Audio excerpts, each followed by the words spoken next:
Board of Commissioners meeting today, November 30th, 2022.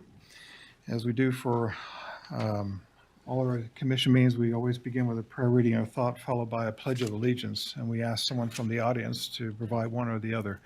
Is there anyone who would like to lead us in a prayer reading or thought?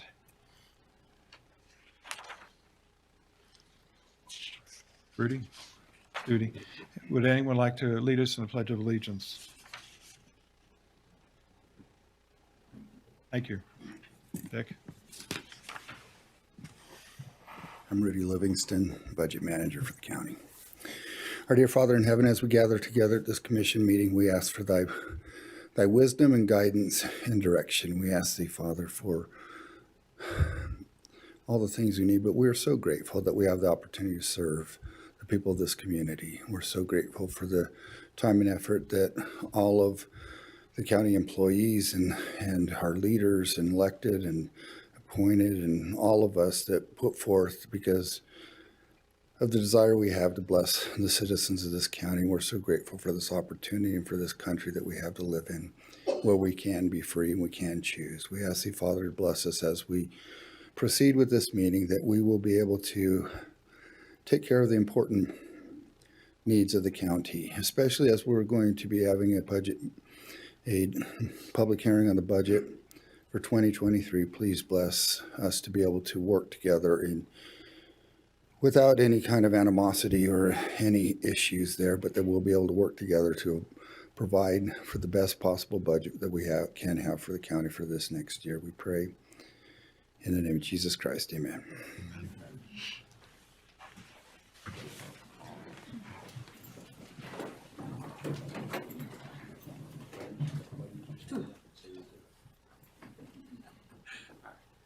I pledge allegiance to the flag of the United States of America and to the republic for which it stands, one nation, under God, indivisible, by liberty and justice for all. Thank you, Rudy. Thank Vic. I'm Vic Devano. Thank you. Did the pledge of allegiance.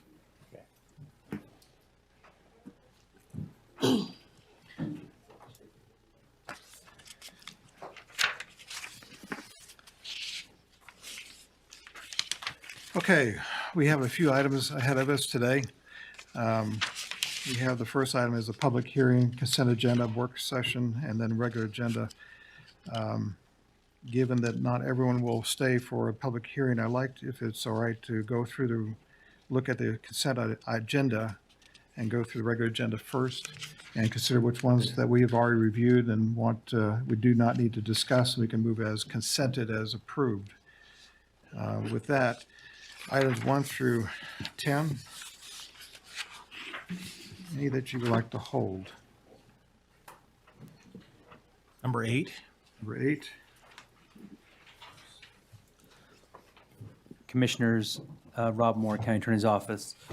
Number 7, last week we had tabled that, and then we weren't able to do that last week. If you want to table number 7 and go to closed session to discuss, we could do that this week. I'll table that. Thank you. Okay. Number 11 through 20.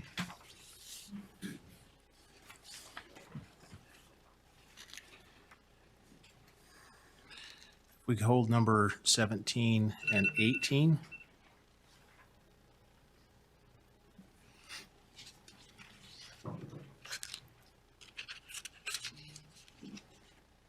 Okay.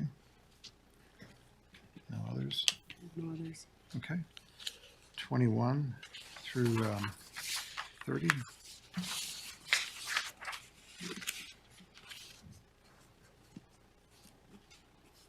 I recommend that we table number 22 till after closed Table 20. and hold number 23.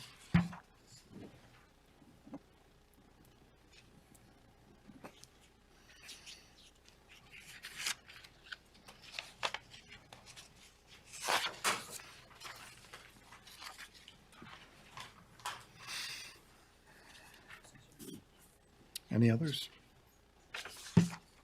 No. Okay.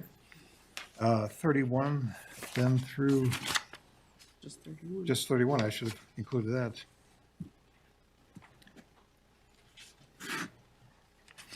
So I think that's it then on that. So we're going to table.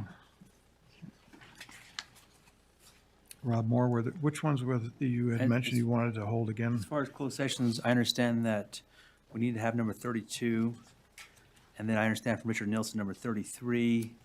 And then also, we just tabled an item to number 35. So, 35, yeah, so we need those three. You could strike 34. strike 34. And 33 can be, if needed, depending on the length of the meeting. Yes, that's correct. Thank you. Okay. Just a point of clarification, if I could, Commissioners, did you hold number 4? We did not. We did not. I don't know if you wanted to, that's after the public hearing. I didn't think you wanted to consent that before the public hearing. Yeah. Yes, we'll hold that. And number 5 is set date time. That's for the That's for 2022. a year-end budget adjustment. Yes. Correct. That's good on. So we'll hold 4. Thank you. Good catch. Everyone kind of assumed it was held. Hey. I know, that's right. So Alice, would you Hey, Rudy review? was happy for a minute. He's- I was actually looking for the numbers so I could point out that I did not hold it. That's funny. Go ahead and review, Alice. Okay, I have us holding regular agenda items number 4, tabling 7, holding 8, holding 17, 18, tabling 22, holding 23. And then as far as closed meetings, we're going to hold 32, 33 if needed, striking 34, and holding 35.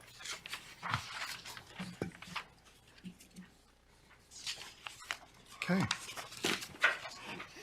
That's all been moved to consent agenda as noted. We'll now go into public hearing. Work session. Excuse me. Session first. Say public hearing? Yeah. No, we're in the work session, number down below. Yes, You're on the top. Go down a couple. I see that, Yeah. but so we'll have Ben Stanley present on the work session item to discuss vision, partnerships, and funding legislature appropriated for the newly designed Bridal Veil Falls State Monument. Good afternoon, Commissioners. It's a pleasure to be with you today. Just to briefly introduce this subject, this is Ben Stanley from the County Attorney's Office. Back in October, some of us from the Attorney's Office and Public Works, and also Representative Kevin Stratton and Commissioner Bill Lee met with several representatives from the state, including Director Jeff Rasmussen from the State Division of Parks, to discuss the Bridal Veil Falls Monument. I think it's fair and safe to say there's a lot of excitement for the strategic partnership we have with the state. We're thrilled that Director Rasmussen had the time and availability to be with us today. And hopefully between he and I, we can answer any questions you may have. But we wanted to share what was shared in that October meeting with the whole commission and give you a sense of what we've been talking about. Obviously, we have expectations for what we want to see in the monument there at Bridal Veil Falls, and the state has expectations of how they'd like it to be consistent with other state monuments. And so to that end, there's an interlocal agreement that's been supplied as part of your information. There's some charts and there's some design plans. Public Works has done a lot of work already out in that area, and there's more work to come on trails and things like that. And we wanted to give you that information and primarily answer questions. If there's anything you would like to share. In that meeting, we discussed funding. The legislature has appropriated a lot of money for us to use to do some improvements and upgrades, over $1 million. I bet Jeff has the exact number. I should, but we'll be able to answer questions about that. There's other money that's been appropriated from other sources as well. And so we want to hear your ideas. We talked about signage that would be at that monument. We talked about restrooms and trails and details like that. And so if there are no questions, this can be a short work session, but if there's things you'd like to talk about, we want to integrate your input and feedback into that interlocal agreement. There's a red line edit that I made shortly after that meeting that just reinforces the fact that we want to make sure we have control, that we want it to be clear to the state that we have continuing appropriations that provide additional money for the maintenance that will be coming forward, and also making clear that there are certain things about utility lines that we don't know because there's some pretty old infrastructural things that have happened in that area that we don't know everything about, and so we make that clear. But if there are other concerns you have, other comments, thoughts, vision you want to share with us and with the state about what you'd like to see out there, we would love to hear it. So with that brief introduction, I'll introduce again Director Rasmussen to share with you anything he would like to add, and then we would love to answer any questions. Great, thanks. Thank you, Jeff. Thanks. Thank you, Ben. Jeff Rasmussen. I'm the director for Utah State Parks. Happy to be here, and thanks for your time and consideration. I wasn't exactly sure what to bring or share with you, and Ben did most of my work for me. So thanks, Ben, wherever you went. But I just wanted to give you a little bit of background. I had been working with Commissioner Lee and mostly with Representative Stratton about this idea over the last couple years, and kind of came to completion this last legislative session when the resolution was actually passed and the funding was appropriated for this effort. I just wanted to talk really briefly about what a state monument is and how a state monument is different from a state park. During our public outreach effort, while we were gathering information on public's perception of, what does this mean? What do you prefer? Would you like to see a state park or a recreation area or a state monument? It became very clear that most of the public and many officials had no idea what the difference was. And there is a difference. A few years ago, 4 or 5 years ago, Representative Elison passed the State Monuments Act. And what that did was it created a separate designation for historically significant scenic geologic sites, special sites throughout Utah that we could highlight, but that weren't going to be developed to a state park level. And what I mean by that is having facilities like restrooms and staff and a law enforcement presence and parking lots and all the things that you see in a typical state park, just like the one here in Utah County at Utah Lake State Park. The idea being that these sites are significant and that they would draw attention and tourism to these areas, but we hope that the public will get used to the fact that, hey, when I go to a state monument, there's not going to be the facilities typically at a state park. So, come prepared to pack it in, pack it out, and, take your potty breaks before you go. Just come with that in mind. But there is a difference. There are significant sites, they warrant attention, but they're not developed to the level that our state parks are. Additionally, when the State Monuments Act was passed, it was worded in a way to where these state monument sites are self-sufficient, so they don't have an ongoing cost. That can be a challenge, especially if a site is designated like what we're talking about with Bridalveil Falls, where services are planned. So typically, when a monument is designated, and right now we only have 2 other monuments besides Bridalveil Falls, Old Irontown in Iron County and Danger Cave in Tooele County. They're both historic sites, but they have minimal to no services. So the key to Bridalveil Falls for us in making this work is that where the State Monuments Act requires that the sites be self-sufficient or come with a partner or funding source to be able to cover ongoing costs. Well, turns out, looks like we're going to have a partner to be able to co-manage Bridalveil Falls. And that was the key to us being able to make state parks, being able to make this work. Where we are a self-funded agency, that means that for the sites that we manage, we have to charge fees to be able to pay for the personnel that manage the site, for toilet paper and trash bags and utilities and everything that it takes to run a state park. One thing that we heard very loud and clear when we had our public hearings here in Utah County was people don't want to pay a fee to visit Bridalveil Falls. I think that was like the ¡1 message that I brought back with me. And as this agreement is currently written, that's doable for us. I'm not sure, do you have a copy of the agreement? I know Commissioner Lee's seen it because we've been working on it, but. It's in the agenda system, yes. Okay, I thought it was. So I don't know that I need to go through it unless you've got a specific question, but I do need to answer the question about funding that Ben brought up. And it was $1.2 million that the legislature appropriated last session to go towards improvements to the Bridalveil Falls site. Now that was, that requires a dollar for dollar match from Utah County. And I believe you do have about that amount also appropriated to go towards the site. Additionally, there was another, I believe it was $400,000 appropriated to our sister agency, the Division of Recreation, to go towards trail improvements and other area improvements. So there's a significant amount of money to go towards improving this site and getting the ball rolling. That's really all I had, unless you've got No, questions. this has been long in coming. It's been a dialogue that has gone on for years to what we can do to improve that landscape. It's just in the entire valley. So yes, the county's been very enthusiastic about supporting this, and we've got the finances set aside to do that. We've begun some things, and steel was an issue because with COVID shutdown, we've lost access to get other things done, such additional bridging. The outcome, I hope, this spring is what we're envisioning. And through the summer, we'll put an additional bridge out there. But we got restrooms out there set up, and then once the bridge is done, we can then finish the trail, tie all of that together. So we are enthusiastic by this, as is the entire community. So I want to say thank you to the state for supporting us, especially Representative Stratton for pulling everyone together.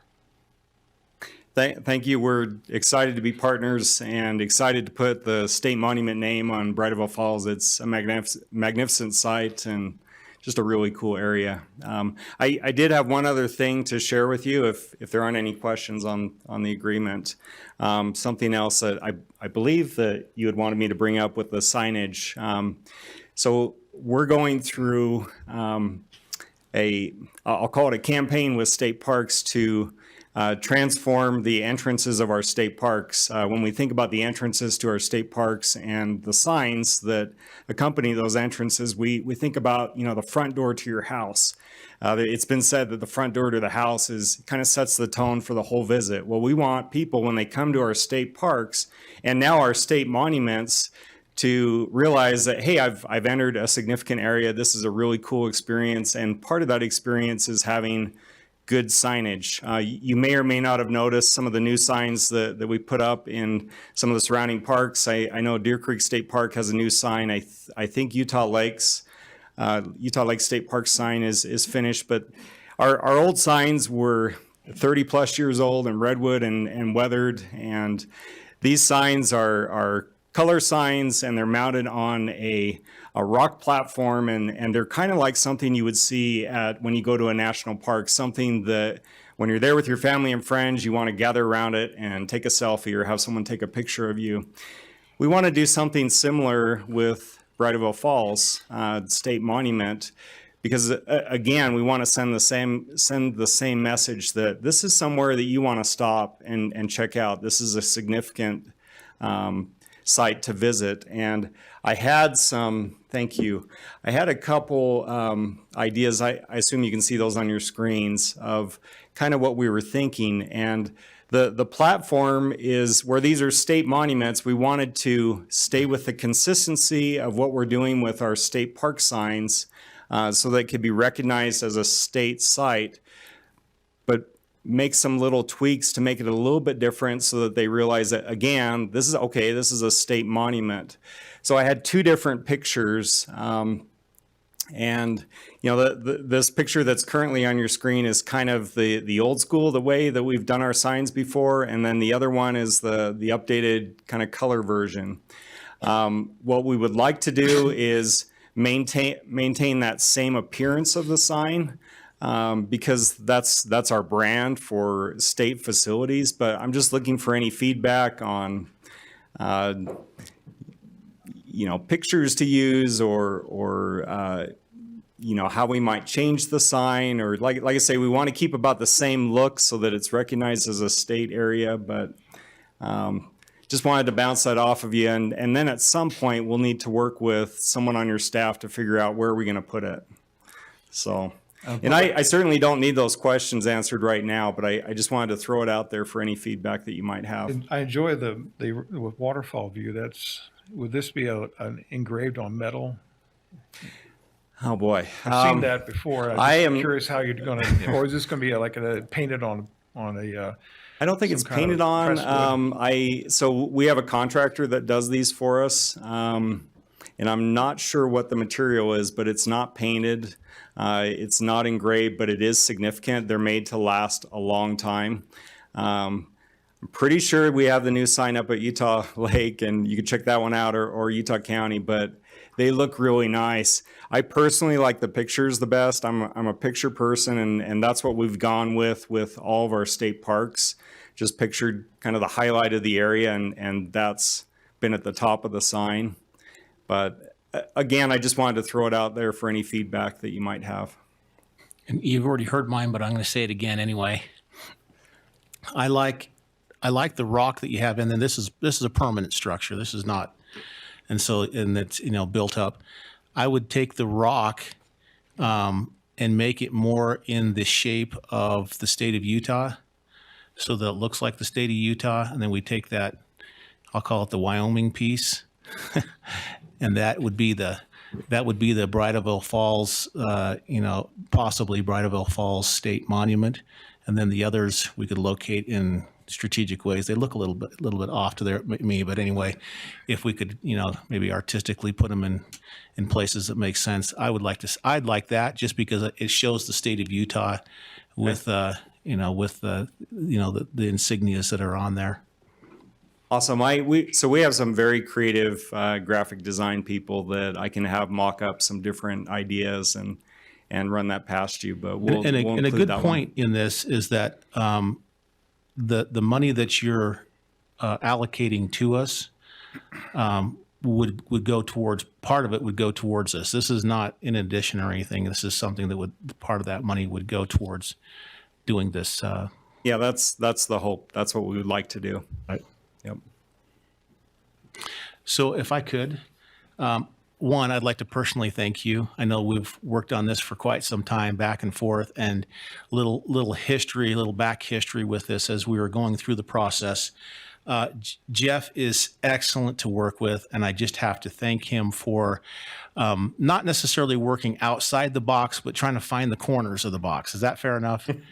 Because this monument right here does not fit the model perfectly. And so we went back and forth, and at some point in time, I thought we were, not going to make it to the end.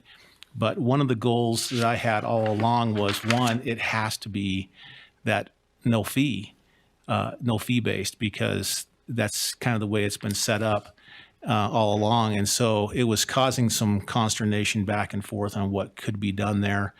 But Jeff, thank you for, hanging in there and being able to bounce the ideas back and forth. And this, being able to adopt something like this will then allow that money that has been appropriated by the state legislature to come this direction.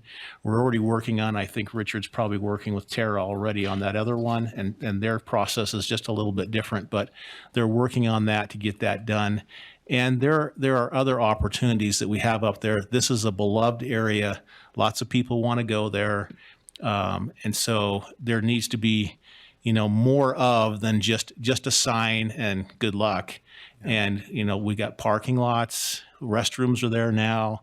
We're going to move things around eventually and move the trail so the trail doesn't go right past the bottom of the falls, and the bikers and some of the other skateboarders can go around, which alleviates that congestion. And there's a lot going on there at Bridalveil Falls, and we want to continue it to be, a marvelous place for people to go. It's amazing how many people go up there.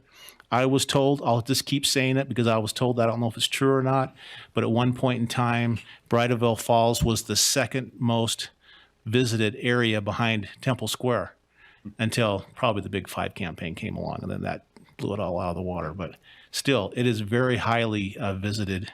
Lots of people go up there over and over. So thank you for your work on it, and we'll get there. Well, thank you for the kind words and for our partnership, and we expect that this will be a good, long partnership. And I totally agree about the site. I have a hard time driving up or down Provo Canyon without staring at the falls, which isn't super smart if you're driving, but it is. It's spectacular. It's an amazing place. So this is exciting.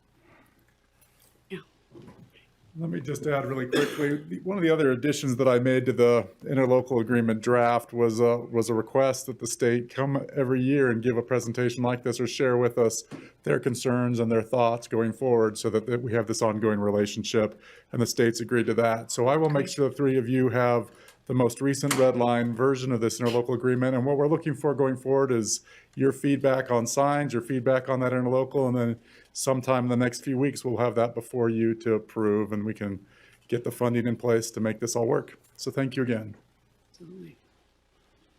Thanks, Ben. Thanks, Jeff. Appreciate that very much.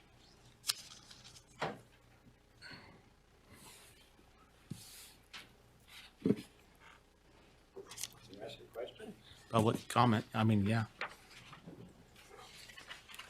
It's a work session. Vic Devano, I have a couple questions. I've done about 650 events in the state of Utah since 1970, and a lot of them special events and concerts and everything else, and vendors. And I was just wondering, Jeff, is it Jeff's? I guess Jeff. Hi, Jeff.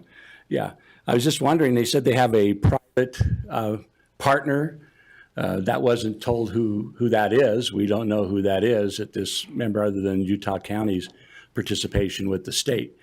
And one of the greatest things I remember starting when I came to the Valley in 1969 after serving, and I went up there in 1970-71 with Krešimir Ćosić, then a Yugoslavian basketball player at BYU, and we rode a gondola to the top. Is having a monument mean that vendors can't ever come in, or can we sign vendor agreements? And I knew there was a brouhaha that was done by a bunch of people originally, and one of the greatest things we ever did is we'd have dancing events, we'd eat at the top, we'd do tons of things. And I'm just interested what this vendor or partnership they're talking about, and if food vendors and stuff will be allowed, run by the county or the state, to come in and make it so it's a great event, because we do that all over the Valley, not me, but all of the big companies now have vendors, private vendors come and bring food trucks to their place and stuff. And I think this is great for commerce. I would say it's very important to do. So what are the restrictions, I'm asking then, on the state monument status? So I'd like to have that explained. Do you know, Commissioner? Jeff, you want to add some thoughts to that? Because there was back and forth on this, and I think you've consolidated it all. Commissioner, let me also address Rob Moore, County Attorney's Office. That's a little more complicated than just having Jeff answer the question, because we also have a conservation easement on this property. And so that would have additional potential restrictions. Now, there are some property, like the upper parking lot, which I believe is not part of the conservation easement. So that may have a different effect upon the answer to the question. Right. There's some of the things that may So there's a impact lot of how things that going goes. into this, Yeah. yes. Yeah, I'll do my best to try to answer the question. Jeff Rasmussen with State Parks. First off, if I mentioned private partner, I misspoke, because our partner here is Utah County. We don't have a private partner. There is a conservation agreement that is in play here that the county attorney just mentioned, but there is no private partner. I was just looking in the agreement, and I haven't been able to find it yet, but I'm pretty certain that the agreement allows for events to be hosted at the site. I know we can do the same thing at our other state monument sites. There is a process for that, and I would just say that we would work together to determine how that would be managed in the future. But from our perspective with state parks, I don't know of anything that would prohibit that from happening, as long as whatever was proposed or considered fell within the parameters of the conservation easement and requirements that Utah County might have. There was I hope that a answered. proposal to to bring back the gondola that used to be there and have something up on top that people could buy refreshments and observe from the top there. But that's the past now. We're not going to go there. So any events would be at the ground level. And as we develop that land and take the easements in consideration, that will then define what kind of events and how large. So just want to see if there's anything other than that. Not that I'm aware of. Okay. No. Thanks, Jeff. Any thoughts, Bill? Leah? I don't have any other questions, no. Did that answer your question, Vic? It's okay For now. Any other comments, public comments? Any online, Alice? None? Okay. Then we'll move out of our work session. Excuse me, we do have one. Yeah, my name's Miguel David Jetto. You know, I've lived here since the 60s. I remember when Briarville Falls was in operation. And I remember and I remembered all the people that have been killed trying to climb that falls, you know. I didn't hear anything about how we're gonna stop them people from climbing the falls still. Maybe we could put a plaque down below and put all the people that have died climbing the falls and made room to add more names because, you know, there are going to be still more idiots that try to climb the falls. And that doesn't only put them in jeopardy, but it puts everybody in jeopardy down below because they could hit somebody as they're falling off the falls. Good reminder, thank you. That's a good point, thank you. Any other public comment? Seeing none? Okay.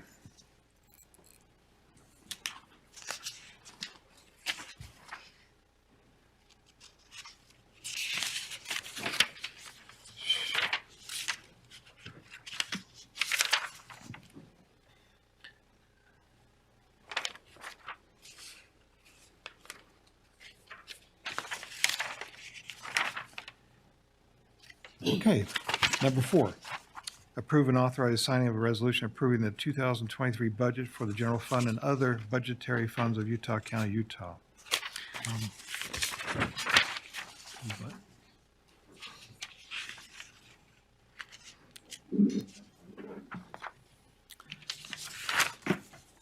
Commissioner, I assume you want to open up the public hearing?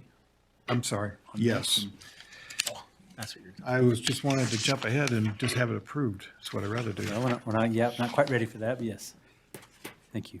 All right, let's open up for public hearing to discuss the 2023 budget for the general fund and other budgetary funds of Utah County. All right, I'll make that motion to open the public hearing. I'll second. All in favor, say aye. Aye. Aye. It's opened. Okay.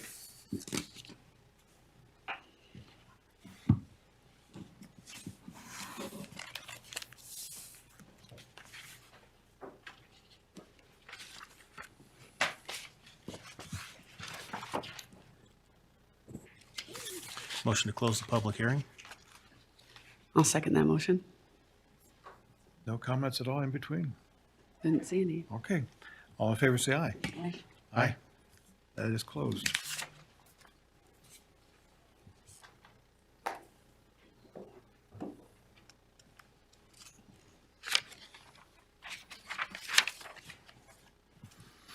Okay. Number 4, as I already earlier repeated, approve and authorize the signing of a resolution approving the 2023 budget for the general fund and other budgetary funds of Utah County.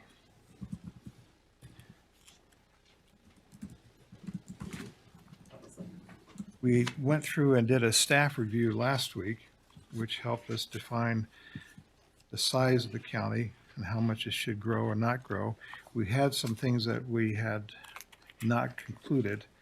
Some of us had wanted additional studies. We wanted to come back and discuss that separately. So we can do that first if you'd like, unless you have another idea in mind. Move forward with that. So we have, well, I can see it right there. So that way we can be on the same You have page all and three number. up there? And They should be highlighted on the ones that you're talking about. Yeah.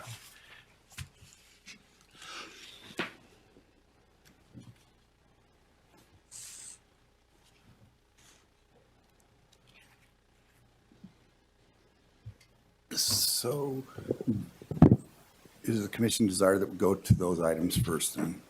Okay. So there are a couple of, I want to make a couple of comments in general, and then we'll get to that.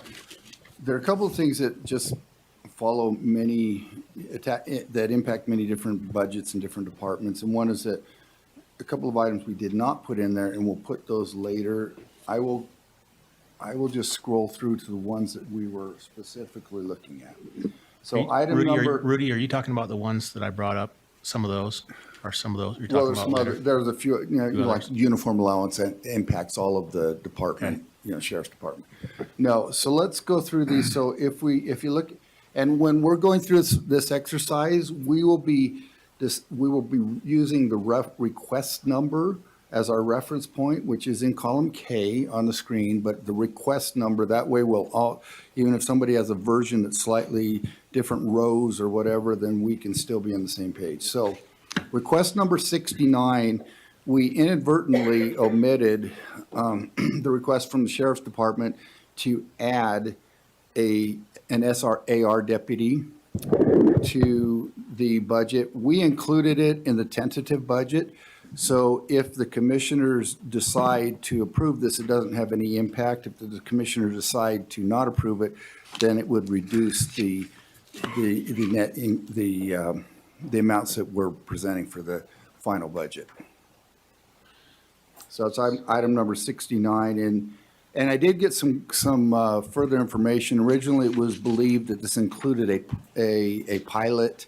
This is for a deputy that would be working in the search and rescue operations full-time with specific emphasis on the air support unit, not necessarily being a pilot, although that could happen at some point in time, but this person would be a regular SAR deputy.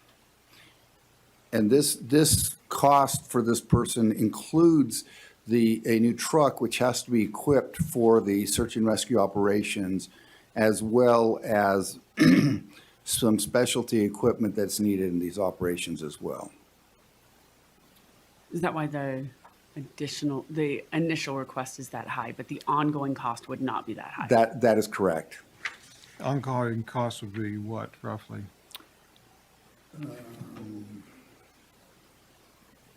The ongoing cost? Yeah. What was it ongoing? About in salary and benefit, about 130, 140? About $130,000 to $140,000 ongoing, including salaries and benefits. Okay. When it says additional to help with SAR, search and rescue, and managing air support, what does that mean? The word help. This would be working in the search and rescue operations. So it'd be performing SAR Yes, missions? yes.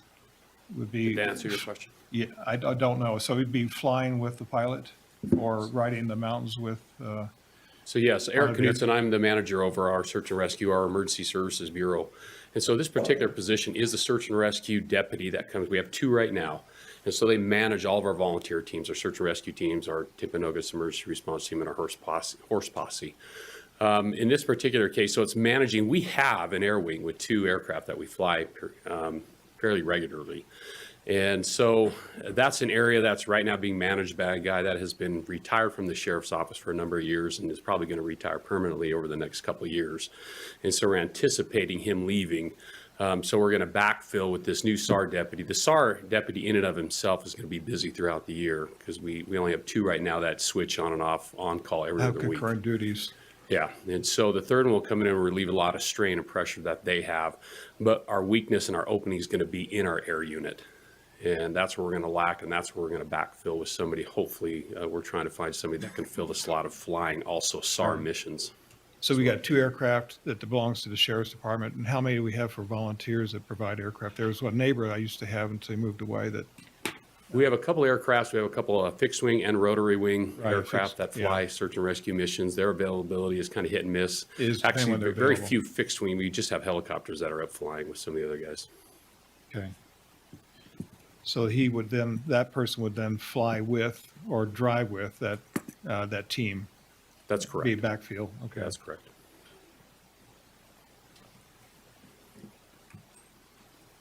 So my recommendation is that we fund the truck, the topper, I mean, this acts as an ambulance as well.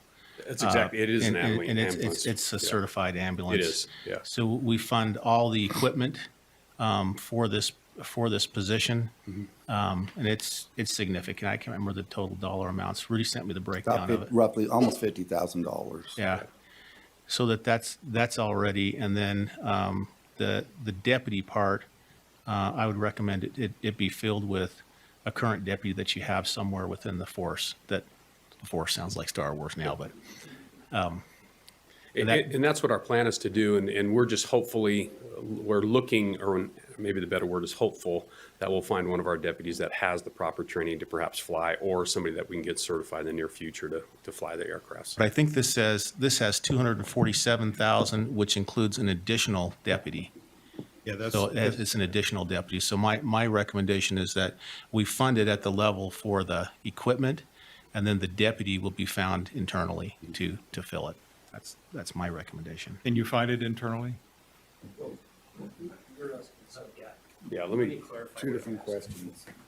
So if I get what you're asking us to not increase our staffing plan, but to take away from another position to put in this position. Right, to find, an unfilled one or That's- a place where you have another That's not deputy that can use. possible. As we look at all of the needs of the sheriff's office, and we've went over what the critical infrastructure is, to pull away another deputy, I'm gonna leave a deficit somewhere else that we need them in. So the request is to provide a new deputy for this position. Right. It's not just one, right? No, this is something that we have struggled with. In fact, with our search and rescue deputies that are assigned right now, there's two. We've really struggled with a burnout because they're on call. They take turns being on call, and it takes a big swipe out of their life. I mean, everywhere they go, they are being called out, and we've burned them out. So this third deputy will really be critical to help to alleviate that stress on them and to build this program. And when we look at what we have roughly about altogether around 90 volunteers, around 90 volunteers in this program that right now those two are supervising. So to add this third deputy is critical. That's a lot of volunteers to try to keep going in this really critical function of the sheriff's office of search and rescue. It's a state mandate, and it's a critical piece of what we do to keep these people safe. We just talked about Bridalveil Falls. Well, they're up there a lot. It's a critical thing that we have this service in place to serve our residents properly. Yeah, one of the handicaps of growing population is that we have a growing demand on emergency services of all sorts. That includes law enforcement, fire. We've had earthquakes up at Bluffdale, a year and a half ago, 2 years ago. So the issues that are going to affect us more keenly, and I think we'll see it more often. And I agree. And you've seen last year, we tried to enhance our emergency management for the same reasons. We're trying to be responsible to the needs of this community and to the world we live in currently. And this is a critical need for us. Yeah, and I hear what you're saying, Commissioner Lee. At the same time, I'm recognizing they are also traveling in the mountains and deserts and rivers, as well as supporting cities when they're requested, and anticipating. I'm wondering maybe we should go ahead and fold the staffing position as well. So I've got no problem adding another sergeant to help with SAR. My one question is I would like us to try to utilize pilots in the community as much as possible.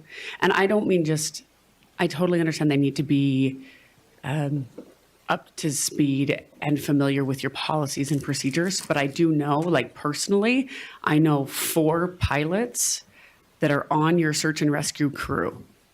And each one of them has been there for a while. And so, I mean, if I know personally 4 commercial pilots that happen to be search and rescue officers in this county or search and rescue volunteers in this county, I do want us to try to utilize that force as much as possible. And I absolutely agree with that. And we do have a number of pilots, pretty well-known pilots, both fixed wing and rotary pilots that we have used in the past. One of the problems you run into, again, is what the capability of flying a canyon flying, especially with the search and rescue pilots. And there's a certain specialty that's involved with that. We lost one of our deputies here recently. Yeah, no, absolutely. And I understand that. I just want us, as we're moving forward and we're looking at some of these folks, getting them time next to a pilot in those situations would help prepare them. And because even if we pay for a pilot, that's one. And if that one pilot happens to have a family vacation that during an emergency, I just think it would behoove us to have a deep bench. And I do know we have volunteers that have those capabilities, and maybe they just need a little bit of time in the cab. And we the employ cockpit. also, we do employ some part-time pilots that work in the commercial. They're not sworn officers. And what gives a unique perspective on this position, they are sworn officers that we're looking for to fill this particular position, because it's not just search and rescue flying. Right. Well, the other issue that I have is I know that the airline industry right now is currently recruiting 13,000 pilots.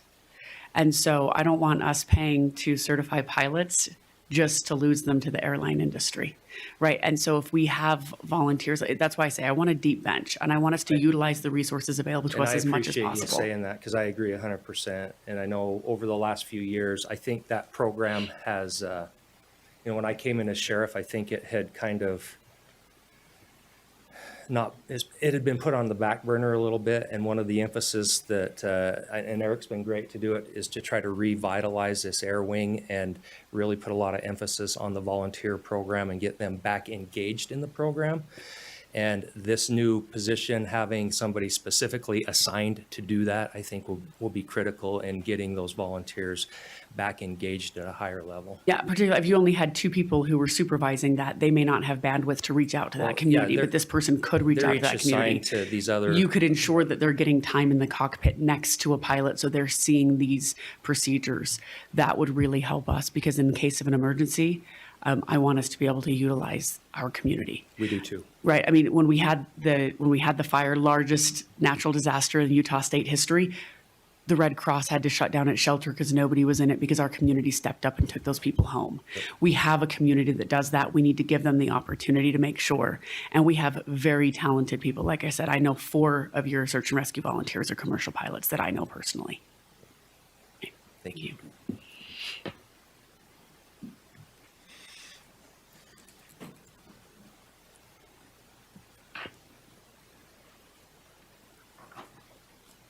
So I'm going to say yes on that request. I'll say yes on that one as well. I'll say no on the full, but I would be fine with the funding of the equipment. Okay. Okay, and this position was included in tentative budget, so no adjustment is needed because 2 commissioners are approving that. Okay.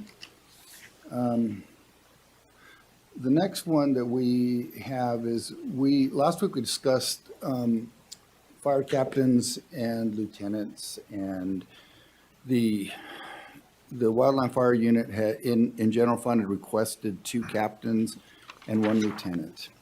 And last week we approved a captain and a lieutenant, and my understanding is that there has been a desire to, rather than have 1 captain and 1 lieutenant, to have 2 captains and no lieutenants in here. Correct. The difference would be approximately $9,000 in additional salary and benefits for this.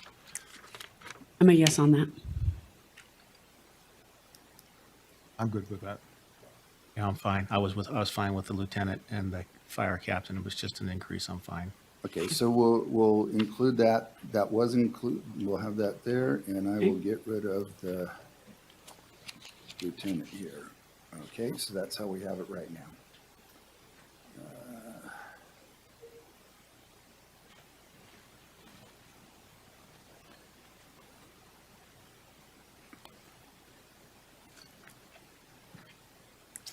The last one we have in this area here is Last week, we had a discussion on the Public Works Department is requesting to split their parks operation into parks and trails operation. And with that, they want to hire a trails supervisor and a trails maintenance specialist 3. Last week, we had one vote for and one vote against, and one was Commissioner Sakovic still needed to think about it a little bit. Yeah, this is TRCC funding, so this is coming from tourism, not from the general fund. So I'm happy to say yes to that. I can To see- both of those positions? Yes, because I see the additional parks that are going, and again, with the increased population, we're going to need that. Bridalveil Falls kind of helped me rethink on parks in a lot of ways.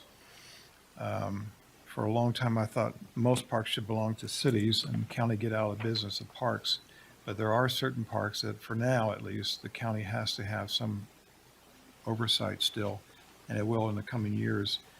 And until we actually turn over these parks, or at least begin to do that, and we're going to need these personnel to help because of distances between them. So that's my thoughts on that. Okay, Okay. next. So those are added to the TRCC budget. And that's, again, not out of general fund. This is. That's whenever time correct. you go That's to out of buy a the- hamburger or a restaurant, or Correct. it's your. So it's the stuff that's for tourism, the money that's for that Which is, that purpose. which is a little bit interesting because it hasn't gone through our TTAB board yet.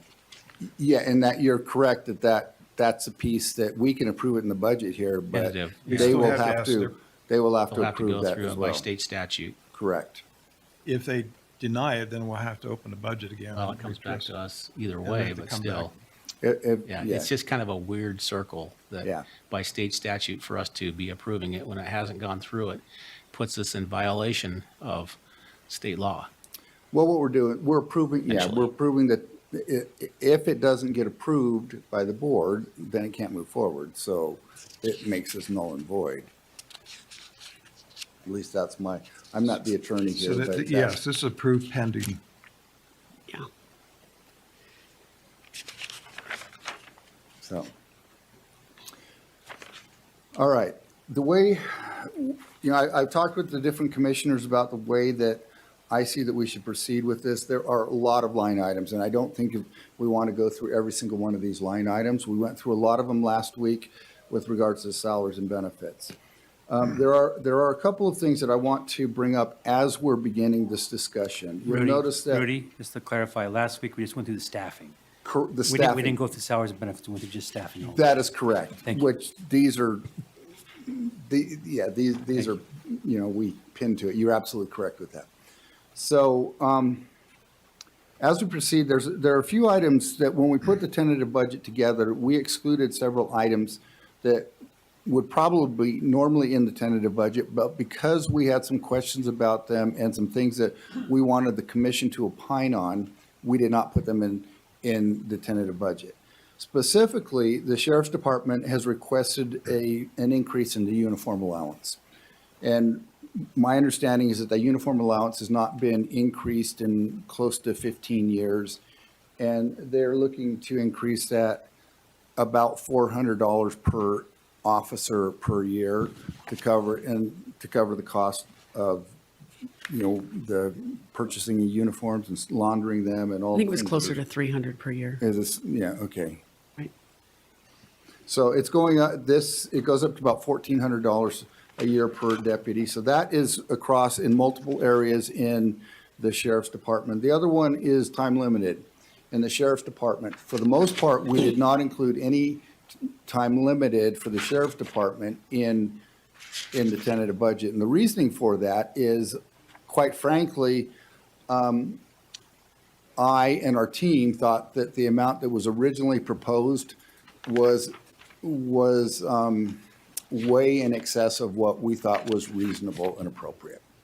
So we went back to work with that, and we just had discussions with various personnel at the Sheriff's Department, and then we had a meeting with Under Sheriff Buffton and some of the key personnel at the Sheriff's Department recently, and we determined an amount that they believed was a reasonable amount that we should be funding here. And one of the things, quite frankly, one of the concerns is that with, increasing wage costs, it's more expensive to hire time-limited people.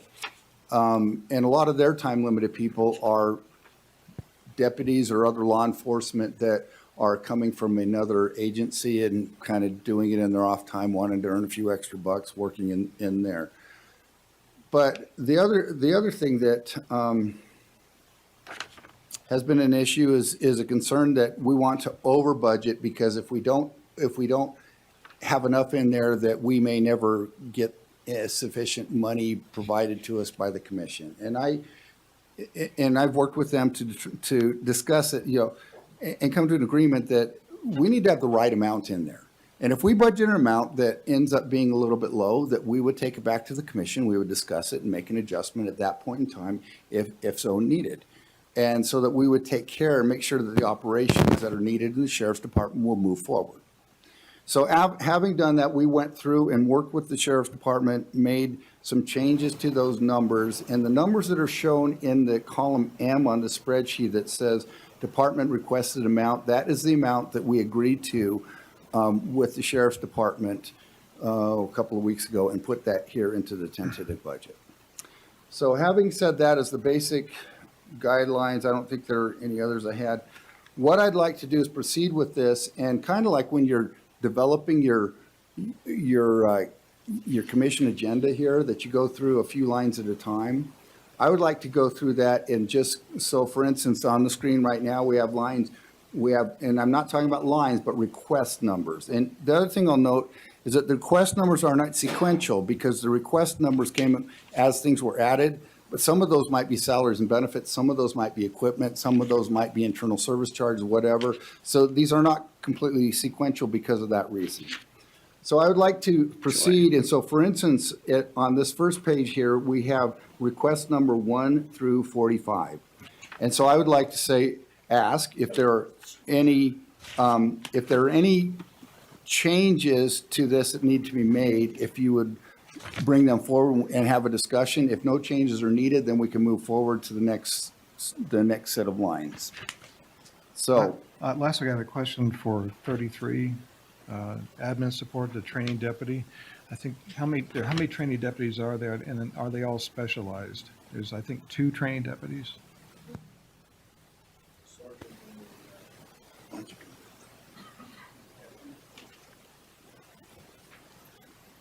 There's 2, there's a sergeant and a deputy. Okay. And are they specialized in the field that they're training? Well, it depends on the field. I mean, several fields they are, and then some of the training we bring in trainers, but they coordinate all that. They make sure all that's done. They make sure all of the in-service training's being done. There's a list of state mandated training that we have to provide every year. They make sure that's all being coordinated, and whether we're doing it or they're going to deputies to get other deputies certified as trainers to be able to train it to us. They are the pieces that coordinate all of that. So you have other deputies who are trained to also be trainers then? In certain fields, there's not an overall, it would be impossible to have a trainer that could do everything that we're required to train. Right. The question I had about having a third trainer is what was coming to my mind. I never had a chance. I forgot to ask Sheriff Buffton on this, Under Sheriff. But what would this third person be focused on? Well, as far as what our trainers are doing, we have a large part of the firearms and everything else that we're required to do. We've, through the years, had to try to bring people in from other areas to help us and scrimp and do whatever we can. So it would really be to go to that, to make it the way it should be, to make it so we're not overburdening our training staff, which is 2 people, and it happens really fast, and to make sure everything's being coordinated properly and that we are not missing something, that we're providing the best training possible to our deputies, which in return translates out to the best service possible to our citizens. So training is a big piece of what we do. And honestly, it's just, the two that are there, it's just not enough to keep up with what is in front of us. You got two that are full-time focused on training, but how many others have they brought in to do what they do as assistant trainers? It just depends on what they're doing, you know, whether it may be firearms, whether it's defensive tactics, whether it's de-escalation, you name it. I couldn't tell you the number. There are others, but all of those have other duties. It's not like they're brought in and they now have, so they're using them as their schedules allow. Right, just like the emergency manager was doing with other staffers to staff those positions during emergency responses. Okay. So maybe if we could, you're saying 1 through 45, Rudy, on request numbers, right? Correct. You're not talking about column, Rose, I'm talking about Request. numbers 1 through 45, what you see on the screen Yeah. right there. Yeah. So on that one, Commissioner, on 33, the request number 33, I had that one fully funded. Yeah, and that's how it passed last week to be fully funded. I have it down as a no last week, and I had it down as a yes as well. and Yeah, that's why so it passed. 2 out of 3. she was a yes. Yeah. I was a And question Commissioner mark. Lee had it So that yes, so one's- this so was that one's a- approved. so that The one moves position through. was approved as technicality there, Rob brought up. We approved the staffing plan, and this is the funding for that staffing. I'm just wondering for this procedure, if we have a question and we know if there's a yes and a no, or 2 yeses, or maybe there's a question, then we can continue. If I would- not, we can just move on. Yeah. Yeah, I would agree with that, because otherwise we're going to be here We're till gonna be here midnight. forever. So, Yep. Rudy, quick question. This, what we were handed by Lisa, is this the same as what we're seeing on the screen? No, this is Commissioner Sakovich's. This is Commissioner Sakovich's, okay. submission. That's the one you handed us. And mine, He's showing Commissioner Sakovich's. No. I'm showing my own because I Okay. don't presume to Okay. determine what the commission wants So I'm- to agree on. Totally understand. So what you handed me, Lisa, is Commissioner Sakovich's. Yes. Okay.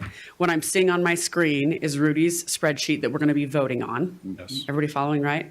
I have a spreadsheet for my proposed budget. So in, Rudy, in your spreadsheet, scroll back up for me. When it says on item number 1, under column N, Commissioner proposed amount, and it has an amount, where did you come up with that amount? That is an amount that, these two were discussions with the Attorney's Department. There was an error on their part when they put these in. It's not really, it probably should go in the auditor technical corrections column. Okay. Because they revised the amount that they really needed because there was an error made in the Okay. budget submission. That's why I was confused. I was So I like, where are we apologize for getting that. this? Let's Let's put just that do in that. auditor technical corrections. That would actually be more helpful for me. Okay. So interesting on that one, that one I left it at the funding at the 185,000. But on number 3, which is still in the attorneys and investigations, I actually took that out, that 17,000 out. Okay. Since That's what I have. I have the $185,000 in there for time limited for the attorneys. Okay. And on the other one, I took that 17,000 out. You have the $185,000 adjustment or a $185,000 budget? Yeah, maybe I'll do request number 1. I left that one alone at the funding at the $185,000 level. Well, the way it was in there, technically, it's not I know, 185,000. I left it, oh, I see what you're saying. It's- I'm sorry. It's You actually took the minus hu- 185, you so minus it's the actually like 185. 97, I actually. left it as is, sorry. Yeah, because it has the brackets around it. Right. So, and then I took the set on number 3 on the request, and I took the 17,000 out. So you're saying that we should remove that. Do we have a second person who would like to remove this from the tentative budget amount?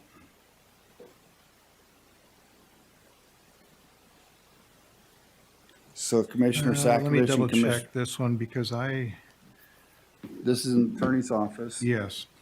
And that amount has been reduced down, the 17,000 or the, Yeah, I was going to stay with what the adjusted amount sorry, I is, put the which is wrong one. 17,000. Okay. What was some of your reasoning behind that? Well, just that there's a lot in there. Yeah. There's in there already, and I know there are probably different departments going on, but They it's are all still different. one budget. So the other one that I have, and I just got a question on number 5. on the request. It's 79,160, and I verified this with Ralph, that is, I don't know where Ralph went. Oh, there he is. You were over here. Got to put a bell on you. That was a joke. Some people got I it. thought y'all were playing like, So that split, that is actually salary and benefit. So I'm questioning that number for an elections specialist that is specializing in security and online. Are we going to be able to hire somebody at that rate? I'm kicking around, my answer would don't we be, have can we outsource this one? to whom?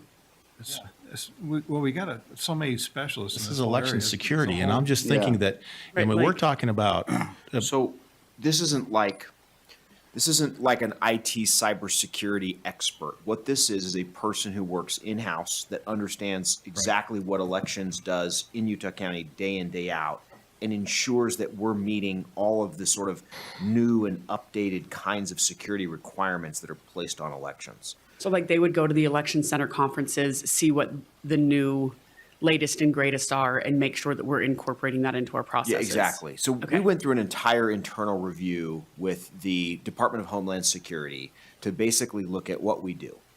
And there's a lot of industry best practices that are encouraged by the Cybersecurity and Infrastructure Agency under DHS, so that's CISA.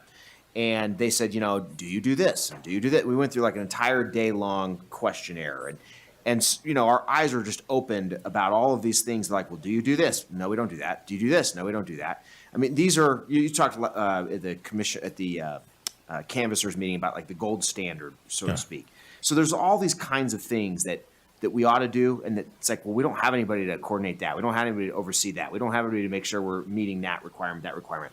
So that's the idea of this position, is that clearly there's a bandwidth question about kind of meeting all of these burdens, and we need somebody to coordinate that. Okay. But that's not something you can outsource. It's not, we don't need somebody with a badge or a gun.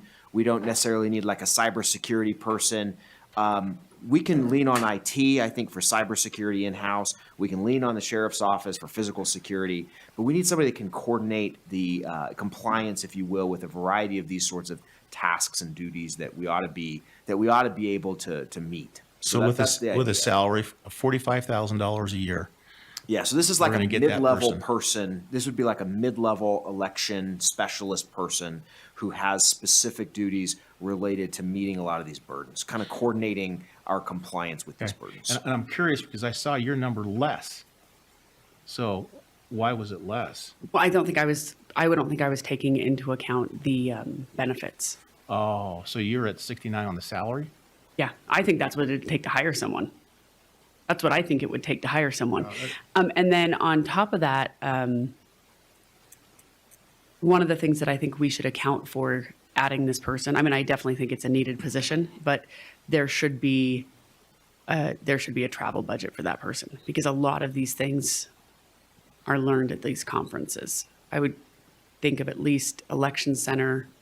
EAC puts on a couple of seminars a year.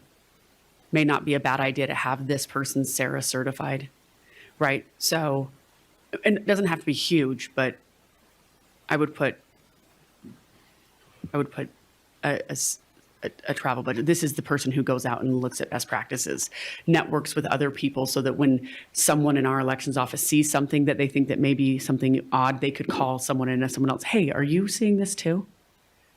That's, for me, that's what I was thinking, that a outside consultant that has already state and federal statutes in their head, and have been doing this for a time, that person might be available to do it when that person's needed. And as it might not be needed until I don't think 3 months there's, before election cycle kicks off. I think it would be a ridiculously bad idea to only start looking at our procedures 2 to 3 months before an election cycle. No, And I- if we I- did, It's not the fact that it's ridiculous. I put it out as a random number. I didn't Right. come up with anything specific. Well, and I think that if we did, the consultants were going to be incredibly high demand at that time anyway. I actually think that of a county of our size with nearly 1 million people, with almost 350,000 active registered voters, I think it would not be a Well, bad I think idea to the have someone who difference- constantly I think the difference does from what you're compliance. talking about, from Commissioner Sakovic, your perspective on the outside consultant, I see the outside consultant as helping us understand what we ought to do different. Right, this person would But be I see helping this us person- implement it on a daily exactly, yeah. basis. I see this person as somebody on our team who's ensuring that we're doing X, Y, and Z. Not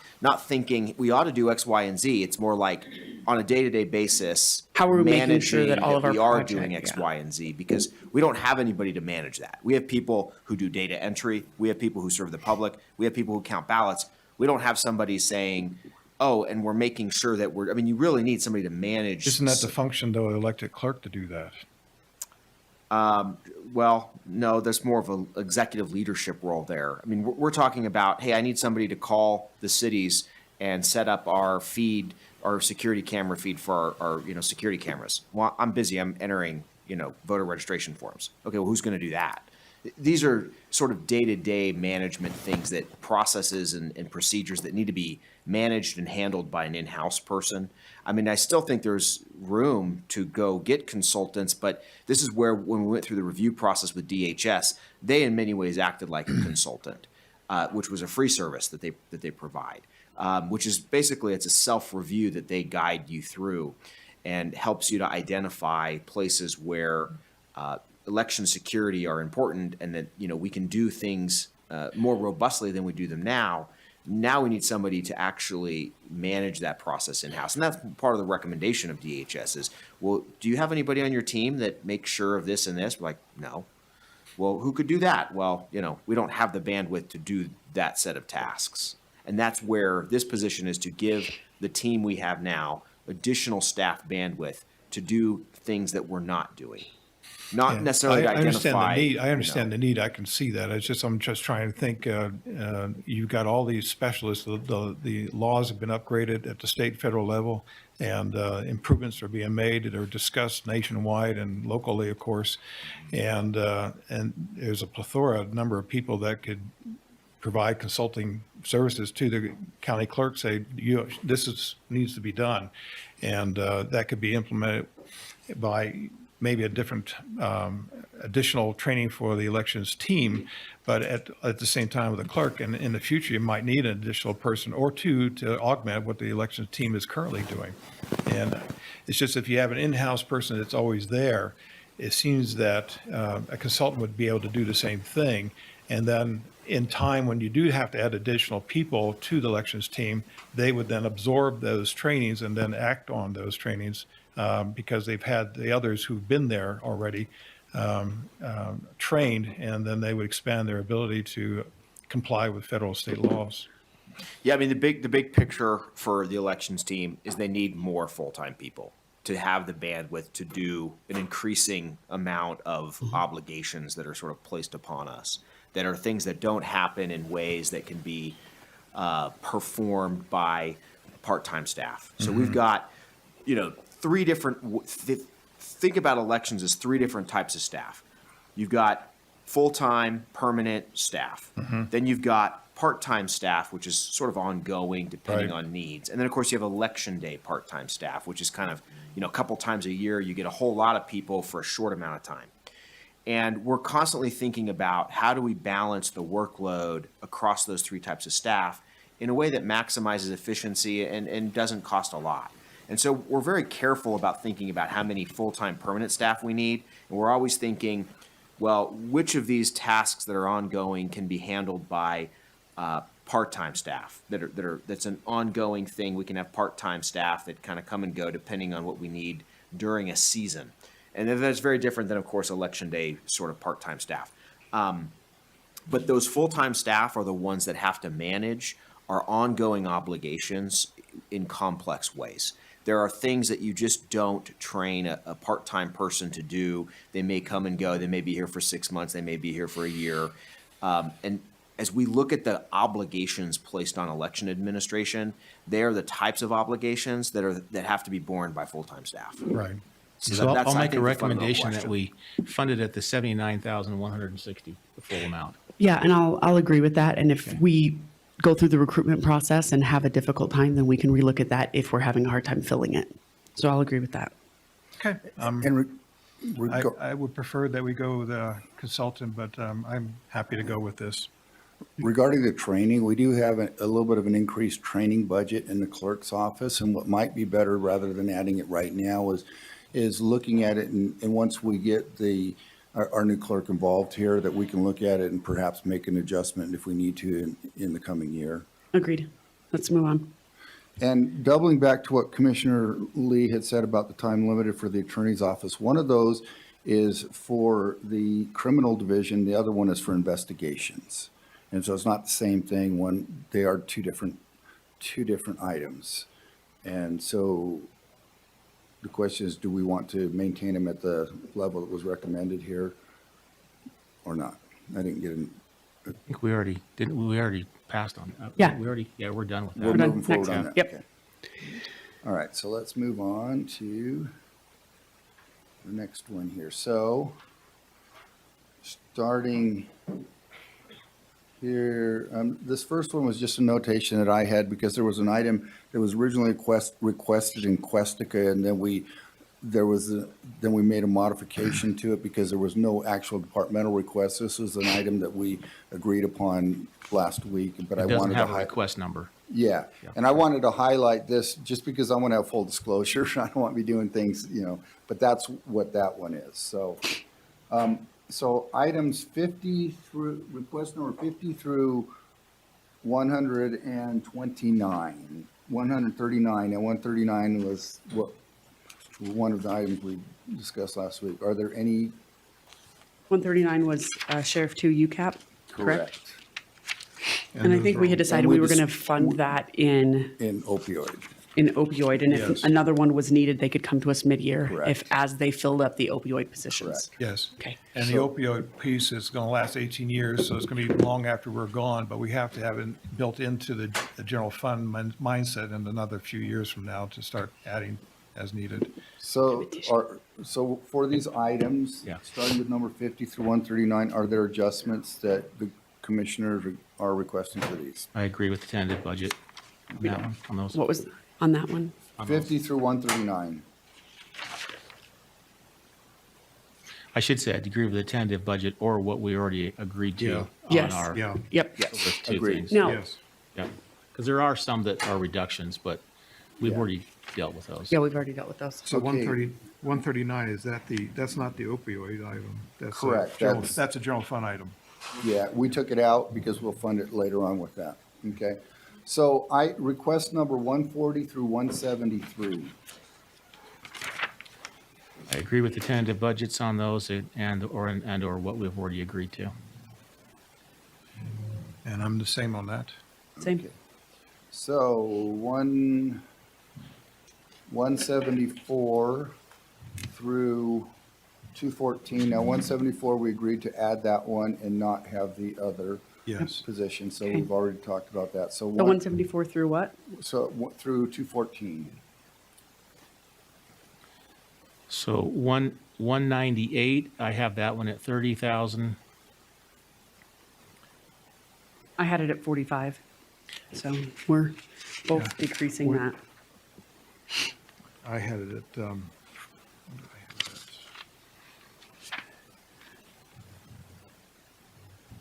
You had it at 45, Commissioner? I did. Yeah. Okay. I'll just go with that. I mean, you guys are going to I have to had live it with at this 60, budget. I'm sorry. So what I did, in fact, as we the go wrong through into line. these time limiteds, I think, I can't remember what the original request was, but the modified request after the auditor's office had reduced things was about 836,000. Roughly. And I reduced it down to 500,000. So some of them, yeah, so I just kind of went through and based on the number, kind of gave a decrease Okay. of each one of those until my total equaled 500,000 rather than 836,000. That's an interesting, mine was a little different, but I see where you're going. So I'm okay with the 45 on that one if we want Okay. to leave it there. The I have next it at one, 65. 200. I have it at 60, but I'm happy to go to 45. Okay. So, on 190 on uniform allowances, I did approve that. So just as 190. note, I did a little bit of research and 199. What's? 199, I believe. No, 190. I mean, just on any of the uniform allowances, basically, as we go through on any of the uniform allowance, just for note, we're raising it to 1,400 from 1,100. And the Lone Peak Police Department, their allowance is 1,320. The American Forks is 1,620. Saratoga is 1,300. Basically, what I found is that the vast majority of these range between $1,300 to $2,000. So the average of the ones that I looked at for uniform allowances are between $1,300 and $2,000. I felt comfortable putting ours at $1,400. So I did go through and approve all of those based off of my So research. the ones I have, I don't see the one you're looking at, but 201. On uniform I allowances. fully funded that one. 204 fully funded, and Okay. the 206, 212, and 213. Okay, so we're the same on that. Okay. So we're the same on all those. On 200, I put that one at 15,000. On 200? Yep. 200 up into the time limited. Let me look at that Yeah. one real Time quick. limit, 15,000. I had it 15,400, so we'll go with 15. That's fine. We're Okay, $400 and off. then That's it. And So that's let's where go. you at, Commissioner? I had it 19, but You had it You at had what? I had 15. you had, I had 15. He had 1504. I had 15,400. 4. Okay. and I'll split the difference and go with 15.4 then. Okay, let's do And then at 15,400. 203 with the time limit, I had at 10,000. At 203, I had it 10,000. High 10,000? five right there. Okay. The free, 205, I had that one at 80,000. I had 93.3. To the 93.3, I guess, unless you, where you at, 205? Commissioner? Yeah, line 205. 203? Or request 205. Sorry. And this one is for corrections, and I know that these are people that will help fill in when. Yeah, that's why I went a little high on corrections, because I know they have a hard time filling those seats. So on time limited, just some of my philosophy on that is that we did add to some of the staffing plans, or we have added to staffing plans. And so, there's personnel as well on there to take up in some cases. Okay, so that was. So I put it at 93.3. 93.3 on 205. You fine with that, Commissioner? yeah, I was shooting for 53 actually on that one. 53? On line On 205. 205, Yeah. From 168 down to 53. yes. So We're comfortable at 93. Yeah, yours, let's see. 205, Line 205. yes, that's what I'm looking at. Yeah, yours says 125. Your spreadsheet that Lisa gave me for you says 125. Wrong Unless you're line, looking at a different item. wrong item. Okay. So if we stay at the 93 on that one, 93.5. 93 even or 93? 93.3. 93.3. 93, okay, got it. 214, I was at 75. Yeah, 75 works for me. I was, okay. And then again, the uniform allowance ones, I fully funded those. Okay, same. They're the 227, 228 fully Yep. funded. I did that as well. The fire captain one, we did that up above. And so I was wondering is that the ones that we voted on Fire captain was the. or not voted on the staffing plan one? Because I have a Yeah, question there- mark on that one. There was an extra fire captain that was, on ended up 174. in these requests. So there were, their department was requesting 2 fire captains and 1 lieutenant in general fund, and 2 fire captains and 1 lieutenant in Fund 248 as well. Yeah. So, and all 3 of those in Fund 248 those positions were authorized last week, and a few minutes ago, we were authorizing the additional fire captain in here. So we do not need to add a fire captain here. That's already done above. In 229? So Yeah, 229? 229 is a duplicate of. A duplicate? A duplicate, so So does that not one need to is do a, this. that one is a takeoff then. We're Correct. striking It that one doesn't. out. Okay, and just for a clarification point, the ones that are in red or the highlighted ones for you, Commissioner Lee, those are included in tentative budget, so we do not need to make an adjustment unless we want to reduce or increase what was in the tentative budget. They're The ones not that in are, tentative budget. the ones that are black, That's the black one. those are not in the tentative budget. So if you want to add this, we need to add them, otherwise they just stay off. Otherwise it stays, okay. Correct. So I don't need to, okay. Don't need to do anything with that. And then the fire lieutenant one, we, Was that the one we just voted to upgrade to a captain for $9,000? yeah, and so this is just that really a one- nothing. Have two There's a captains, yeah. 0 for this one, and we added the 109,000. Yeah, so that one, that was before.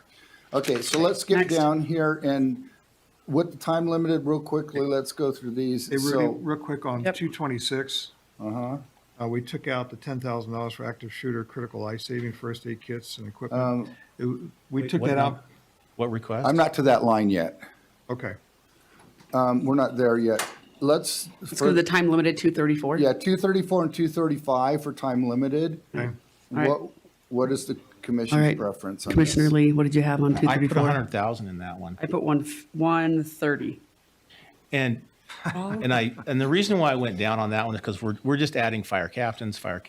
And so I actually went down on that one from 200,000 to 100,000. Yeah, I did 130. So 130. I went down as well. Well, I was looking at quite a bit. And quite frankly, we had a discussion with Patrick Carlson, and we know that this is a number that we don't really know what the fire seasons are going to be like, right? This Yep. year we had an easy one. Next year, who knows? If we know- don't need it, we won't use it. Correct, and we also know that if it comes down to it and we need it, we can authorize more. They can go ahead and get the guys out on fire, and we can authorize the funding for that to cover that as All right. well later on. Okay, so I had said, So you you said had 1, I 130, said 130. 100. Yeah. Make it 115. Okay, fine. We'll all Will that agree. work? Unanimously, we'll do 115. 115? Yep, Will that work? yep, that will. All right. All right, and then the next one is time limited for, this is the mitigation piece, where they're going out and trying to proactively stop fires by Yep. clearing out the brush and all that kind of stuff ahead of time. I fully funded that one because we've got Yes. a matching obligation we have to do in that. You Exactly. fully funded that one too? I Yeah. had that one less, but I had 30, but. Yeah, we do have as Commissioner Gardner mentioned, we do have an obligation to fund about $400,000 as our match to Yeah. money that the state's giving us or covering us. So fully funded that one, okay? Okay, so let's Next. move to, And we can use volunteers to match that as much is as possible. correct. We have a disadvantage because the cities can match easily because they can get together with a group of people where we don't have the same pull, but Okay. volunteers can be used. yeah, and that is true. All right, man. Okay, so that was salaries and benefits. Let's move to material supplies and services. So starting with request number 6 through 23. I had those fully funded. This may take me a second. Oh, I think I was good on that. 6. 223.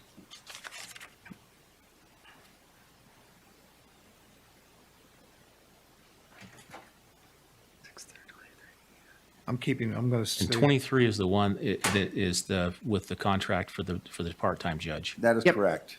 Yeah, and Yep, I'm good with all those. yeah, I'm going with the Department of the adjusted amounts. Yep, Okay, so we'll move forward then. So Yep. let's look at items 24 through 41. 41. I have those fully funded too. so did I. Yes, Okay, same. so let's go items 42 through 62. 62. I have those all. Fully funded. Hold on, give me a second.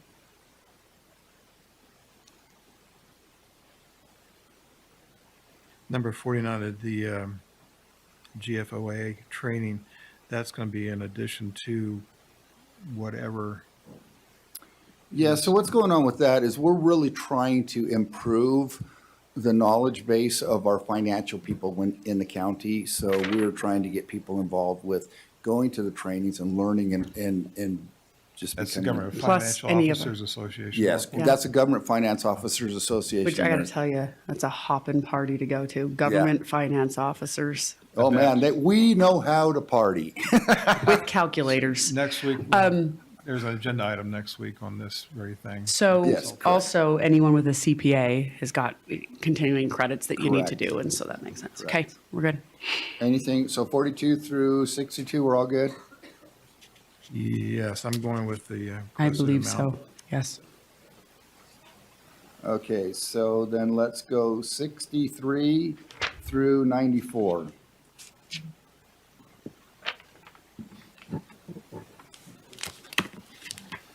I'm good with all of those. Have those fully funded. Yeah. Okay. Let's keep the momentum going here. 95 through 122.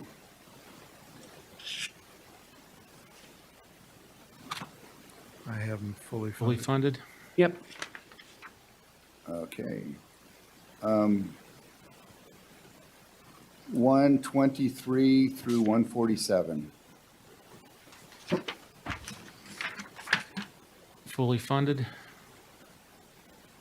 Same. Same. Okay, so then let's look at 153 through 175. Yes. 75. Yeah. Fully funded. I've got those fully funded. Okay.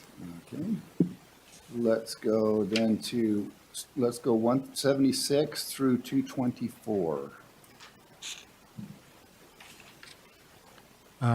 I have question marks on 202, 216.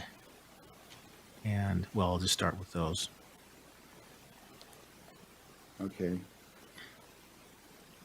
I'm not sure on civilian uniform allowance.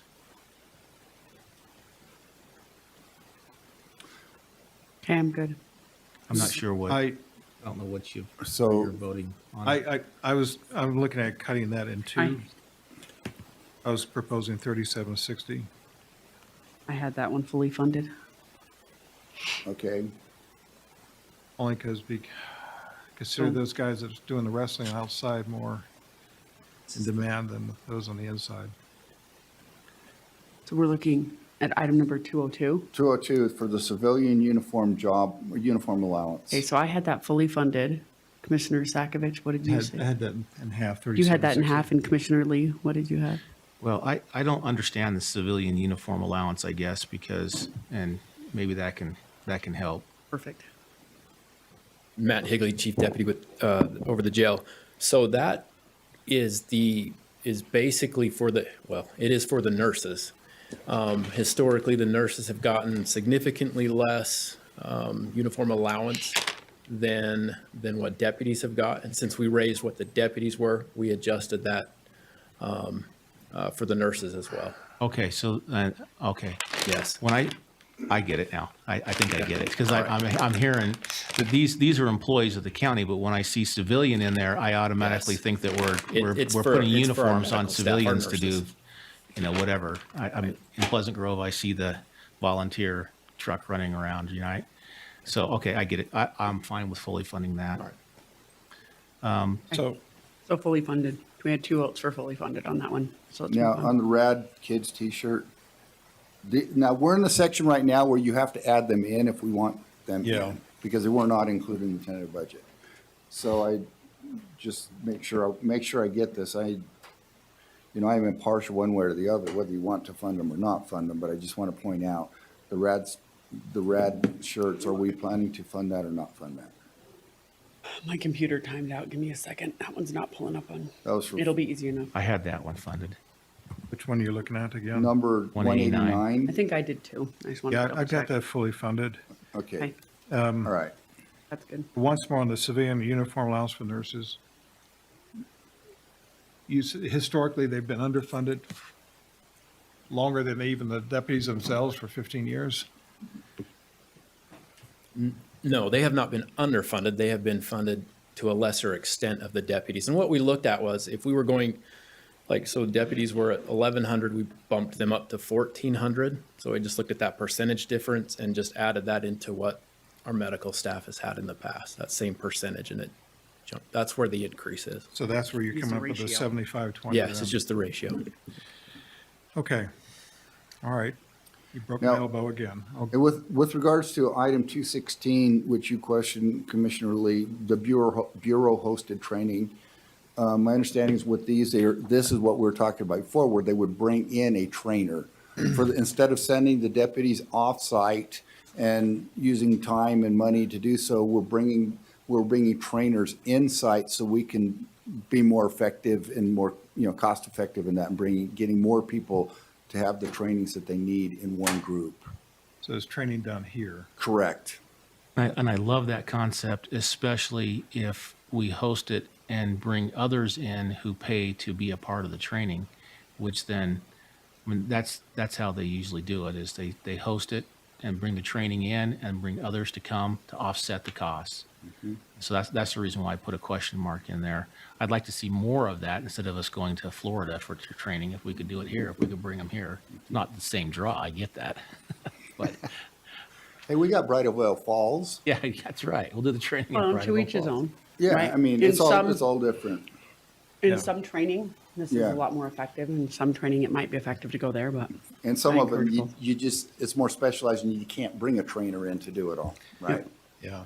I left mine blank, but I'll go ahead and fully fund it. So this is one where either we say yay, yes, Yeah, we had, I left it blank, but I'll go ahead and fully fund that one. we are going to fund this at Yeah. 6,100, Yeah. okay. And the other items on this list,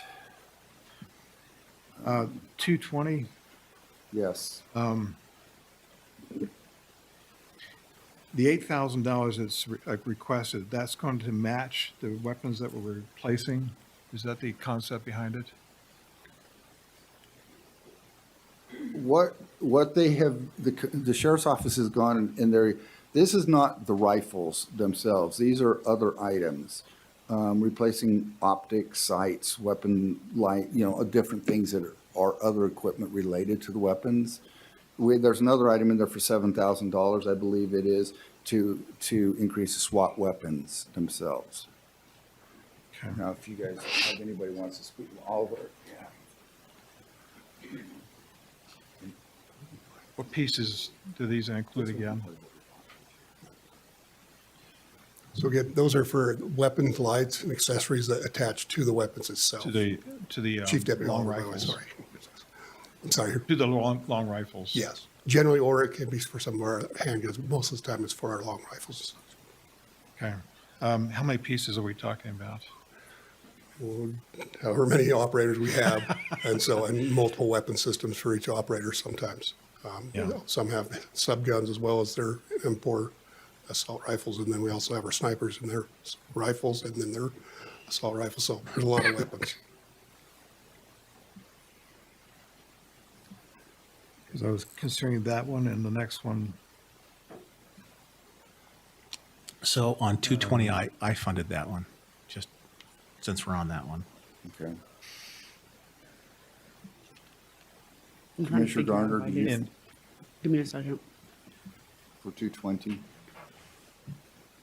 Here we go. I did. I funded that one. okay. in my mind, I'm going through what, and Undersheriff and I went back and forth on the weapon systems and differences that's demand on the law enforcement than it is in the military. I understand that. And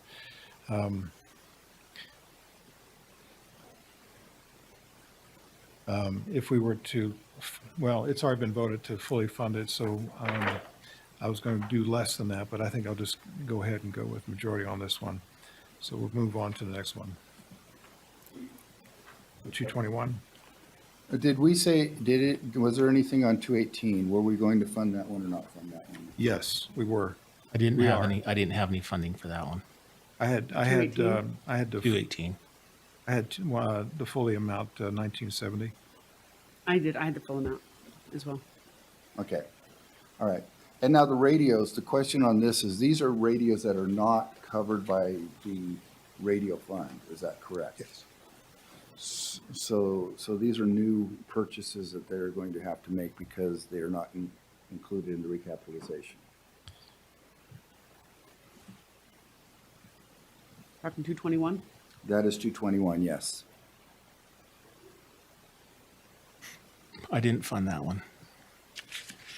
I funded it at 3,000, but only because I'm looking at the other equipment that we're funding.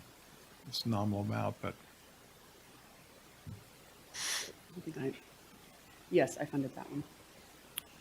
What, Yes, I funded that. Yes. at the full 4,000? Yeah. I could meet Commissioner Sakovic in the middle and do 3. yeah. Okay. Okay. It's nominal, I know that, but I'm looking at everything else as well, so. Yep.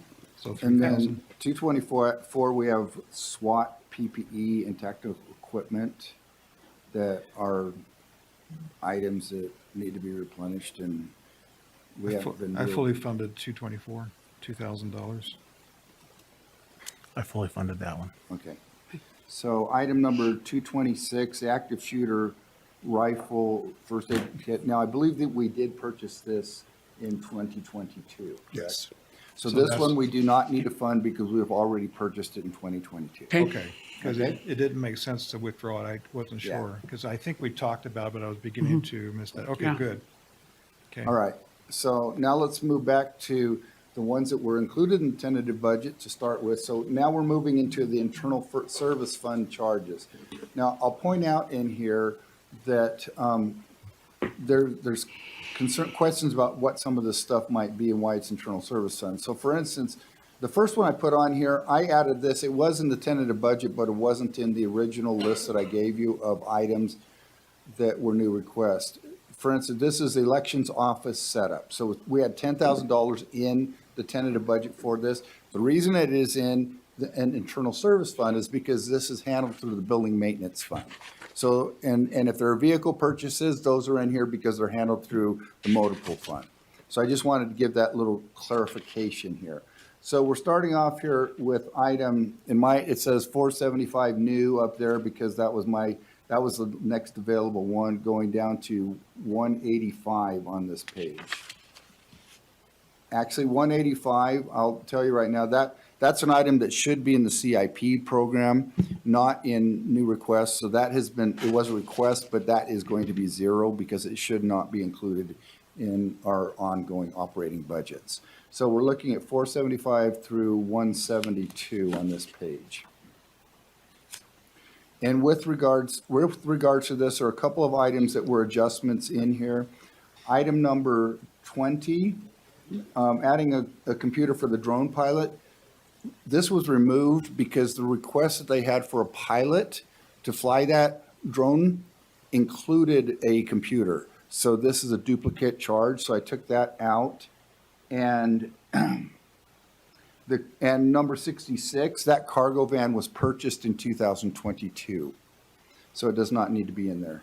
So with regards to that, all right, on the other items, and the same thing with that copier. The copier for the new bureau building, that's a duplicate. It was in here twice. And so that does not need to be funded as well. So it needs to be removed from the tentative budget.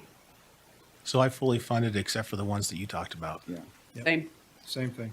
Okay, so then let's move forward down to items number 180, request 187 through, let's go through 233 because that's the rest of the ISFs, and then we'll tackle capital together.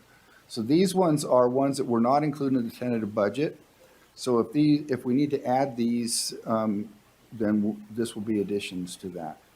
Wait, you're going all the way through what? I'm going 187 through 233, which gets us through the end of the ISF. And then we'll look at capital together in one group, Okay. if that works. Yep. So I funded 187 and I did not fund the rest that were not in the tentative budget. Okay? I funded them all. I have a question about 232. Okay. I understand there's some hesitancy about the Ford brand. All right. So that one is there. Commissioner Gardner, did you, I only had an issue with the Ford brand when it's the Power Stroke. That's like the least reliable passenger diesel. So I'm wondering why we keep going with Power Strokes instead of using a Duramax or a Cummins. That was my only objection. But this one is not a diesel. It's an F-150 and that does not come with a diesel engine. So I've got no comment. okay, so 223, you are a yes on that one? Yes. Am I correct? wrong? Y'all are laughing, but you know I'm right. 223, are you were in favor of that? I mean, I suppose if one it's then? under warranty, it doesn't matter, but I just don't want the downtime. All right. So I paused on 232 to ask the question. So you were, okay, so Go ahead. Commissioner Gardner, were you in favor of 223 and 231? which is, Yes. okay, Wait, hold on. now, just in, I have a no. I have a no on 223, but a yes on 231. okay, and Commissioner Lee was a no on 223, Yeah, I and just Commissioner didn't Garden know. is a no on 223, so that is a 0. Yeah. Okay, I'm a yes on 187, fully fund 223, 231, 233, and I had a question about 232. I'm not to 233 yet, but so we're, I was all, are we, excuse me, so I like the adjustment of 5.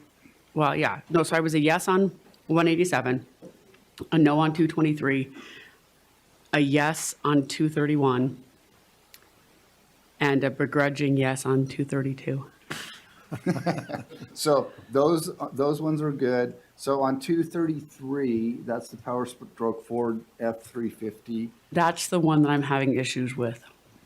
I just don't understand why we're getting the Power Stroke. But I do fund the truck. Can we talk about it? Well, there's a reason it's cheaper. That's all But I if it's can- under warranty, okay. All right. Actually, I mean, at this point, get what you can get. Well, and since you mentioned warranty, I mean, with our policy with replacement on most of these vehicles, although these are wildland fire vehicles. So we usually keep them roughly 47 years, Yeah, something like that. right? Yeah. All right, so on 233, what is the consensus on this one? Let me look. Hold on. That's the 350. I have it fully funded. I do too. All right, I just didn't fund the F-150. yeah, okay. So let's move to capital equipment. Let's go items request 17 through 115. I'll make a note that item 34 was purchased in 2022, and hopefully we will get it in 2022. Item 115 was also purchased in 2022, so they were taken off of the list. So the rest of these,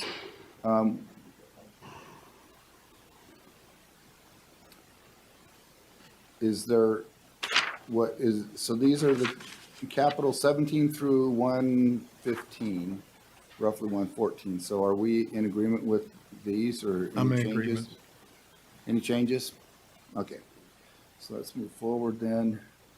On 116 through 141, once again, item 117 was purchased in 22, as was 126 and 138. Okay. Okay. So are any, I'm good with those, I'm looking as in my shown notes. okay. in. Yep. And Commissioner Lee is as well. All right, 145 through 155. Now, 155 also, money was put aside to purchase these in 2022, so that's taken off. So we're talking 145 through 154. Yeah, I'm generally in favor of less lethal options. So Okay. Now, I'm sorry, I wasn't looking up to see what the other commissioners had to say. No, I'm fine. You're all, okay, in favor? As in the So tentative let's move budget. to number 169 through 207. 207 has been purchased in 2022. So that is not going to be added. So the first three, 169, 170, 179 are items that were in the tentative budget, and so therefore no action means that they stay. Is that what we want? Okay. Now, the other ones are ones that we have to would have to add. 188, the dump bed trailer was added, correct? The dump bed, dump was part of that group, right? Yeah, that was part of the group we were buying. okay.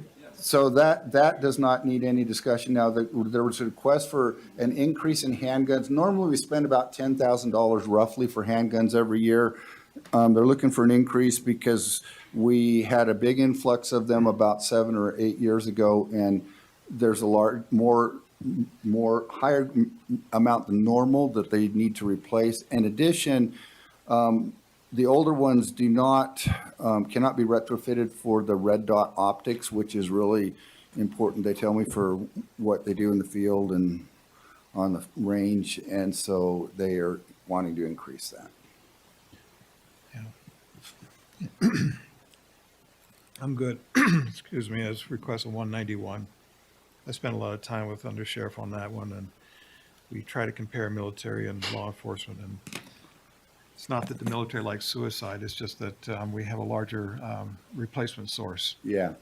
So that's been the I was a biggest- yes on Okay. 191. Number 192, 193, 194 were also purchased in '22, so those are not off the list. Now we have 195, I was a yes. which is chest protection for the detention response team.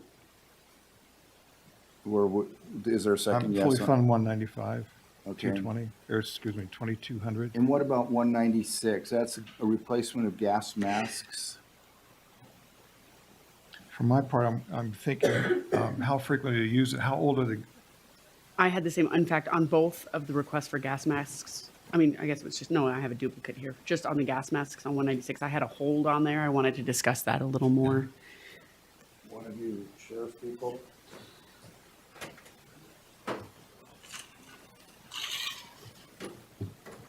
I penciled in at half that amount, 17,325. Sorry, let me just grab my notes here real quick. Each gas mask is what, $500 nowadays? 50 gas masks. I have no, well, that would be more than So they- $500 if it's 50 gas masks Yeah. for 36. It's about Probably $750. $750. $750. So when we created the mobile field force and, you know, when the riots and the public order team, when the riots took place a couple years ago, there were some go bags created for those, and we were not able to purchase all of the gas masks for those bags. Plus our current ones, our current gas masks are old and outdated and starting to crack and things like that. So our hope was to replace those used one, our used ones, and then also finish supplying our go bags for those. To be honest, they are not used very often. We use them quite a bit in the jail when we are deploying pepper spray and things like that. So those do get used quite a bit. But out in the community, we have not used those very much at all. Use it in the jail. and We So the use only it in the reason, jail, I had put a hold on it, not that I don't think it's like necessary, weekly. it's just that we only have so much money, Right. right? So if we have, when we finish this process, if we have money, I've got no problem, but I don't know if we'll be able to fully fund replacement. How many do you have? I'm not sure how many we have on. Like, for It's- example, it's if we don't have enough money to get 'em 36, all. 37, 38, Okay. somewhere right in there is what So we if we didn't have enough money to get them all, but we were able to say like, we could do 15,000 of this, Yeah, something yeah, like that would yes. work. Okay. So either, I would say either let's mark this and come back at the end, or I'm willing to just say like probably 15,000 now, and let's see how much money we have at the end. Let's see what our fund balance is looking like. They're about $706 a piece. Commissioner Lee, do you have thoughts on that? I didn't fund it. You did not fund it? I didn't fund it, yeah. Yeah, I would feel more comfortable if we could just come back at the end and see how much money we have. So But I we'll don't leave it think at we'll- zero for right now. Hold it. I've highlighted it in that peach color so we can, Problem with cracked gas masks is they leak. Right, And that's, right, and I that's a definitely, big, that's, big concern. that's That's a, not that's a good. big concern, I agree, I just want to know how much we have at the end, and we'll come back and look. Let's come back at the end then. now they also had on here item 197, body cams for GPS. I fully fund that one. I funded body cams, yeah. Okay. All right, let's move on to items 208 through 225. I said no on 208. I said yes with a smile because I thought I would like to do that actually sometime. I said no. That's my compelling reason for saying yes. Okay. Shirley and I You're said going no. 208 to what? 208 through 225. Through 225? I said yes on 208, So the only one I funded in there was 219. 219. Does anybody have funding, or do we have two that want to fund 209? I think 209 is important only because you get an extra pair of eyes with autopilot. And allows the aircraft to, if there's not other aircraft in the vicinity, it allows the pilot to actually help look. in the- 209, I had said no as well. I had said no on 209. So I said no on 208. I said no on 209. What's the next one? 210 is being replaced in 2022. So we don't need that one. And then we're looking at SWAT 219. rifles on 219, $7,000. I said yes. I said yes. That's the one I said yes on. Okay. And I said, 222 has already been purchased in 22 as well. okay. And so then the last one is 225, license plate readers. I said no. And Commissioner Lee said no as well. So then this is 0. Okay. How critical are these license plate readers? I said fully funded, because if you're using the key locations, that's it, what we have there? Yeah. Do we have any other license plate readers?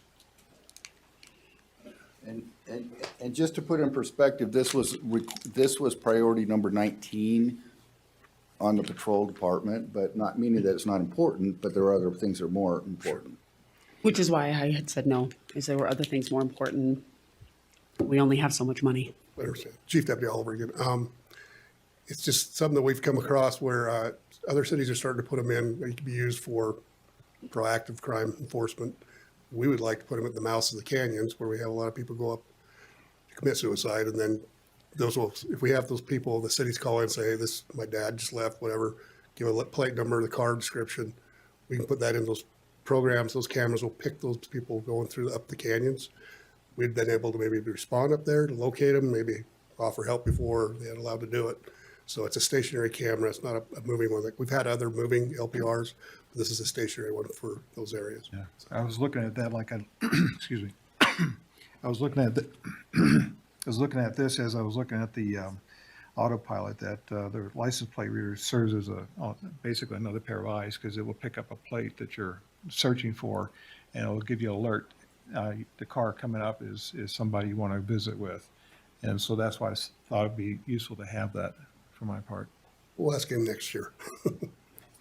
All right, so that Yeah, brings us to hopefully we the got end money of next year. the list for the general fund. Scoring all of these things, if these things were the way we have them right now, this would leave us with $230,000 of revenues in excess of expenditures. Say that number again. 230,230. Now, that is our contribution to fund balance. What I have, in our restricted appropriations, we have approximately $2.6 million set aside for salary study. And so it doesn't leave us with a huge buffer in there. So it's like less, what was that total again? You had 230,230. So less than $250,000 Yep. to fund balance. Now, in order to raise that, we would have to do one of two things: either increase our revenue estimates, which could be supported, but, for sales tax, they seem to be continuing strong, or reduce the things that we're funding. I'm comfortable with that number. With that number, I would probably be willing to give at least I wonder- 10,000 to I the wonder gas if- masks. I wonder though if we can go through the whole process, because we still have some positions Yeah. that we need to look at. And I wanted to actually point out one other thing, that we do have budgeted in here $6 million of transfer to other funds. Included with that is $4 million to the health department. Well, excuse me,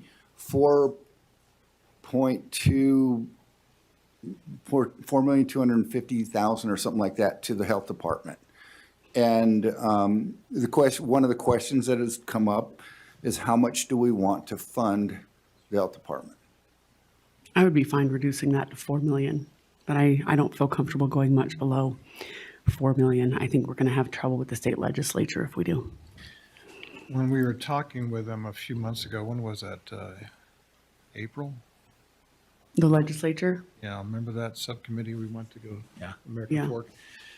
I said that, and you point out a good point, and that is that the average age for the county is 23, and it's the lifestyle that we keep that's only $4 a head, and they were wondering why we're not spending at least what Salt Lake County is spending, which is about $11.50 a head. Right. And for us to jump to that level, it was some suggestion on the subcommittee was, to me, little early. I think that they need to do a review first. They need to audit why, what we have. We should have our health department board do an audit of the health department and have them come back and say, these are the services that you need to provide. These are services that are already provided in the community. And these are the services that you don't need to provide because they are provided in the community. Right. So I worry about the 4.2. So if you look, the health department budget, we have 4.259 transfer from the general fund, but we also have a budgeted fund use for them in this budget of 6.1 million. So they still are going to have to find another $6 million in order to balance their budget. So I feel comfortable, even if we reduced that 4.259 down to 4 million, they still have, at that point, actually closer to 6.4 million that they're going to have to reduce to find efficiencies and reductions in order to balance their fund, because we have them budgeted as pulling 6 million out of their fund balance. Yeah, we are well below the, I think at 4 million, we're nowhere near what Salt Lake County does.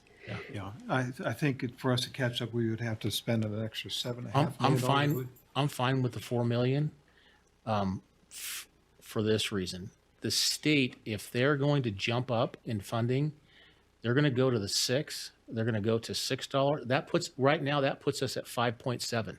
We're Yes. right there close. And I so agree. We can't go below that number that they put out there at 6, because if we go below, then they'll cut us back, and that's matching money. So I think the 4 million gets us right there to where I think that the state can't come back and say, sorry, we're going to punish you. Well, and it also shows that we're willing Right. to put something in.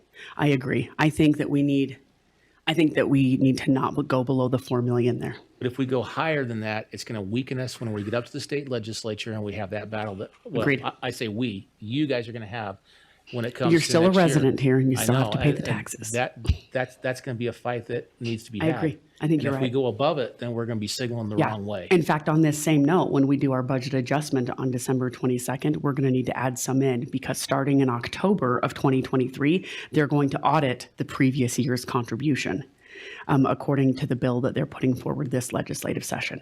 So I think setting it at $4 million is a good place for us to set it at now.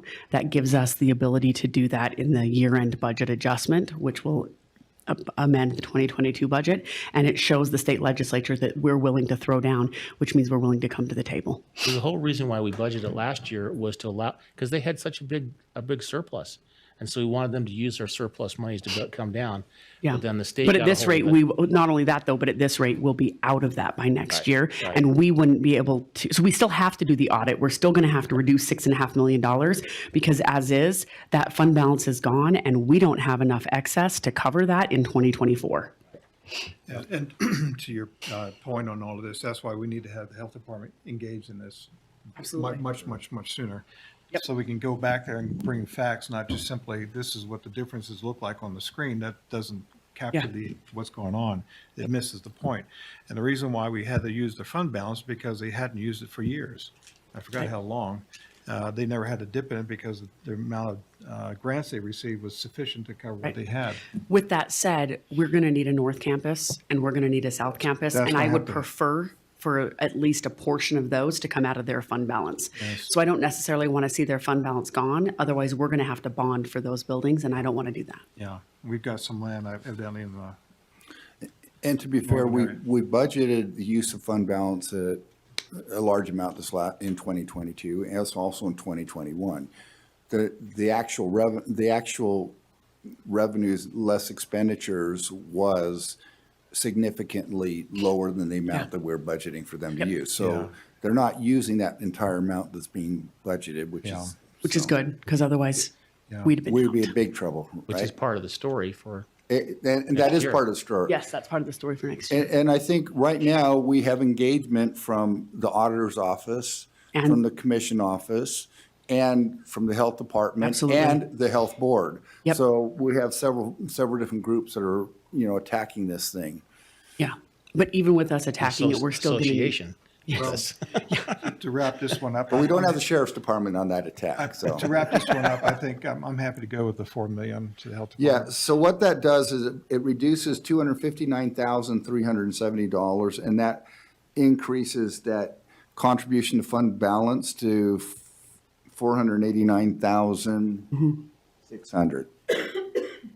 And all that may change depending what we see on the 1st of March when we close out this current year of our revenues. So, and the way it's looking, we may hit past what we think we're hitting. Well, it won't impact this number because we're looking at 2023. When we close out the revenues, it would be related to 2022, Yeah. just to be clear. Can we go back to those last few asks, knowing that what that fund balance is now? I would like to put at least some into the gas mask so that any with cracks could be replaced.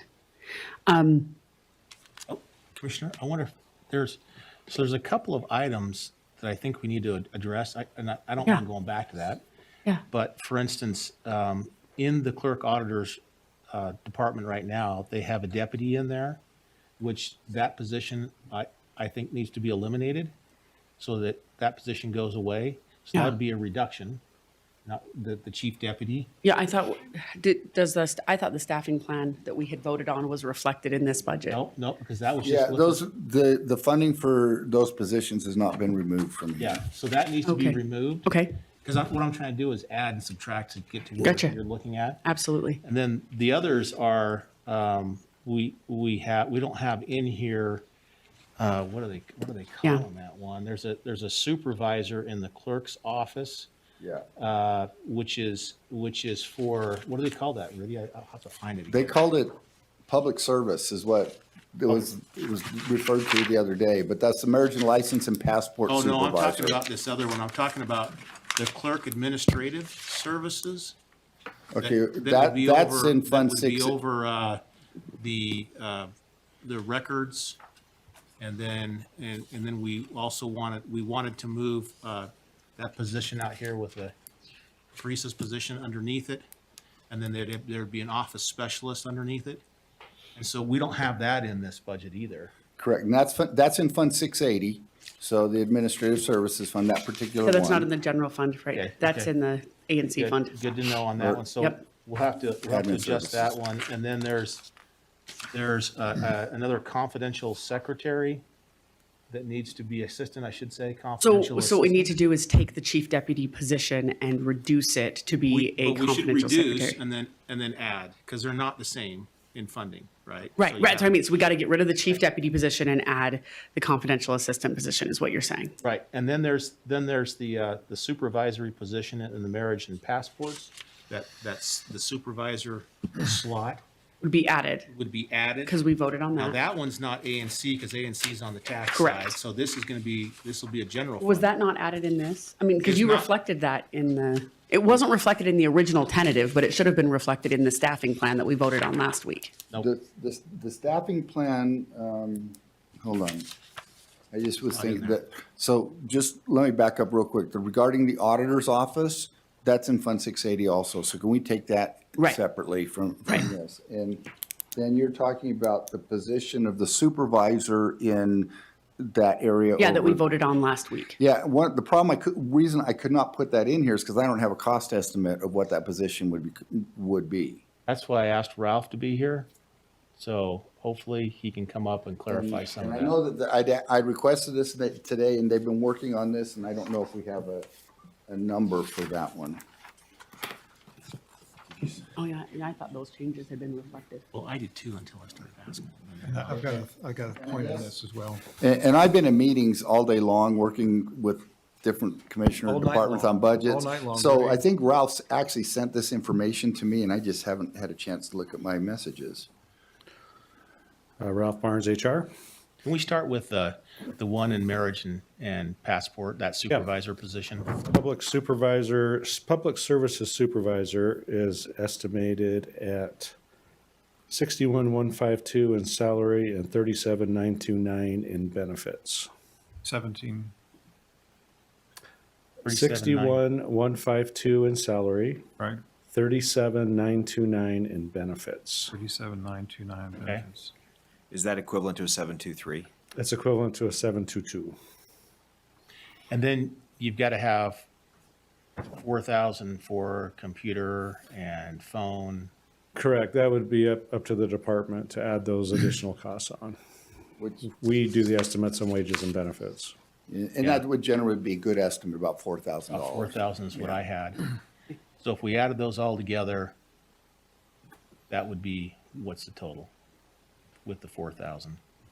I can't do math in my head. See, 102. 98, About 102. 99 plus 102. 4, 100. If you're adding in the 4,000 for computer, 103, somewhere in that neighborhood. 103 thereabouts, 104. Okay, So about 103,000 roughly, 103, and roughly. change. Okay. So I'm good with that. Are you good with that? Okay. I had another thought that I followed up after a meeting last week, but I think we were agreeing about the idea of an assistant elections clerk. In my head, I had it as we preceded this, that position basically already existed, and that is in the administrator position here in green in the center, right directly below elections No, clerk. we're talking about the assistant elections director, is that the position you're Not the talking? director, it'd be the one who's, we were considering as assistant Right, the assistant elections elections clerk, director. if that's the correct title as it was last week. That the one below that, the administrator is what I thought that position would actually be. And that's why I thought if we had an assistant elections clerk, that'd be a duplication. But to me, it was already existing. And I didn't have the dollar amount fixed, and I talked to Ralph, but if we had the existing structure, as you see it right here, where it's in green, and have his grade at 726, he would be doing exactly what he's doing now and before he was elevated to the assistant. Because then that way he would be running that team as he is currently doing, but as an assistant, not as an assistant, but he would be an administrator, which we had, at least as I saw it last week.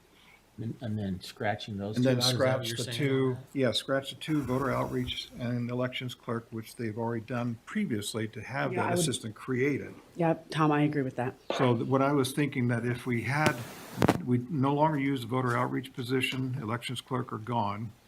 We take those funds, use it and elevate that administrator position that it's already had been used until we had created this other position.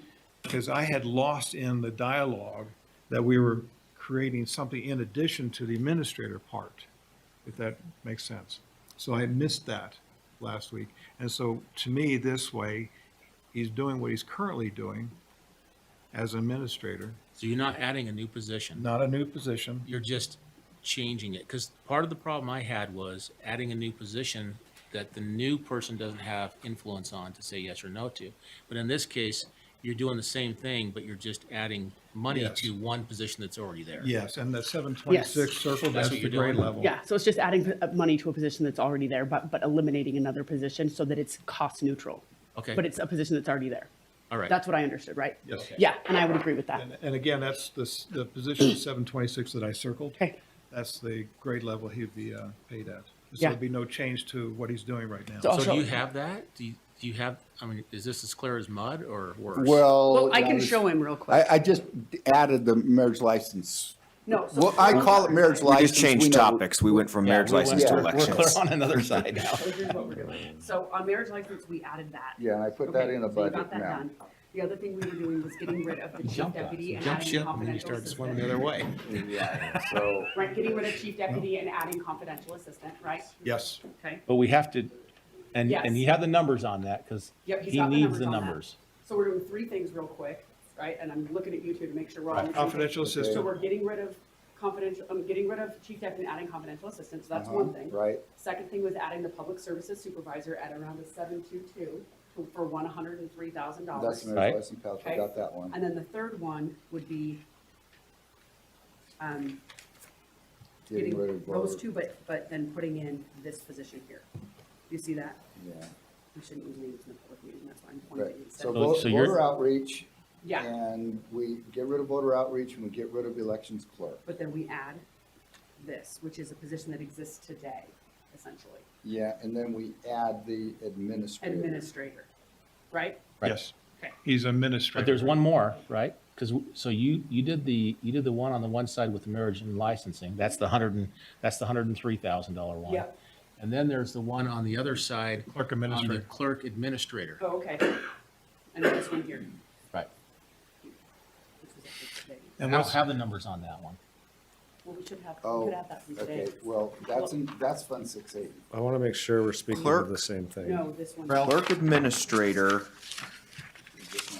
would be similar to the one that we that's the added. one that's item 23 or 22 on today's agenda. Right, that's Yeah. the one. Item- Yes. item So 22 that on one, today's agenda. that one, for the budgeting purposes, Needs to go on to the We need- 2023 budget. it needs to go on the 2023 budget. Can I just, clarify, this is administrative services supervisor? Correct. Okay, Yeah. let's make sure we all. Yeah, use the same- administrative services supervisor, which you already have graded. Administrative supervisor. That's We've got the 104, oh, go ahead. Oh, no, sorry. I was going to say, that's Clarify. 104,569. 104,569. 104,569. For that, Ralph, For this you position need a here, copy? 104,569. Please. And we have 103,000 for the public service I'll write them on here. supervisor. So you got 'em. Well, no, I don't want to take your pen. it's okay, I got another one, well, I got another pen. I left mine sitting up there. Here, I got a red one. I got it. So 103,000, Ralph, for the So this one's public 104, service supervisor. Correct. See if I can do this. And 10 then, 104, and then deleting the chief deputy This one position was and adding 100. the confidential assistant, Correct. This one which was would be on the clerk side, That's correct. because we already have one on the auditor side. Correct. Okay. I don't want to complicate this. Do you know what Will. the cost of the confidential assistant is? Should be equal to what we. 65, I think, was it? Yeah, it's about But 65,000. that's, Oh, that doesn't include benefits. So hold there's, tight. yeah. For us to be able to vote today, I just want to make sure. Yeah. that- 40% of, So the only thing we're missing is the cost on this. Okay, but there's the cost on that one. So public services was 103. Right. This one was 104,569. And this one was 72,000 is what you put for the administrator, the elections administrator. the elections administrator was an additional 4784, I believe it is, on top of what he's making previous. 40 So whatever his current, What was that amount? the grade was an 47.89. increase of $4,784. 84. Are there any sense to And, this? and then you have to take, So an additional. you have so many voices going on. So, Just basically, we just need the amounts for confidential assistance. yeah, I'll have And then that you have to, shortly. you have to, Rudy, you have to take off the voter outreach and the election clerk. Yeah, Right. you mark that. Okay. Yeah, I don't have the dollar amounts in front of me though, I'm gonna have to look them up. I can get those You too. can get those. You could get those two and the chief If you deputy can and the give me confidential amount of assistant. chief deputy, and we can move on and then come back to that, Okay. if you could do that. So we need chief deputy, we need the Confidential assistant. confidential assistant, the outreach coordinator, the Makes perfect voter sense. outreach, Uh-huh. and we need the vote election clerk. Okay, those are the four things you need from Ralph. Yeah, and then we can move forward with the rest, and then we'll double back with that amount once we got it. And then Rudy, does the budget amount, the actual dollar amount in 680 for next year already include the assumption of essentially that welcome desk office position Yes. that's currently in the treasurer's I office? believe that is correct, Okay. It just needs to be moved. Right. but It just I- comes I from a can't different double check place. It comes unless from 680 I instead of stop, I 290. can stop sharing my screen and I can tell you for sure. Okay. Okay. but I believe that's, If I I think those can, were, yeah, I had thought all I that. think we was done, understand the so good intent catch. anyway. so, make sure I finish this. so then the other, so we would be adding that position in 680. And was there another one we were adding in 680? I don't think so. Well, did we discuss this last week? But the senior office specialist that's currently in the clerk auditor's office. Correct. Yeah, There was We have discussion a- last week that we needed one in both departments, one in the auditor and one in the So that was clerk's actually office. on your staffing plan that you actually approved last week. I want to make sure I got that There- right because this- I've been, yeah. I'm starting to see double vision here. So what it was the current record and archive team has a vacant archive position, which we were going to replace with the office specialist. So that each there's a office would net- have one. Net zero change in headcount. Okay. Now, there is one issue that I think what you would want to do in the budget is actually budget that position to a senior office specialist, because according to HR, an office specialist is not allowed to do certain like PO entries, and they have to be a senior office specialist instead. But the archive position that we were sacrificing to create the office specialist position was the same grade as an office specialist, not the same grade as a senior office specialist. it. Small detail, but Let's could be ask important. Ralph, what's the difference? You can give that to Rudy. It's one grade. You know, Yes, let's you take a do. quick recess and give gonna him be time to less get than those numbers, $10,000. Rudy time to recalibrate. Is that okay? Like, let's take, We need 15 minutes? Ralph, would Well- 15 minutes give you time to get that? Okay. Rudy? What you could do, just a recommendation, is you could pause this conversation and you could continue with the rest of your agenda items and then come back to this agenda. That's a item. great idea. Let's do that. Let's pause agenda item number 4. Is that what we're on? Let's go back to this agenda. Give them time to get the numbers so that we can move on. Does that work? That'll work. Okay. Let's pause agenda item number 4 then. Looks like 7 is tabled. So we move on to agenda item number Where 8. are we now? We're on item number 8. 8? Yeah. Because 7 is tabled, so we're on item number 8. And Commissioner Lee. We're good to roll, right? We're still Yeah. rolling? Okay, so Tell us we're on- good. We're on still ag- recording. On agenda item on number 8, I'm just gonna tell you on agenda item number 8, I'm voting no on this. Excuse me, we'll need some quiet here. Because I did have this group come in, sit in my office. We went into detail about what they were doing on the lease. They assured me over and over and over and over they were going to be gone and out of the county offices at that period of time. And so I'm just holding them to that they said that this will not happen. It will never happen. I was struggling anyway. I had some problems with them not being able to to pay for costs in which they would have to if they were to go anywhere else, on the federal government side. And so I pressed them really hard on this. And so I was really shocked when I saw that they were looking to have extended time, for us, which, I mean, it does reflect if we don't start moving the recorder's office over there, it's not going to happen during Christmas. Then you have to do it later. And I'm sure we could be flexible with it, but my issue there is that I was assured by them over and over that this was not going to happen, and so I'm going to be voting no on this. Understood. And just for the benefit of the public here and anybody else that may want to know what this is about, this is Ben Stanley from the County Attorney's Office. The USDA, Department of Agriculture, had asked to lease some space in our historic courthouse. In late October, they actually moved in. We crafted a lease and let them use some space there. That lease ended on Monday, on the 28th of November, just this week. And so with the termination of that lease, there were some opportunities to do through ratification, some kind of extension. They have asked for an extension through December 16th. But as Commissioner Lee points out, there were representations at the time and certainly understandings that they would not be seeking extensions. And so we don't have any recommendation or preference here. This is really up to the commission whether or not you want to allow that extension, or whether you have the same concerns Commissioner Lee has, that there are needs of our own departments to get into that space soon. So if there are questions about it, I'm happy to answer them. But again, this was a request from the U.S. Department of Agriculture.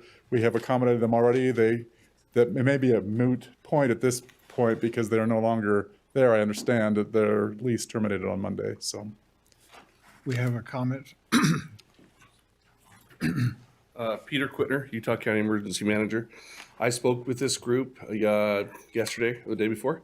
And, with any type of emergency or disaster, as we saw with the COVID pandemic, it went along a lot longer than we thought. They were asked to come in by the governor. I'm not familiar with the meeting, Commissioner Lee, you had in your office, but I do know that I spoke with them about their current time frame, their current timetable, and their plan is to be wrapping up the whole incident by the 16th.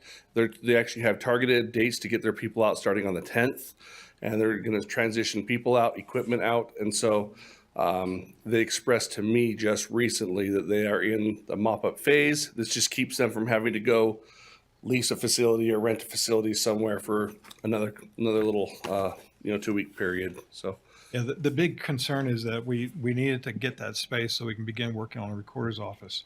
And the ideal time to start this work is actually during the Christmas season, when work tends to slow down a bit in some areas, not in every area.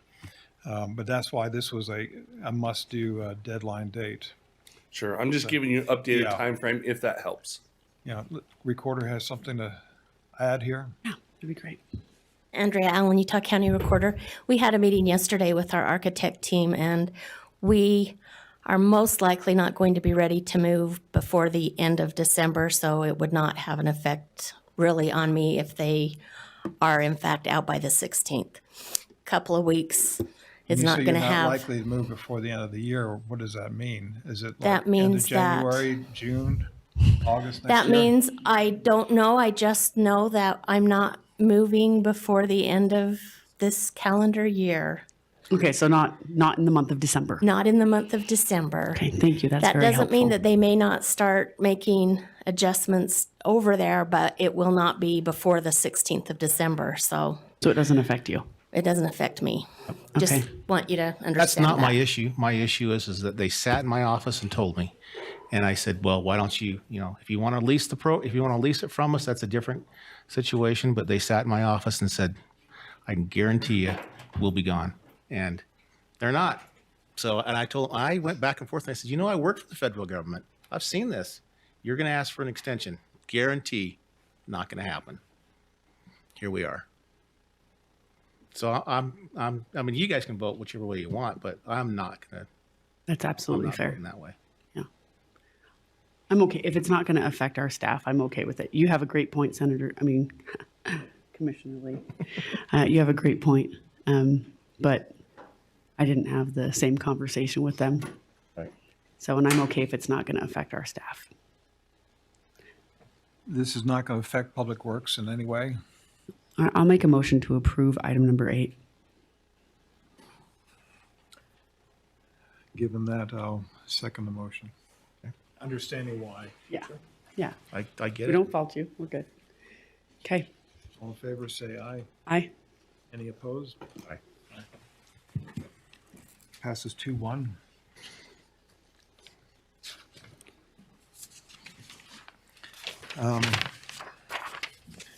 I think we're at number 17 now. Adopt resolution approving the 2023 and 2022 additions to the equipment replacement program. And Do we want to Mr. hold off on Livingston this is one? not or- here, so we have to hold on that one too. Yeah, you're going to want to pass because We'll wait on that one. We'll come back to it. Number 18, receive the recommended proposals for RFP 2022-6 for real estate appraisal services and recommend the proposals for further negotiation or award of a contract.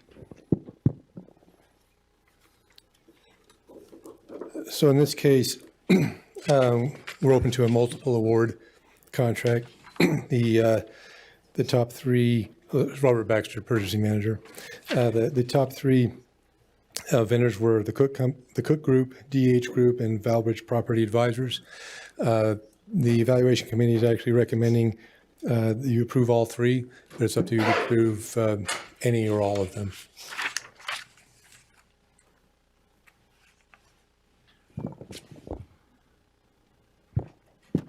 I make a motion that we approve all three so that we can use whichever one works the best. I'll second that motion. All in favor, say aye. Aye. Aye, that passes 3-0. And the only thing we have left now are closed session items. No, we got item Oh, number excuse me, 23. I jumped the gun here. Number 23, authorize a staffing plan change to upgrade one full-time career service forensic interviewer position, 1 position, to a full-time career service forensic interviewer, 2 position, at the Children's Justice Center. And then add 1 position of Job Code 2372, grade 725, and delete position 01945, grade position 722. Hi, Autumn Jones with the CJC. Thank you, Adam. I held this one. I know that we have already approved, I think, in the next year's budget for a forensic At first, I held this, I was looking at it, and I said, it looked like we're doing a duplicate, but we already approved in our staffing plan for a forensic specialist.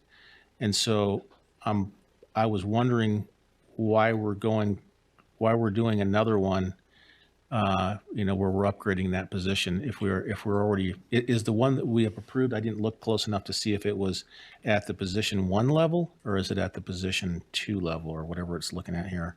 I'm not familiar with what you guys approved in our staffing plan previously. This particular item, our current forensic interviewer has upgraded their license. They're now a fully licensed clinical social worker. So to move them into that position would be changing it from a forensic interview specialist 1 to the level 2 to match their level of licensure. Okay, so that makes sense. I understand that. So So we just need to make sure that the existing staffing plan for the budget reflects the increase, is what you're saying. reflects the increase, and I was wondering on the one that we passed. Now, Yeah. I don't know if Ralph knows. Is that one coming in at the 1 level? Yeah, so there's 2, right, because there's 2 positions on this Now agenda. there's 2 positions there, which I think we adjusted this one mid-year. I'm not sure if I heard all the question, but I know that the one that we're speaking of has the licensure now, which would support the. Yeah, we're increase fine to with the it. What 2. we're asking Okay. is for the budget, for the staffing plan budget that we passed for 2023, does it reflect the positions that were upgraded in today's agenda? Yes. Are they coming in as a 1? The new one that was, I'm gonna have to double check now. Now that you both asked me, I have to The double check. upgrade I is- thought it included it as a 2 level. but Yeah, I need this- to I thought it did include The it as a upgrade 2 is as to a well. 2 position. Yeah, And then because- we have an additional 1 position. And I thought that the budget included it as a 2, that in anticipation of this being upgraded.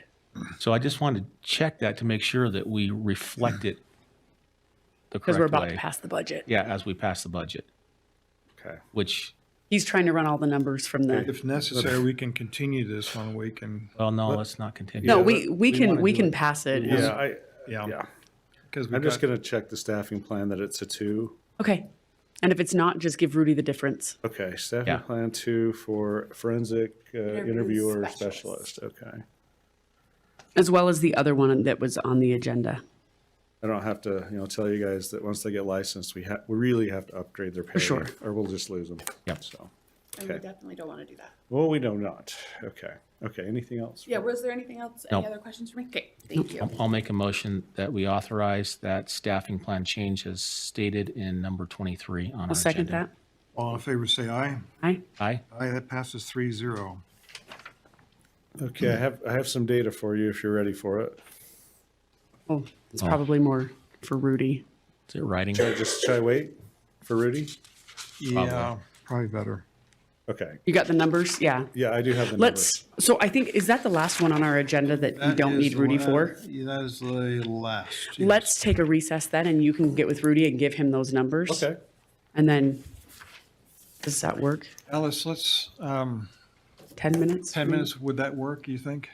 Take it. Really rather not stretch this out longer. 10 minutes. Let's set 10 minutes. Okay. So at 5:10, Yeah, Zoom will stay running and then we'll just take a 10-minute break. Okay, and then Ralph, yeah, get with Rudy and give Okay. him those numbers. We unless just you can need- pause We Zoom just and need those just in the keep, budget because. and then restart it again and patch it together.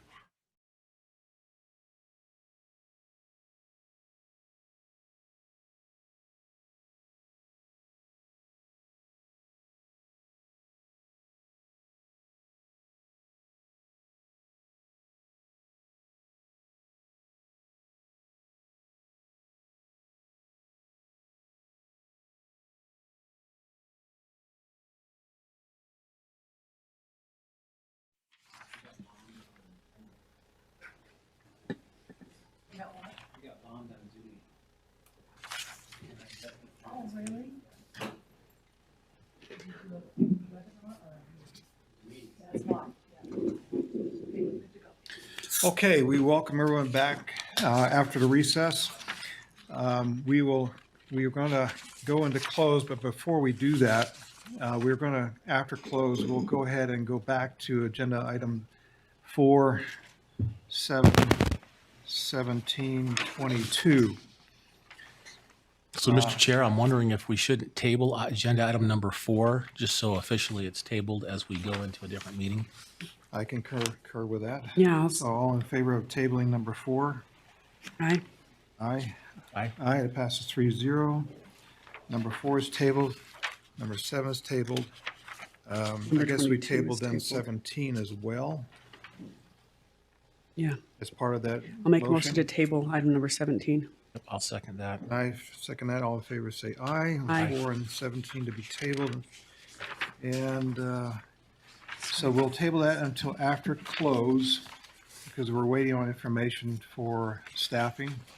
And for now, we will then, before we go to close, we'll have public comment. Are there any here that would like to make a comment on anything that we discussed this evening?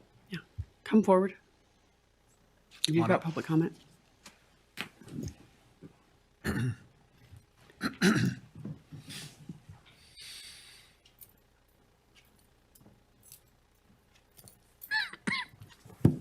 Miguel David Jetto, does it have to be on what we talked about here today? Or can it be something else? It can be anything. It can be anything? Okay.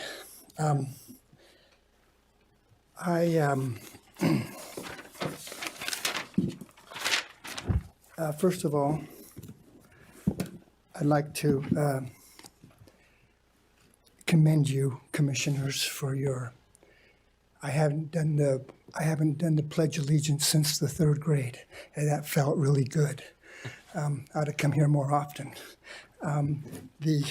What I want to address here is a problem that I have with a piece of property. Let me give you now, you don't have to answer. I should let you know that for public comment, we don't provide answers. We just hear commentary from. Right. My email address is my name, David Jetto, Gedo @gmail. The property that I'm referring to is serial number 147249-2002 and property number 112444399. These are in Pleasant Grove on Section 28, Township 5, Range 2, and the book number is 14-044. This property I purchased on October 8th of 1999. The property apparently, since the day I purchased it, is an illegal piece of property. That's what the city of Pleasant Grove tells me. That the property is illegal. They won't give me an address, and they won't give me any kind of until the property becomes in compliance. But the problem is that the city ordered the realignment of the property lines around my property, and I don't know how Tina Peterson had the authority to change all the property lines of the county plat when they took away my access to my property, which was a piece of property that I had warranty deed. I had a warranty deed on it with title insurance, and they took it away from me and gave it to my neighbor. Now, that's cut the access to my property, and it's illegal to landlock anyone in this state. And now I want to, because I can't seem to get this property back into compliance because they took my access away. So I'd like to have the serial number removed from that property because this commission cannot accept illegal money. And if the property is illegal, then all the taxes that I've paid since 1999, which is about $8,000, needs to be returned to me because the county can't accept illegal money from anybody, not even me. I mean, I was glad to pay it, but now that I realize that it's illegal, the property is illegal, and therefore all the money I paid, the Utah County Tax Assessor, has all been illegal. And the property that they took from me, they never refunded all the taxes that I paid on that property, when they gave it to somebody else. So that's what I want to bring up to the commission. And nobody seems to want to help me put this into compliance. But Would you leave your, Alice, would you get from him his name and contact information after this is finished, and maybe we could follow up? But I know that you guys are God-fearing people, and I know you'll do the right thing. Thank you. Thanks.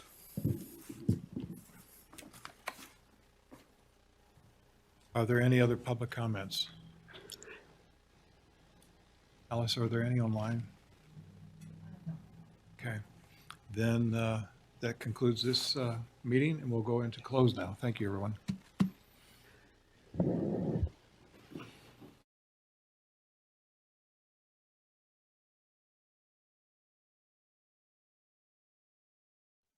Bring it back from table.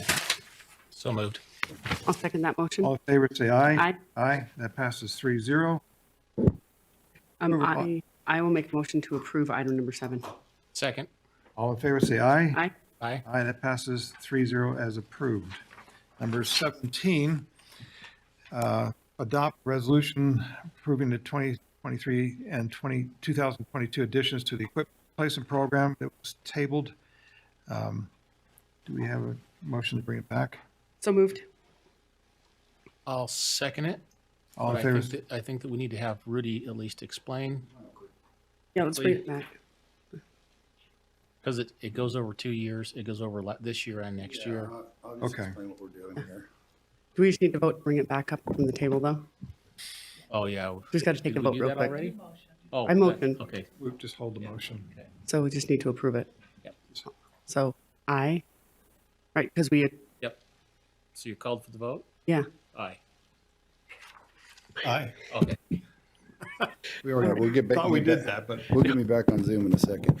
This one here, it's new. In 2022, we approved the equipment replacement fund. And one of the provisions in that equipment replacement fund is that each year, in conjunction with the budget, that the commission would approve the anticipated purchases through the equipment replacement fund. These are new items that would be added, and these are not items that are replacing, but these are new items that will be added to the equipment replacement fund. Because of the timing on when we had the final document approved, we did not do this for 2022. So what we're bringing to you is the items that have actually been purchased for the equipment replacement fund for 2022, and a list of items that are anticipated for 2023. What this means is you've already approved these things, so when we're going through all the process of moving the budgets around to get these purchased and everything, we won't have to bring them back to you at that point in time. We can just approve them because you've already approved them. If any come up during the year that we aren't aware of at this time, then we would have to bring those back to you at some time during the year for your approval as well on that. So that's all we're doing with this. All of these items are except the copiers, all these items are actually included in the departmental budgets.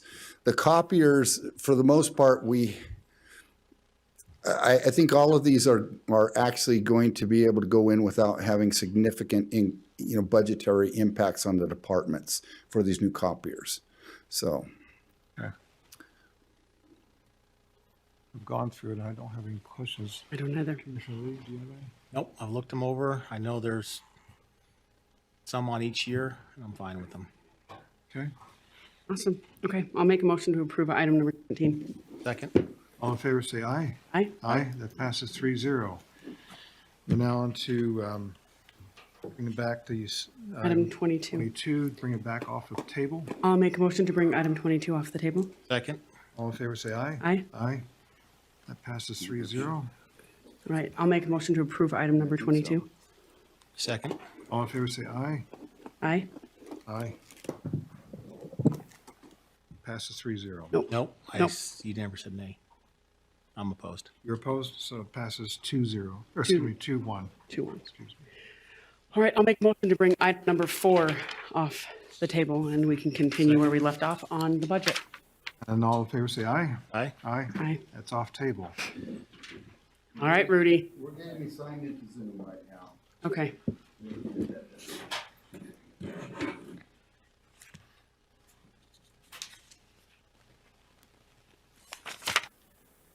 While we're waiting for Rudy, my understanding is this is the last item.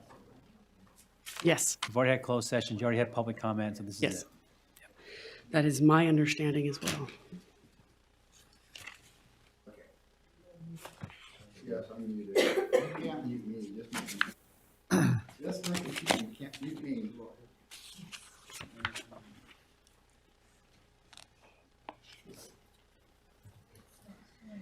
I left my notes up on I left all my notes up on.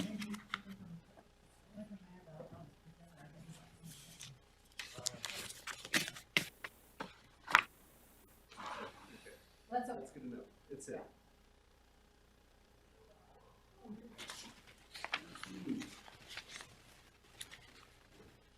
No, I need to share my screen. Yeah.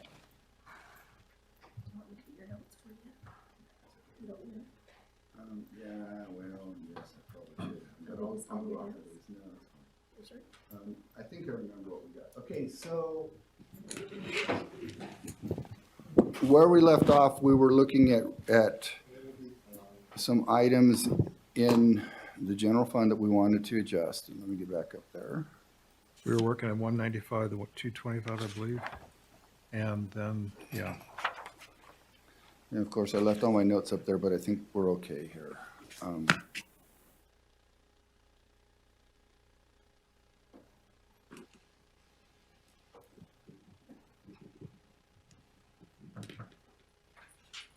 Man, somebody should make a shorter list next time.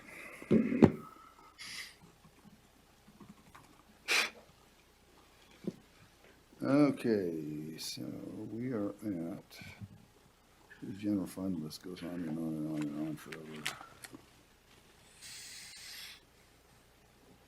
Okay, here we go. All right, so when we left, the plan is that we would add, are we on? Mm-hmm. Oh, okay, you just don't have that on, okay.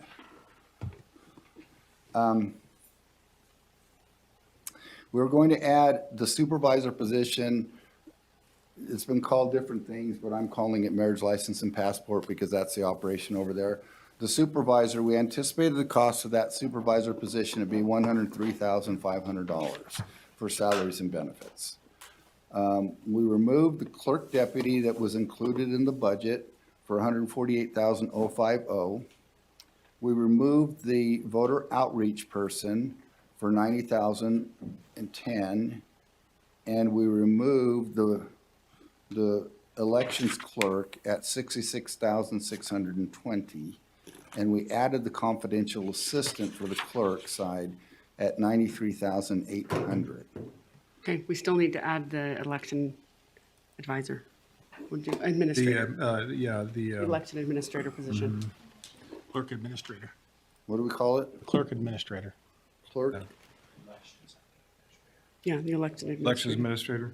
Yeah, this position. Yeah, it's grade 726 was on that one. Yeah, grade wait, 726. So that one, yes, but also clerk administrator. That one was already Oh, in there. That one's, It was already, wasn't it? no. Which one? That one, though, no, this one right here. Okay. Yeah, that's the clerk administration or Clerk administrator. We're Oh, talking, that's the one, I call it marriage license and No, passport. no, that's a No, different the one. other one on the Totally other side. different. Okay, so that one's one, so there's a different one yeah, now? there's public services, then we were talking about the, Take the charge. That's Fund 680. We're not in that fund yet. Oh, but you got it? We're not in 680. Correct, Gotcha. we're not in that But fund the- yet. Okay. But the election administrator. Did we have a cost on that one? That was the one that was 104, wasn't it? I think that was the one that was 104. Yeah. That's what I left my notes, so I don't recall. Ralph's We looking had it up now. 103 But and we had I, 104. it was 104. I remember that. It was at 104. We'll put it at 104, and, you know, that's Ralph what just said that's right. made yours are all Yep. about, right? Fixing things if we need to. Okay, so 104,000. Oh, give me another zero. Oh, I'll warn you, get a little punchy when it gets later. Okay, so if we add that, so we're adding the marriage license and passport, taking away the chief deputy that was budgeted, taking away the outreach coordinator that was budgeted, taking away the clerk. Yeah, the election clerk. It's the election Yep. clerk. These things are not. Yep, we're good. The elections clerk, taking away that, adding the confidential assistant for the clerk, and adding the elections administrator, is that the position it's called? Yep, For so under your 104,000. total adjustment category, that needs to be added, but other than that, yep, we're on. So once we do all of this, Okay, the net impact is that we have almost $493,000. So do we have that last one in the right category, though? That was in clerk, 'Cause right? you- yeah. But did you put that, because you said it was a 680 fund? No, that's, I'm looking at general fund right now. Right, and that one's a 680. No, that is what item 22 is, 680. yeah, Right, but The do one that we have it correlates with listed in item- the right fund? I no, mean, it did. Sorry, item 23. Yeah, it should be listed in 680. Which one? The 104,000 one. No, yes, yes. that correct. 680? That's 680. Sorry, no, well, hold on, specifically, it's the, No, That's the clerk administrator, administrative services supervisor. and Right. that's in 680. yes, in 680. And what we just put on here, Is not that. And we just put it in general fund one. what we just added here was the elections administrator for 104,000. Right. And that's because we took out VOC and the election clerk. Correct. Yeah. Okay? But we have it in the right account? Yes. Okay, okay. Election administrator is the new title that is not like assistant election director. Right. It's a different title, but it's similar, same basically position, which replaces two other election positions. Right. So it's actually a net decrease in the head count there. And then 680 should have that one from. Yeah, and we'll get to that in a minute, Okay, hopefully a minute. right. Wait, the one that we're talking about, I think we're talking about the same one, but in different categories. So the one that we're calling the clerk administrator, this position right here, are you saying that should go into the 680 account? The Administrative Services the Fund. Administrative Services Fund? The administrative services. And you're fund. saying that this number that you have down here right now is the 680 fund? The one that with 104,000? No, that's elections, which is 100. No, that's this, Yeah, let's look at it. So go back to where you put the 104 in, Rudy. Yeah, I'm getting there. Put funds on here for you. So that position right there. That's No. 680. yeah, That's- that's not the one we just, yeah, we were looking at. So the 680, so the one that you have in here for 104, That's this right here. That's this one right here. And that's And that's- salary and benefits. that's the 726? Right, Ralph? 726 grade, yes. That's a 726 grade? Correct. Okay. And then, so this one here then is. We haven't talked about yet. We haven't talked about it, but it's that's 104 as well. Yes. Yeah. That's where it's getting confusing. And this is is that we're internal talking. service because it's Yeah, administrative. right. Yeah. Okay. They're the same salary Okay. grade. Yeah. That's confusing, yep.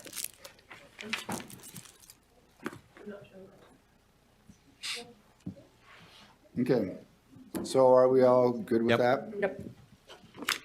Good, so taking those all into account, that leaves us with a $492,980 contribution to fund balance. Do we have any money for an inflation fund? We do not. Okay, then I would propose that we put $450,000 into an inflation fund in restricted. And I support that. I support that. That's gonna give us 42,000 in our fund balance. Well, in our contribution to fund balance, but All right, so we will. it's a good put that- start. So 450? Yep. Yep, okay. So And that's for inflation. 123,297. So since we're in general fund, I got one more. I want to get through those. There was discussion for, there are actually two, sorry. But there's one, the American Lands Council. I wonder if we should put a line in for $5,000 Yeah, I would for support that. that one. So we need to create a line and call it dues or call it subscription. This is the thing you were talking about That's the one down that we saw in UAC. at UAC. Okay, yeah, I would That support is that. or is not the one at UAC, you're saying? It's not a UAC. We're talking Correct. about it at UAC. The research piece. The research. With NACO. Research organization. So it's for ma- $5,000 dues membership or whatever. Yep, yeah. And that's in addition to the amount proposed by UAC, that's a share This is not, yeah, it's of the not PILT Plus? separate amount. Separate from that. separate, separate. And maybe you can hand this to Rudy so he has some information with it, so he's not blind with it. Yeah, it's a So research, it's a that's- research that's organization. services? We've had it in the past, but it's been years since we had that in the past. So this is, and then the last one is, and I'm just trying to, UAC and Montana and others, NACO, have negotiated for us, and we had $500,000 put into our account recently that came from public lands. Yeah. Public land stuff. NACO is asking if we would be participants at a 1% to go back to create an organization. And so instead of trying to find some line item that you don't have, I suggest that we put a line item in our budget for at least the equivalent of that 1%. Which was, there's 500,000, it was about one point something million dollars, which is an increase, Rudy, that I think that we probably should have. Well, we could just let it sit there because it'll just come back in, right? So I don't know if we need to account for that as much, but there's about $1 million, $500,000 this year, and another $500,000 next year. And so if we paid that 1%, I would advise that you think about reserving that expense within whatever fund we're receiving ARPA funds. Because this particular money that you're talking about is going to be received by the county in the same way and in the same bucket as we've received ARPA funds. Yep, So- wherever, just so that when the invoice comes, it can be expensed to it. Because if we don't, then you have to go through that whole cycle of, there's nowhere to pay for Josh, this. can you Okay. do that? Yep. Okay. And build in that Which would be in 1% Fund element. 248. And I think that's unanimous. Is that where we've received ARPA funds? We just have to put enough in there. Generally. And it was 1 point something million dollars, and I don't know the difference. Exactly. So- It's like you said, So it's about one- 500 a year roughly. We'll have to find out what And I the think the exact total, amount. we figured it would be like between 10 and 15,000. 10 and Rudy, you said 15,000. 248? So if we put 15 in Is that what there, you were saying? if we put If 15 we in, put it would 15 in cover there, it. yeah. we're plenty. And So anything that we don't ARPA use just goes Is back. ARPA revenue budgeted in 248 or estimated? Generally, yes. Well, So yeah. the thing about 248 is that expenses are budgeted to the full amount of revenues. Is that accurate for 248? So then that means do we need to have a separate authorization as part of the budget to just make expenses that are already 100% of revenues in 248? Yeah, in 248, the ARPA is kind of funny because that was pre-funded, which most of our grants are reimbursement grants. So that was pre-funded. So we have money in there and it rolls over from year to year. And then we budget against that. So, so we're budgeting a new expenditure. Is that what we're doing? Well, we actually need to budget a new revenue too. Has the ARPA team given you estimates on 2023 revenues? Nope. Well, other than what's in here in the budget. Because we've already received it. I don't think we've received it. Have we have Because another we tranche just- of ARPA? we- I thought we got the whole 120. But it's separate. It's in addition to Yeah. ARPA. It's No. part of ARPA, but it's in addition You're to talking about what ARPA. we're doing now? Yep. Oh, It's yeah, an yeah, of add-on. course. Yep. Some people call it PILT Plus because it's tied kind of in a way formulaic to our PILT revenues, but it's Right. not PILT. Right. And so where our PILT revenues are property tax and it goes in the general fund, this money's going to come to us as part of the ARPA program.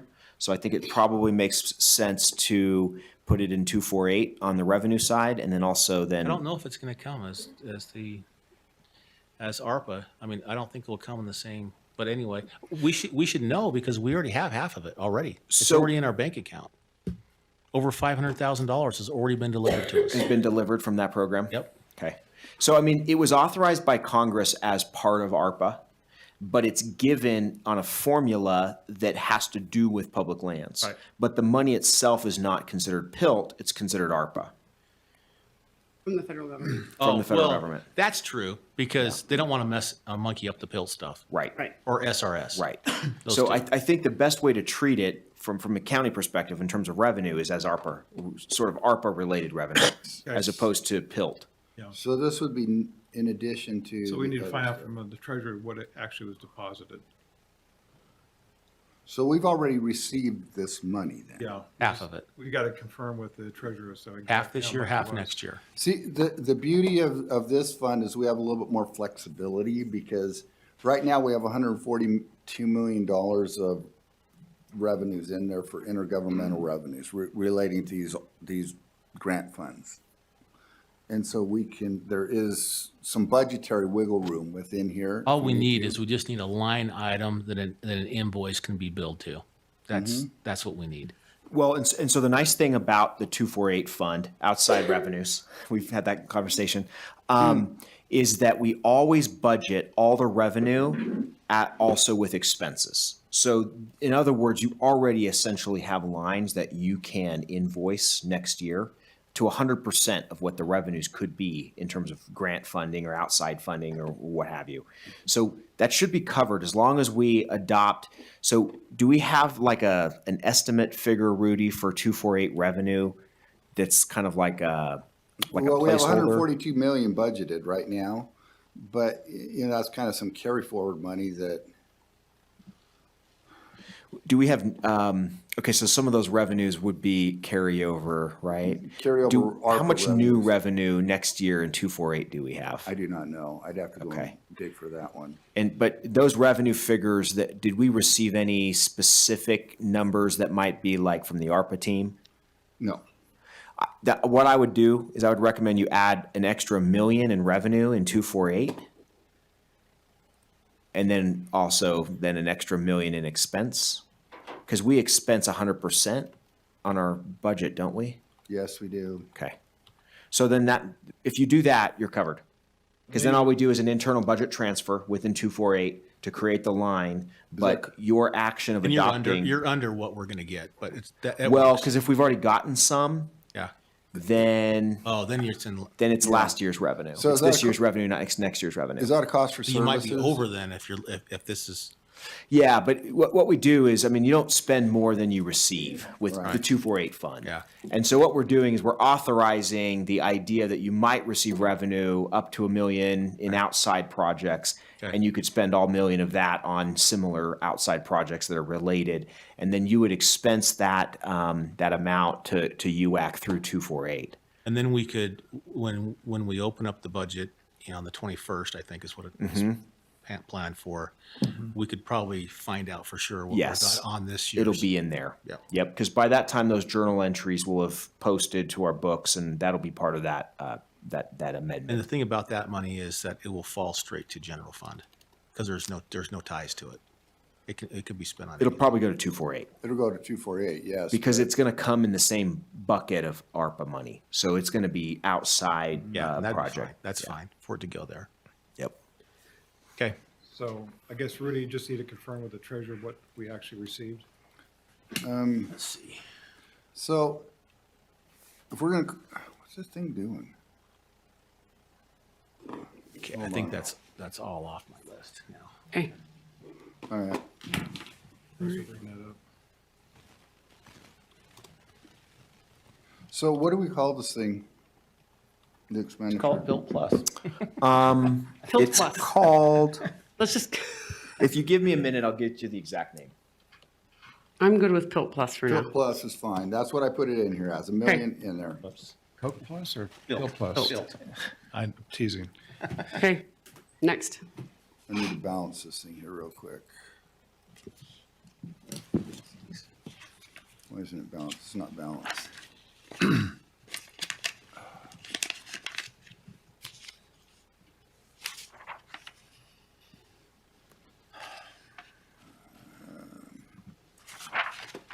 here too long. I can't think anymore. I got a formula issue. I'll fix this. The formula. total is 1.01 million, but it comes in two halves. So that's where we would have gotten 550,000 already, and then we'll get another 550,000 next year. A million's fine as a plug figure.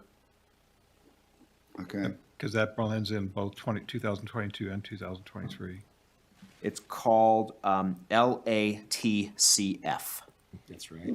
Local Assistance and That's the reason Tribal why we went with Consistency Pilt Plus. Fund, LATCF. Because they kept talking about that. I think Pilt Plus is easier to remember, right? Well, but the problem is you're gonna wonder, you're gonna confuse it with PILT when it, if you just type LATCF in the I Google, did. it'll take you right to the, Yeah. but it's under the ARPA program. It's a special sub-program within ARPA. Okay, now we're fixed. Okay. So is that got it. million accurate? Should it be more than that? Was it? The one- acronym's one- enough. I mean, our team will definitely know. The dollar amount was what I'm referring to. Oh, $1 million is. a million's fine. Okay. All right. Next. Okay, my little, we have received $548,901. Okay, so just put 1.1 million on that then, because that'll cover it, 548 plus 548. Yeah, I mean, technically, we would use, yeah. Yeah. Actually, I mean, you'll be amending this year's budget to reflect revenue received, which is Correct. half that So we amount. should have so the we five- should just next say year's 5. We have 550. 550. Yeah, next year's 550. Thank you, This Mr. year, Auditor. yeah. Yeah, that's, if it's all coming in Yep. this year. All right, there we go. We are balanced. Okay, now back to the general fund.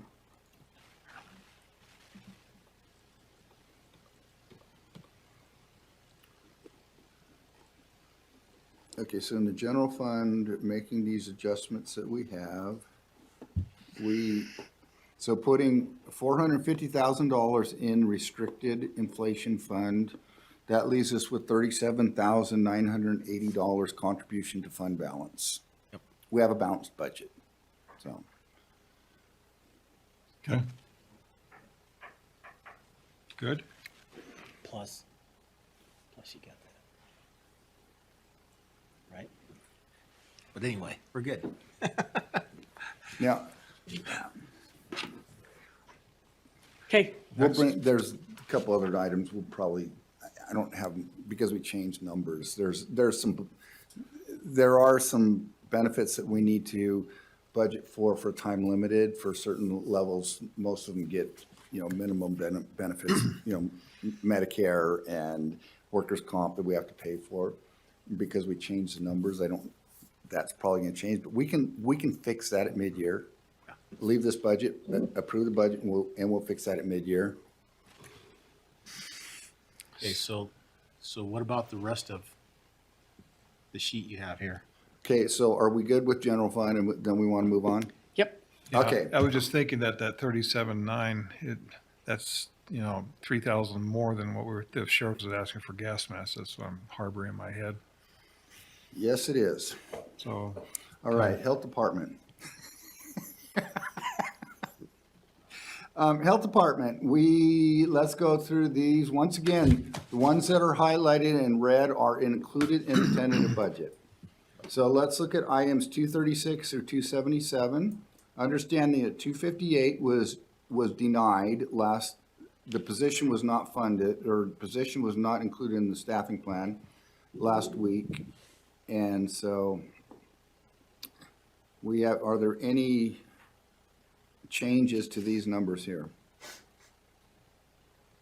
Not from me.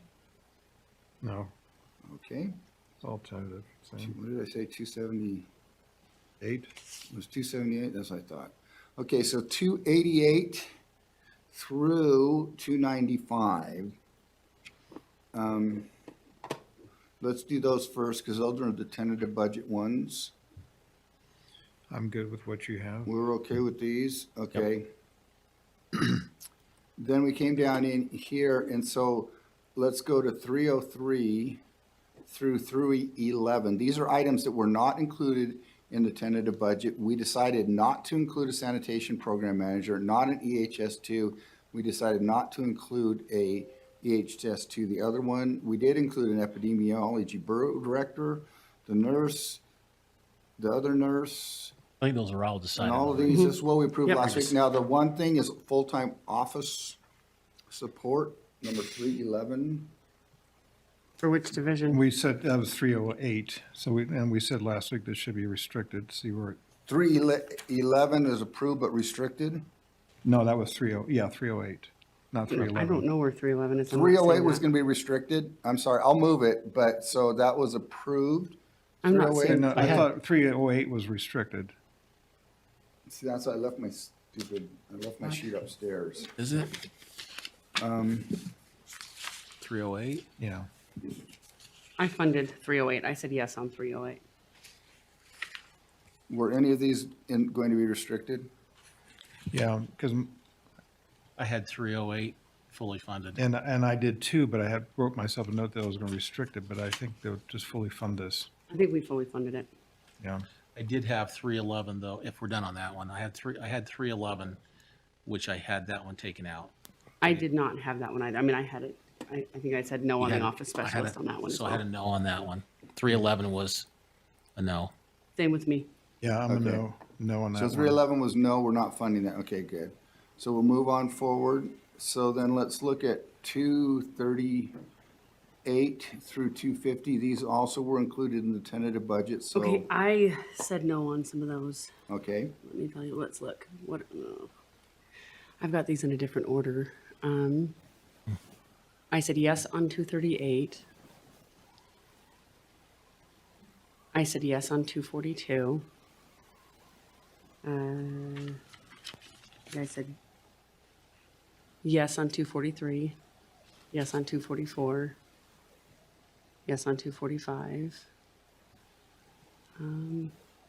Actually, I think I did say yes on the ones you've got there. Yep, I did Okay. say yes on those. The rest of you commissioners, or are you? Yep, I was supportive of the tentative budget, yes. All right, then let's move to 251. 251 through 265. I was a yes on all of Yes, I those. was yes on all those. Yep. Okay, so let's go 266 through 275.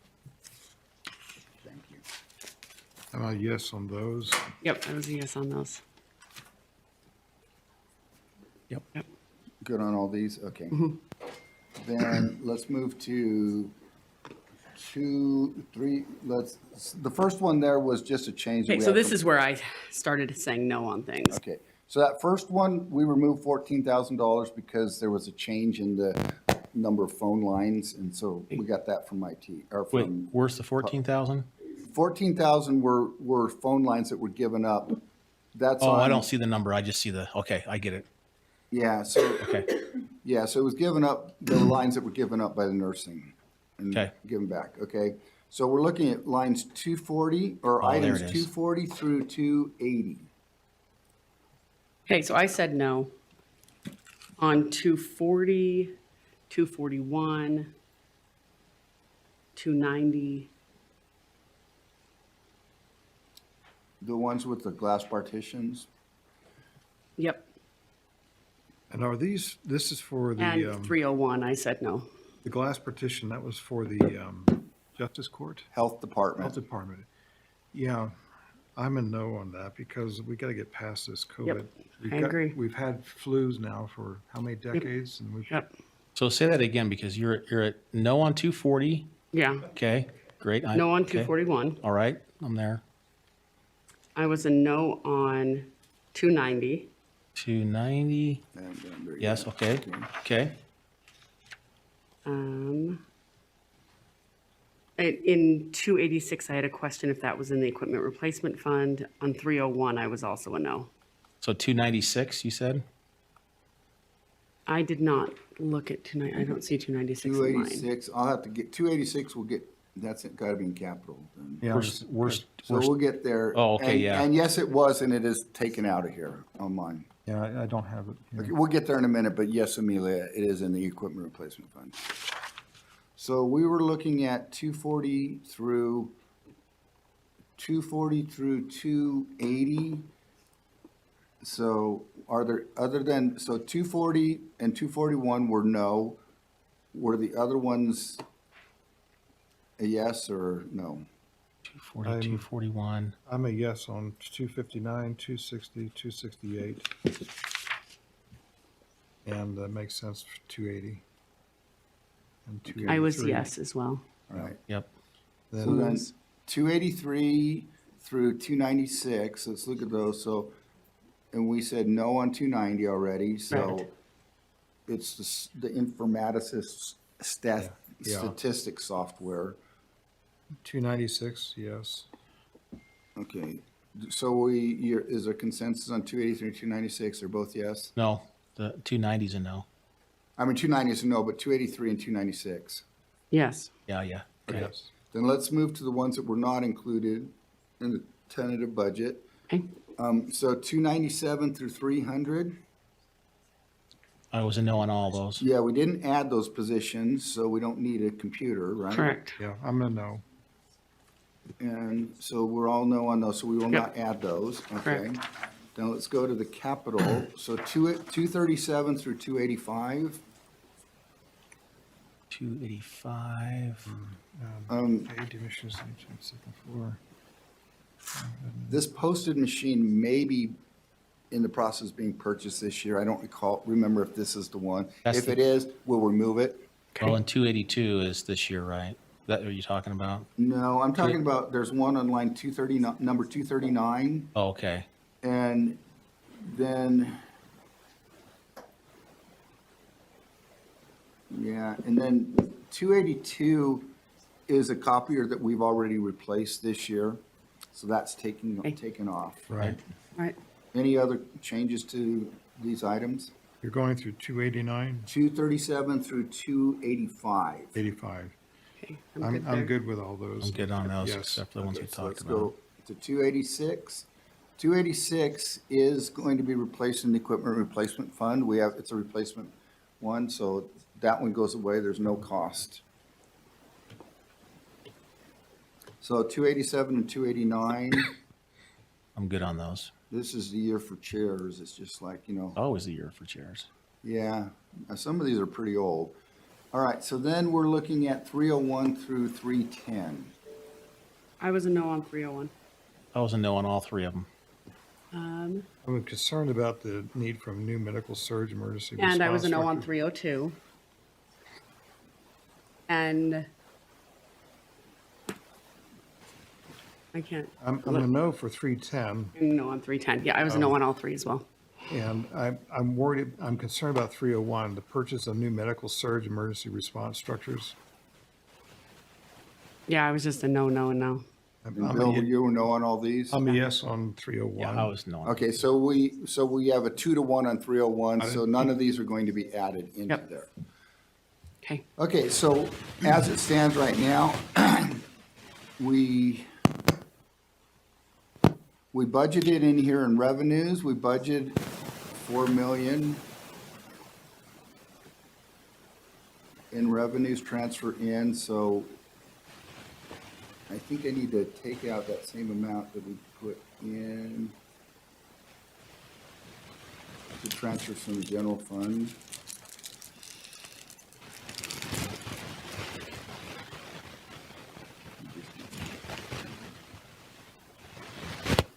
I'm trying not to be too presumptuous in doing things before you vote on them, so it's not a good practice. I'm sorry.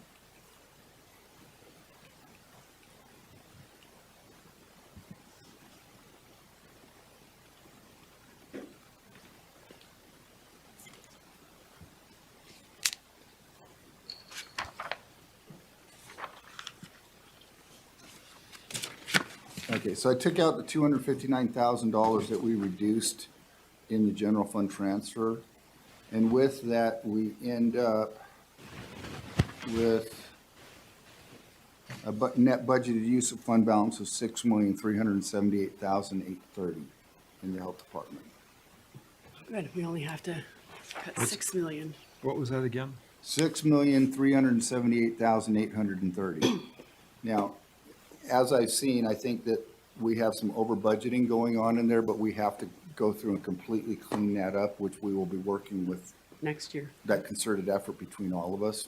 Once again, they can budget it, but if they don't spend it, it's not as big of a concern. It'd be nice if we get it to that 6. Yeah. That would be nice. We'll be moving forward towards that this year. Yep. All right. And you should do a line item levy, by the way, in next year's tax rate to reflect that. So it doesn't change the tax, it just characterizes it on the tax notice. So something to keep in mind. So people see that that's for the health department. Right. All right, next item is the roads fund, and we do not have any changes in here. There was one item originally done, but that was added at mid-year this year, so that's gone. I show it on here only because it was included in the new asks. So there is no change at all in 247. Is that the 323 you're talking about? Yes. Okay, good. That's a position that was allocated to all public works Right. departments. So then in 248, we added $550,000 just a minute ago. And Rudy, I have to reverse myself. I went to the ultimate authority on these things. Because the money won't actually be spent in 2022, you're going to want to budget it in 2023 because So it'll we'll be a use it as transfer use of fund rollover. I mean, So I would make the amount 1.2 million okay. because it's going to get spent next year.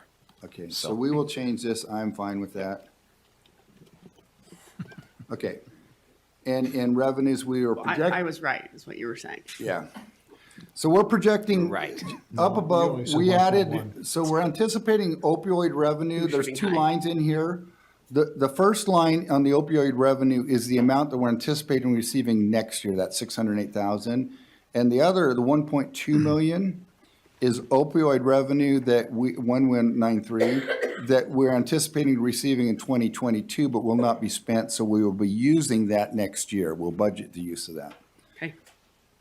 And then down below correspondingly, we're showing, 1.8 million. It's in restricted right now until it's needed, and then Okay. we'll use it. That sounds good. Okay, next. All right, next one, you voted to approve the fire captain, 2 fire captains and a lieutenant in this fund. And then the only other item, so we have item number 327, which is grants management software.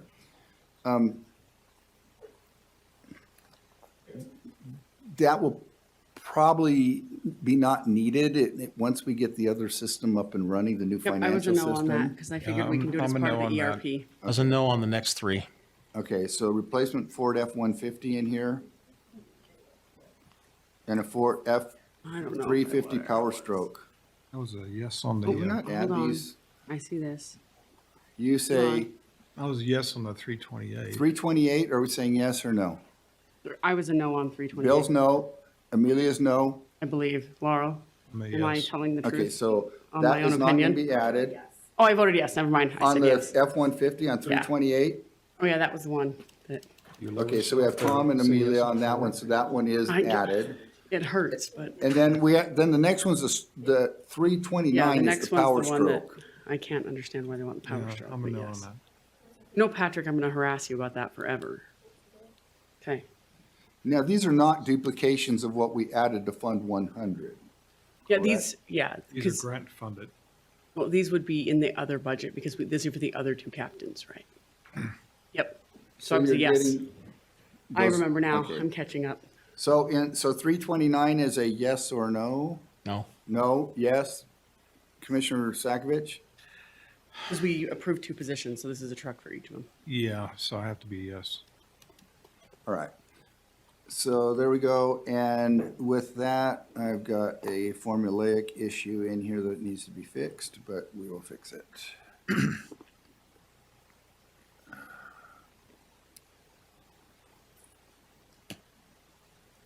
What this means is we will have to.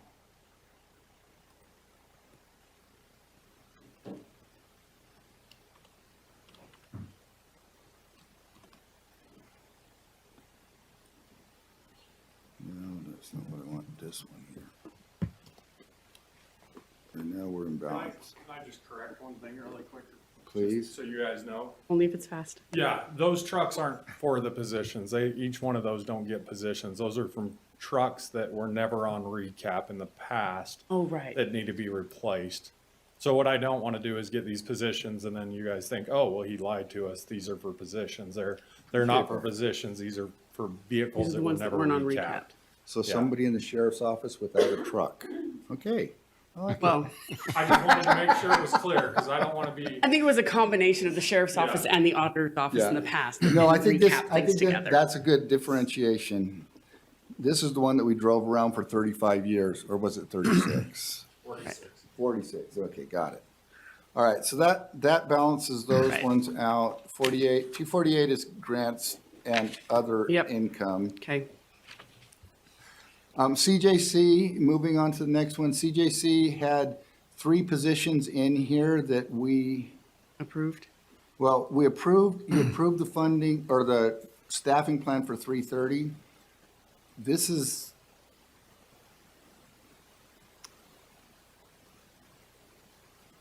the ones that we approved in today's agenda, Does this adjust for those?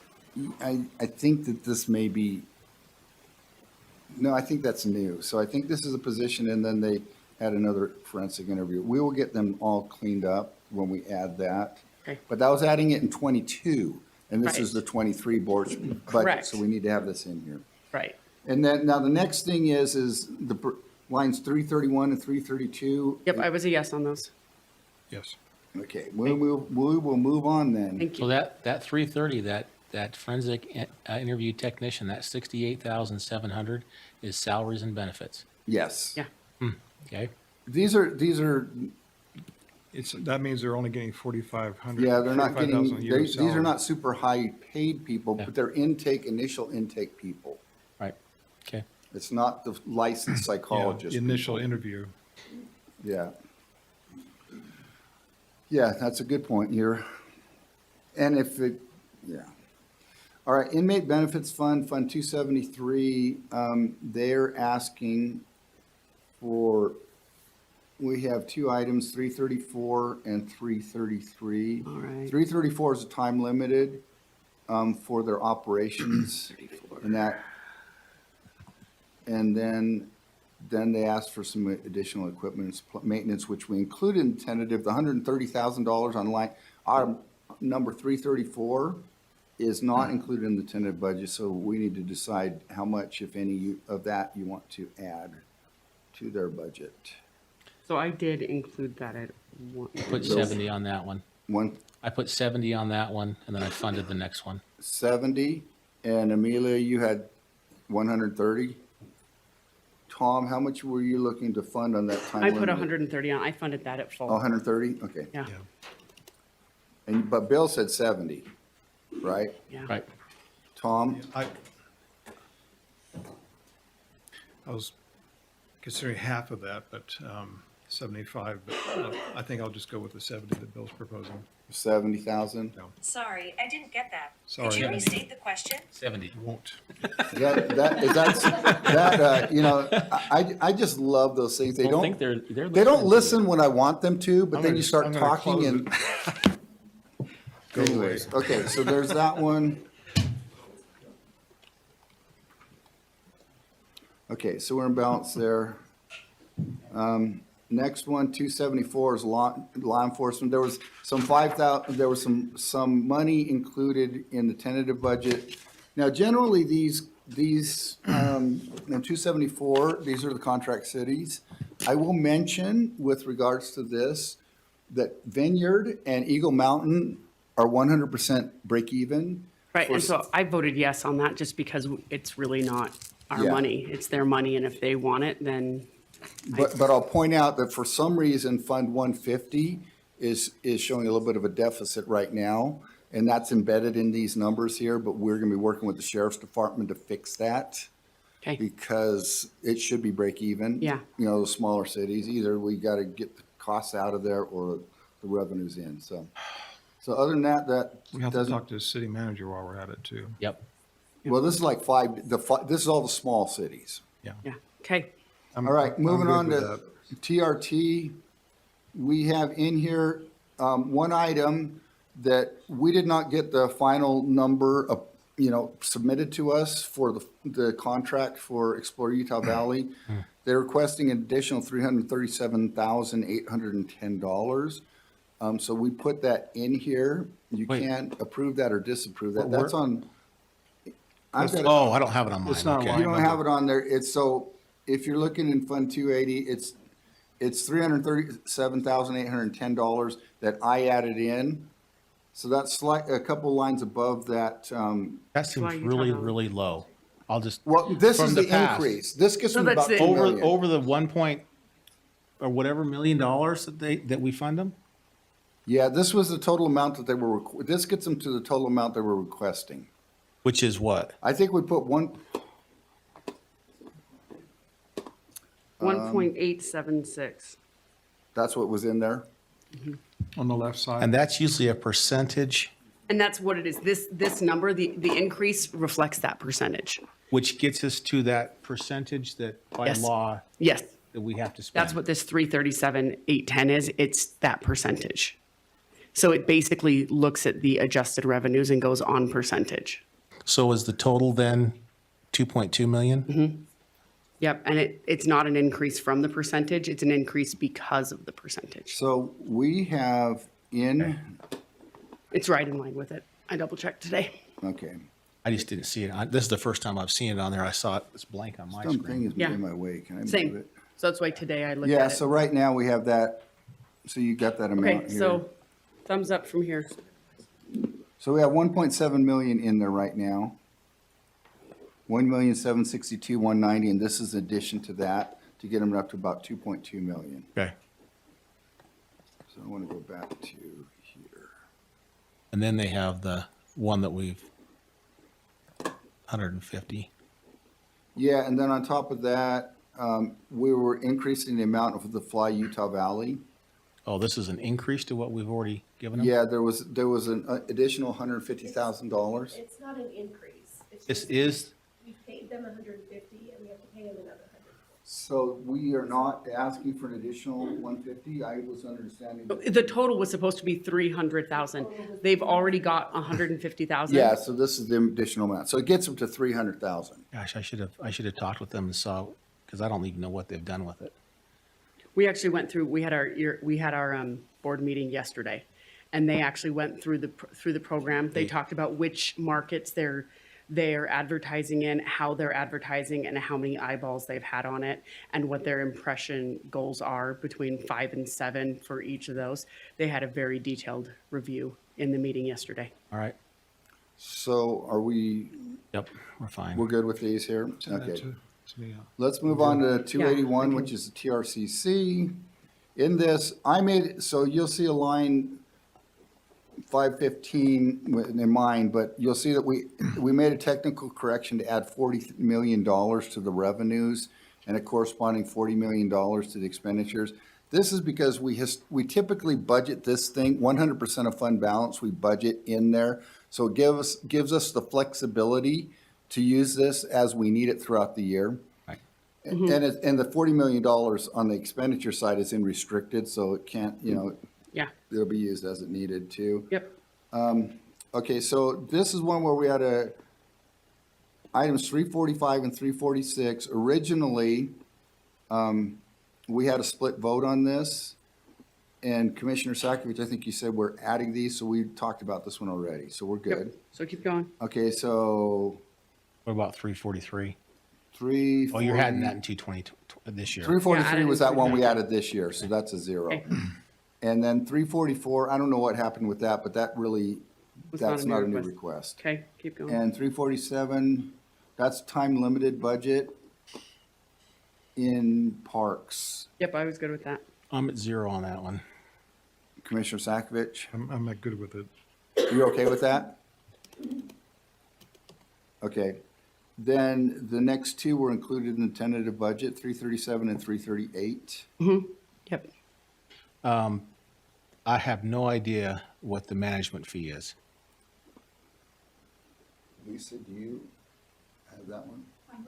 Convention Center management fee, $2,000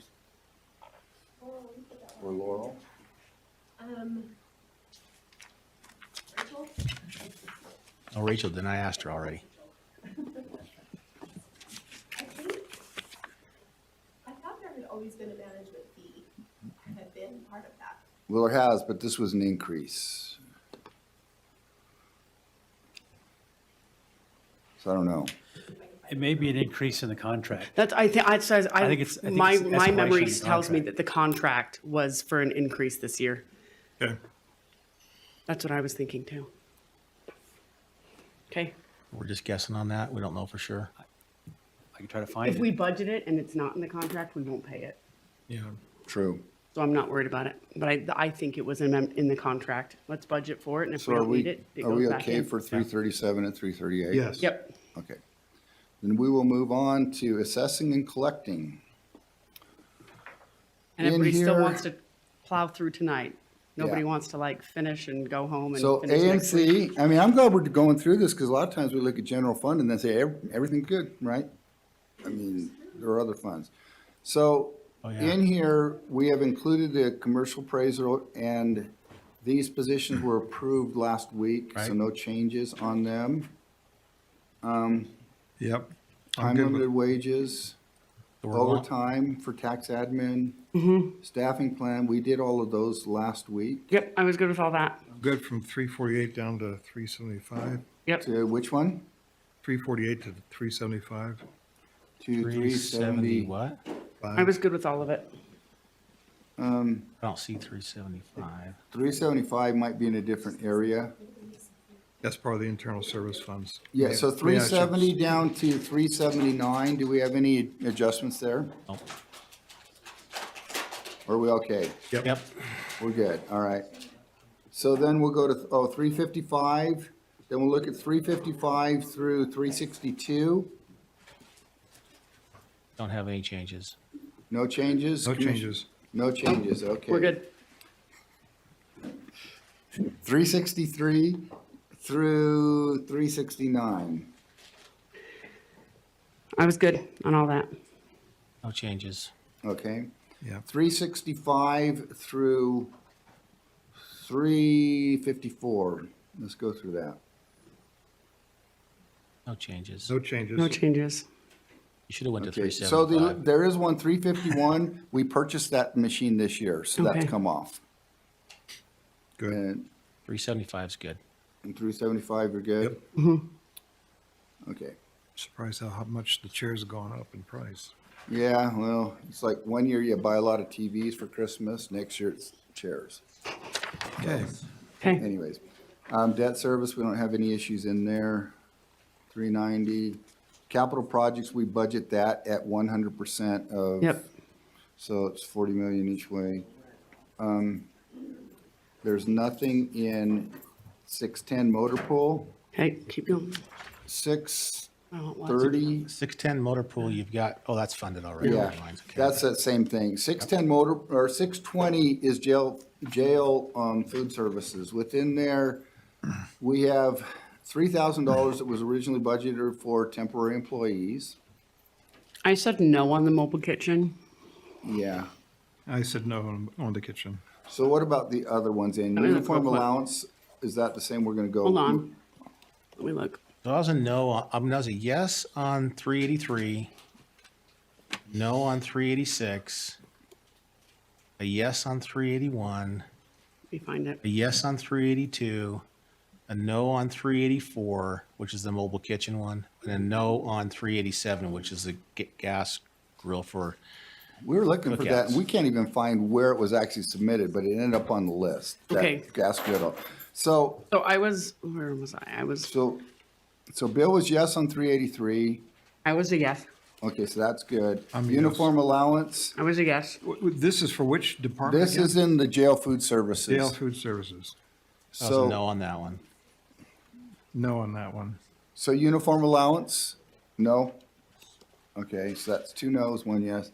The equipment, supplies, and maintenance, we were Yes. Was a yes. yes and yes. Okay, increase in the food costs, What, where's that one? That's 385. I don't see I that. don't see a 385. It's possible that it didn't get added to your sheet. So I was a no on 384 and 387. Yep, that's me too. All right, and the Ben Sokwe, the 382, That was a yes on the 382. I was as well. I am too. so we're good on that one. We'll have to look at this one. I'm not concerned about 385 because if we're having issues with the cost of food, we'll bring it back at mid-year. And so we can leave that one out of here. Okay. Okay. And I'll just verify that whether it was or was not included in the tentative budget, but I'll look at that one. And we'll fix that. I believe that it was not, but we'll fix that regardless. So we're voting on this without having that in there. I think it was not in the tentative, so I will leave it out for now. For what it's worth, I think I was a yes on it, but The rest of those were okay. So Fund 630, we said no to the two positions. So 390 through 394, 390 is funded this year.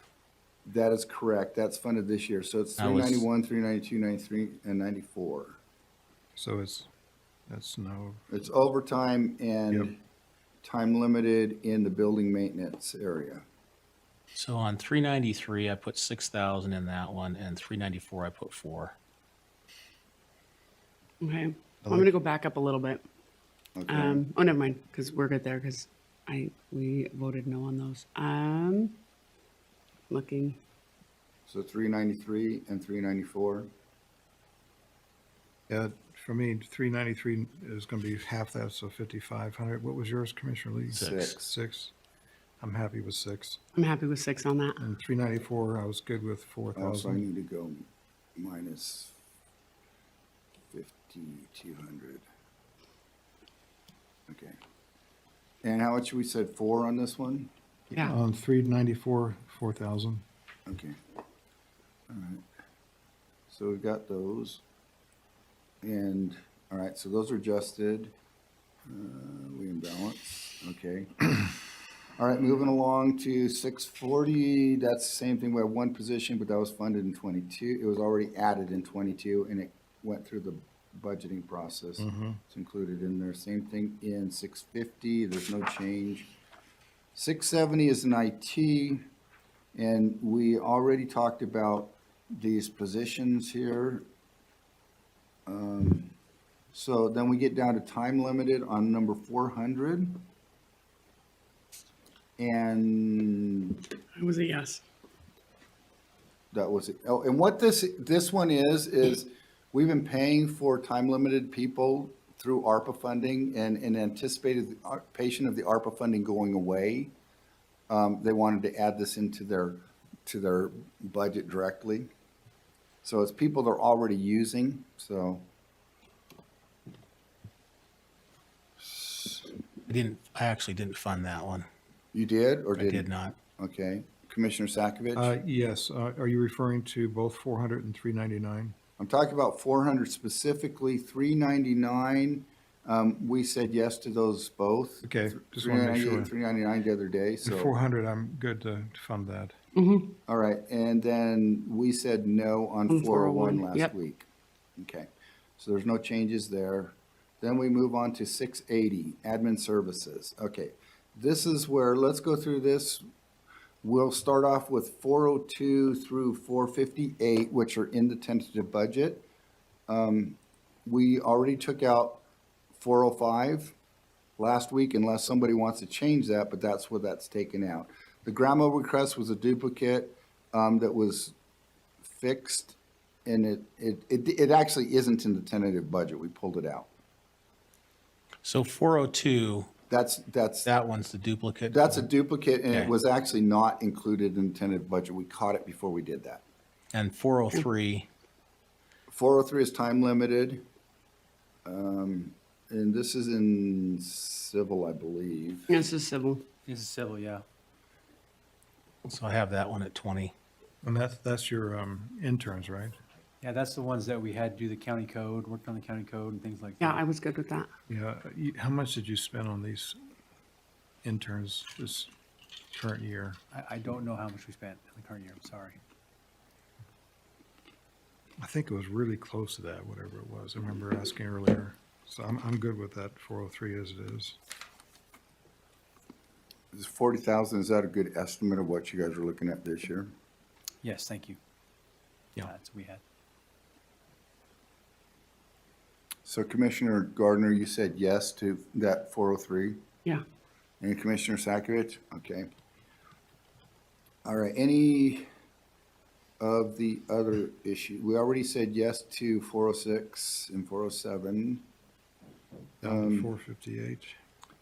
The interns, so this is for the finance area, for the auditor's office. We want to have interns that are going to be working on a lot of different projects. Wait, did you do 409? 409 is no, I'm looking at 408 right now. Okay. So I was a yes on all those. Okay. On, Now, 409, that's because our analyst person is an hourly person. They're not exempt. And so we run into situations during budget time specifically where we haven't had any budget available to cover their overtime. So take it from other areas. So Earlier, I thought there was, and these are be assigned to the budget team, right? this one here, yes. 406, 407. That's correct. That's assigned to the budget team. And this is overtime for that particular person that we haven't had in the last 2 years. I thought we had just one senior analyst and then a regular budget analyst. We do. We have one senior analyst and then there's a regular analyst, but I think that regular analyst was actually transferred over to Deneen's operation. Right, but I see temporarily. if 406 is senior analyst, 407 is senior analyst, so I just, Correct, and that's just what that is to upgrade that position to a senior analyst position. If we can, that's the one we said, if we can hire. a If we can senior hire analyst, at that great. level, if we can't, we'll we underfill. won't hire at that level, and so we will have savings there in the budget. so you were looking for two senior analysts, not one senior analyst and one budget No, we're looking analyst. for one senior analyst. One of that's salaries, the other one's benefits. I- Normally, we okay, combine them those- together, okay, but they those two didn't are get combined. Okay, so. got it. So that's one position, and that's just upgrading the position we have to a senior analyst, and hopefully we can get one. Okay, I got it. We're good on that one, right? On that? Yeah. Hurry on. I thought we'd already gone through all Yeah, I these. thought so 406, too. 407. Okay, now 408, 409, 420, 420, 456, and 458. These, 458 was agreed upon. 456 was agreed upon. Actually, 420 You don't need. can go away. Yep. I had a no on that one. On So- 409, I was at 1,500. Okay, I left it. I left it at 2970. Commissioner Sakovic, If they work it, they need it. If they don't work it, they won't get it. and I work them. Yeah, Me too. that nearly $3,000, how many hours are you gonna overwork them? You gonna work them? During budget time, I think the question is, Commissioner, how many questions are we going to have about the budget? yeah, that's part of it. Well, if we keep this up, it'll be tomorrow really soon. Correct. Like if they Yeah, were sitting and here, It doesn't matter because, I'm salaried No, and exempt, so. 30 And hours. watching what you're doing, Yeah, probably about, in all honesty, maybe about 30 to 40 hours during the budget time. And I don't remember what we calculated this at, but yeah, we normally will do that. I'm a yes on that. Okay, so we'll say yes. Okay, then we're down to, 420, okay, we said no on 420 because that's no longer needed. And Right. last week we said yes to 456 and 458. Yep. So then we're looking at 469. We re-added. This one here, this was reinstated in 22. Yeah, so we don't need to talk about it. 459 and Keep going. 469 and 70 are not needed. Yep, keep going. We added the HBRP, wait a minute, we did add that, right? yes. Okay. Yep. Now, Ralph had an employee recognition incentive program that he wanted to implement that would be funded by salary savings. Yep. So, We don't have to fund it because it'll be salary savings. Right? but we would It's have to. still- Well, we have to budget We would for still it. have to budget for it if Yep. we're going to use it, so. Are you reducing this from the overall salary? No, that would be unused salary, and if we don't have unused salary, we wouldn't have the money there to use it. And what this would be, Ralph, why don't you come and give a quick, I'm a no on that one, just to say right now. yeah, You can understood. tell me So otherwise. this is a ongoing request from all departments, and it's been going on for a couple of years now. But that's not the reason for it. The reason for it is that rewarding our key employees really does make a significant impact on attracting and retaining employees. So the theory behind it, just really quick, is that we did an analysis over 10 years, and we typically return about 3.49% of the wages, back to the county each year. In other words, that's unused wages each year. For 10 years, that's the average. I propose using 1/10 of that to fund this. So this is anticipating a similar savings in 2023. That amount, that's where the 231,000 comes from. So you could say, yes, it's not something we have to budget for. We have to see it if it actually happens. But I do think we need to at least plan for it. And the way this would work is it'd be allocated by department. I have a plan to allocate it by department. It'd be managed by HR. They'd have to make a formal request. There'd have to be a valid reason. But the key to this is the elected officials especially would have the access to these funds to make these awards to their high-performing employees as they see fit as these events happen. So it's on the spot. It's something that you can recognize and reward employees.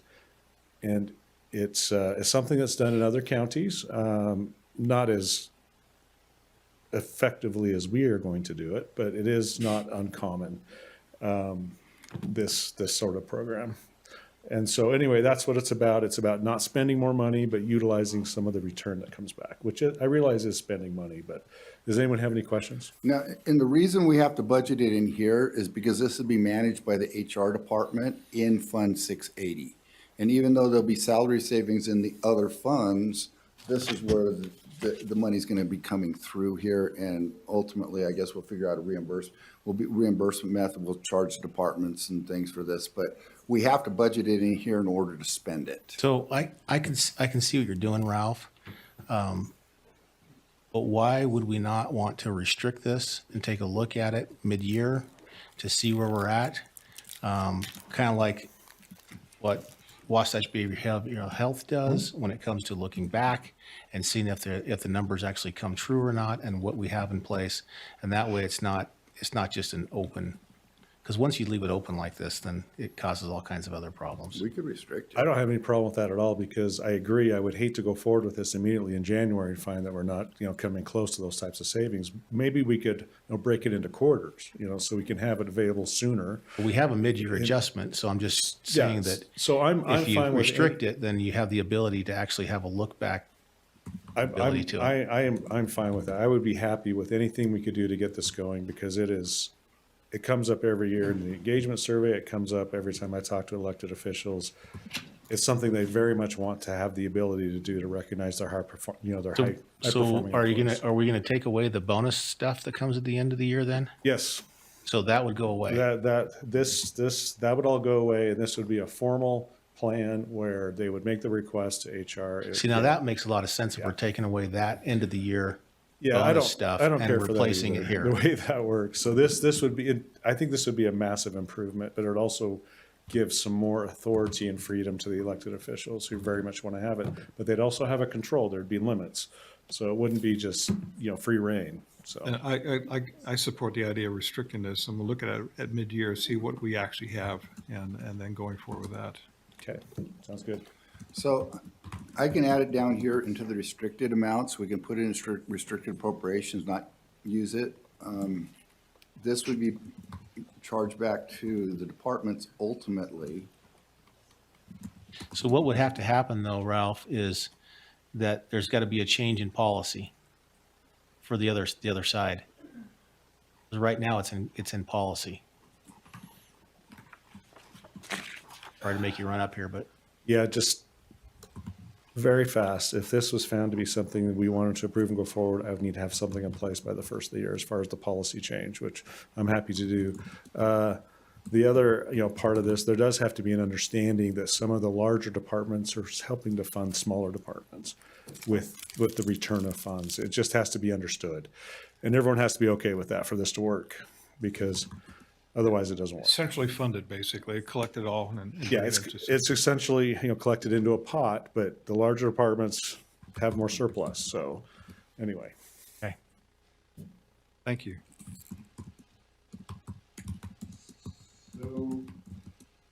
So do the commissioners want this to go into restricted, budget and restricted? Yes. Yes. Okay, so we got it there. All right.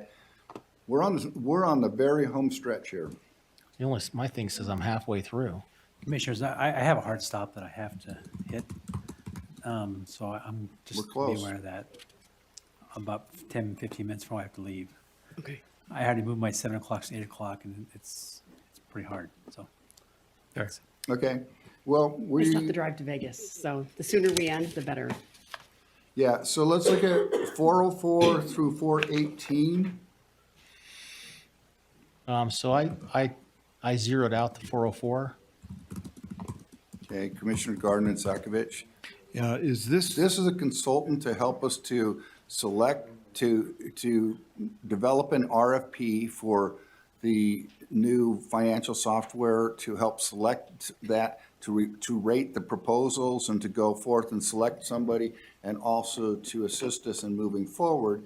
And this ideally would be in conjunction with the other position that we did not approve, but Right. it probably doesn't need to be approved for January anyways. If we wanted to, we could look at it mid-year. Yeah, right? But this Yeah. one here, we need to get moving on right away. Yes, I absolutely am a yes on this. This is going to be on next week's agenda, and I think it was 255? For the contract for 250? 255? Yeah. Yep. Not 250. How much was it for? I think it was 255. I'll have to look. But, Was it 250 or 255? 255? Okay, so we should probably change that number to 255. Yeah, let's change that to 260 just to be safe. And this is just for consultation services for what, 1 year, 2 years? This is through the project.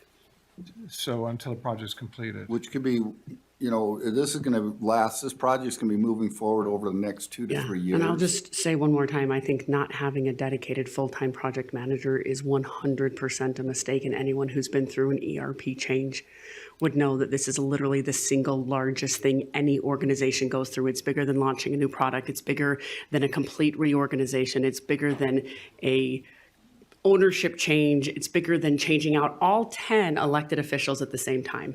This is the biggest one, and without a full-time person, it will not be wise. So I will be bringing that up again in January if we don't fund it today. Yeah, I mean, and I would echo that. Having been through this many times, if we don't have the right people in place to do this job, it's going to cost us significantly Even if we do more have the than right that. people, it's going to be difficult and With painful. overtime, with the other issues and everything Yeah. within, but that's another issue, but this is the. Yes, this I just is wanted, for- while we're this is talking for the about this, I consultants. wanted to bring up that Yeah. I will reiterate that anyone who's been through that knows that doing it without a full-time project manager is a bad idea.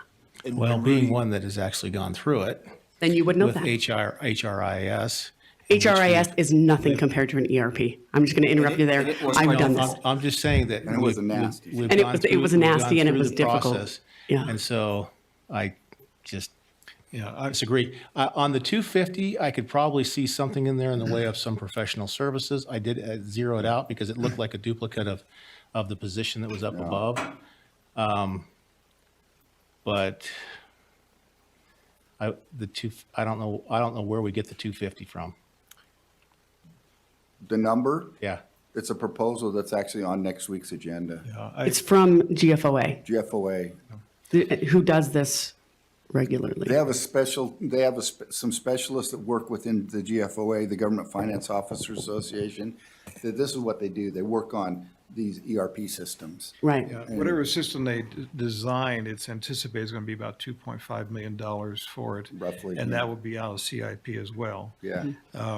And I can see the need for the consultation process and having the players that are affected by that as part of that study, but to have someone specifically assigned before we even know where we're going is what I have a difficulty with. And so I'm okay with I the can see that with the 250. Yeah, I can see that. With having somebody coming in to do that Yeah. on a consultation Yeah. basis. Yeah, I'm good with the 255. 260, did we, 255. 255? That's what's in the agenda for next week. Okay. All right. All right, the other items in here, are there any issues with 410 through 418? Nope. We're good? So then Well, the 419, 417 is for project manager, but we've not approved one for this year, so that may not be necessary at this point. It may be for existing travel of the departments that are going to be affected by this and they're using their own travel. Oh, yeah, both those, So 17 and 18. 417 and 418. So I'm not supportive of those two yet, at this point anyway. I'm thinking down the road, maybe a year from now, but all right, 417 and 418, Commissioner Sakovic is a no. Do we have somebody else? I'll be a no on that too, because we You're a don't no have on that that as position. well, okay. and the same thing with 419, additional budget for memberships for training ERP project manager. Correct. Okay, so you're Correct. awesome.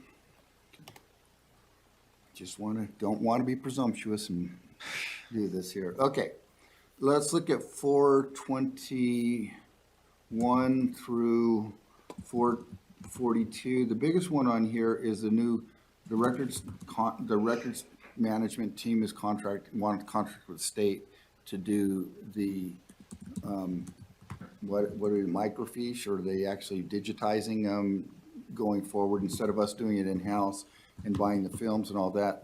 So this is a $27,000 increase, which will be offset partially by the cost of the materials and things that we're purchasing now and labor. So that's what this one is. Okay. And other than that, are there any other? No, I think we talked about some of those increases earlier, so I'm good with what's there. Okay. I think we can, even though it says Commissioner Lee on here, we'll change that to be Commissioner Brandon Gordon. Right. Or, Yep. but it's still for the office, so. Yep. You probably should just change them in the seats, A, B, and C. That's That's true. how It I should would, be- I think it honestly, should be. that's how I prefer to do Right. it. Do it, So- make it start I this wouldn't year. spend a ton of effort doing that now, but when we do the ERP, that's exactly what we should do.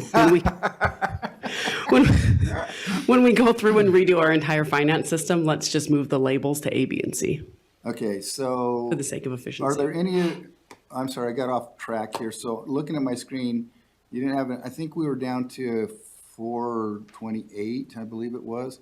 So let's just look at 429 through 450. Are there any concerns or issues with these ones here? I think we already all agreed on all these, so let's keep All right. going.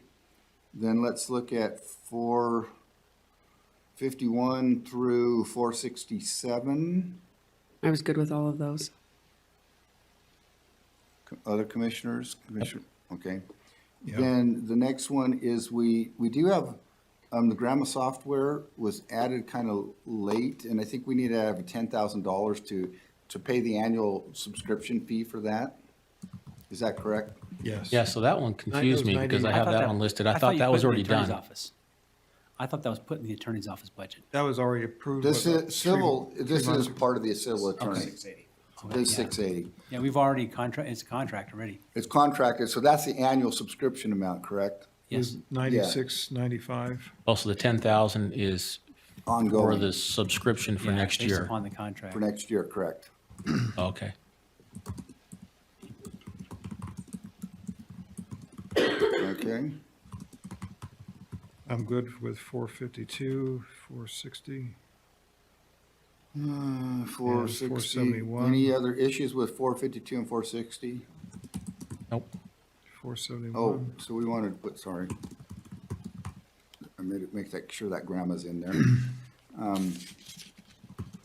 Then 452 and 460, and then we have 471, which is, I can explain that one, Bertie.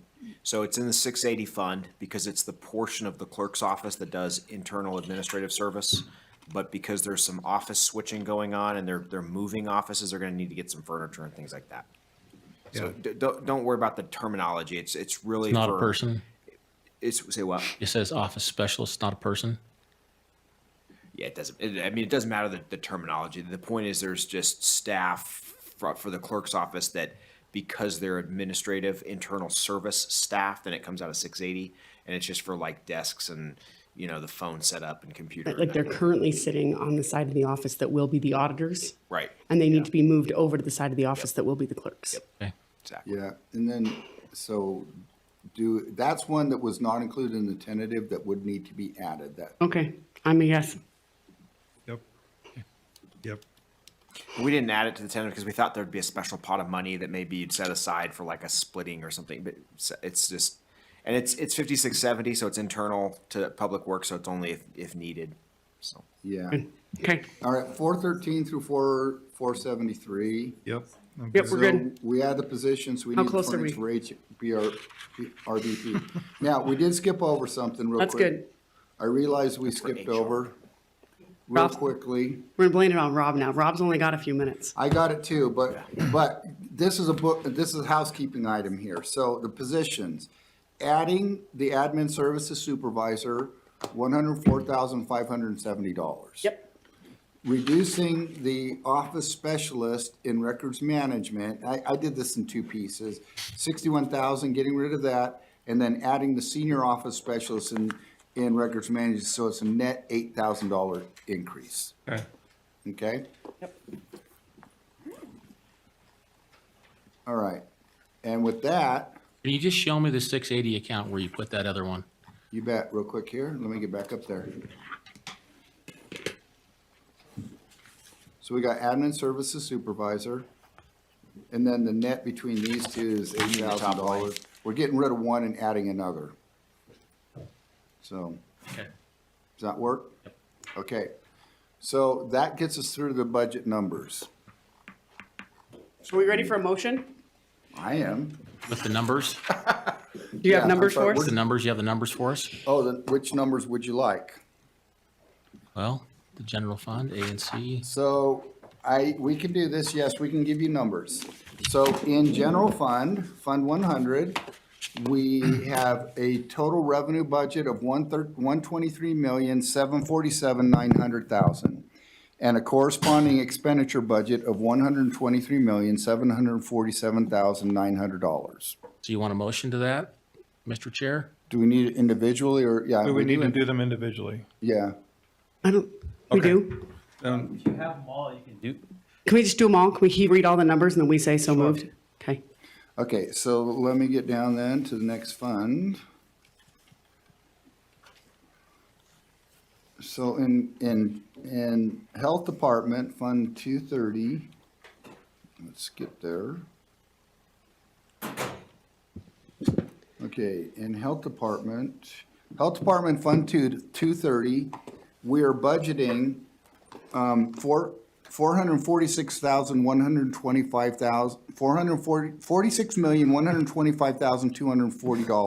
$46,125,240, which includes a $6,378,830 use of fund balance. And we have a corresponding expenditure budget of $46,125,240. And that 6.4 million reflects the 4 million we've added to it this afternoon. Correct. So we are adding 4 million. Yep. Transfer from general fund and $6.4 million use of fund balance.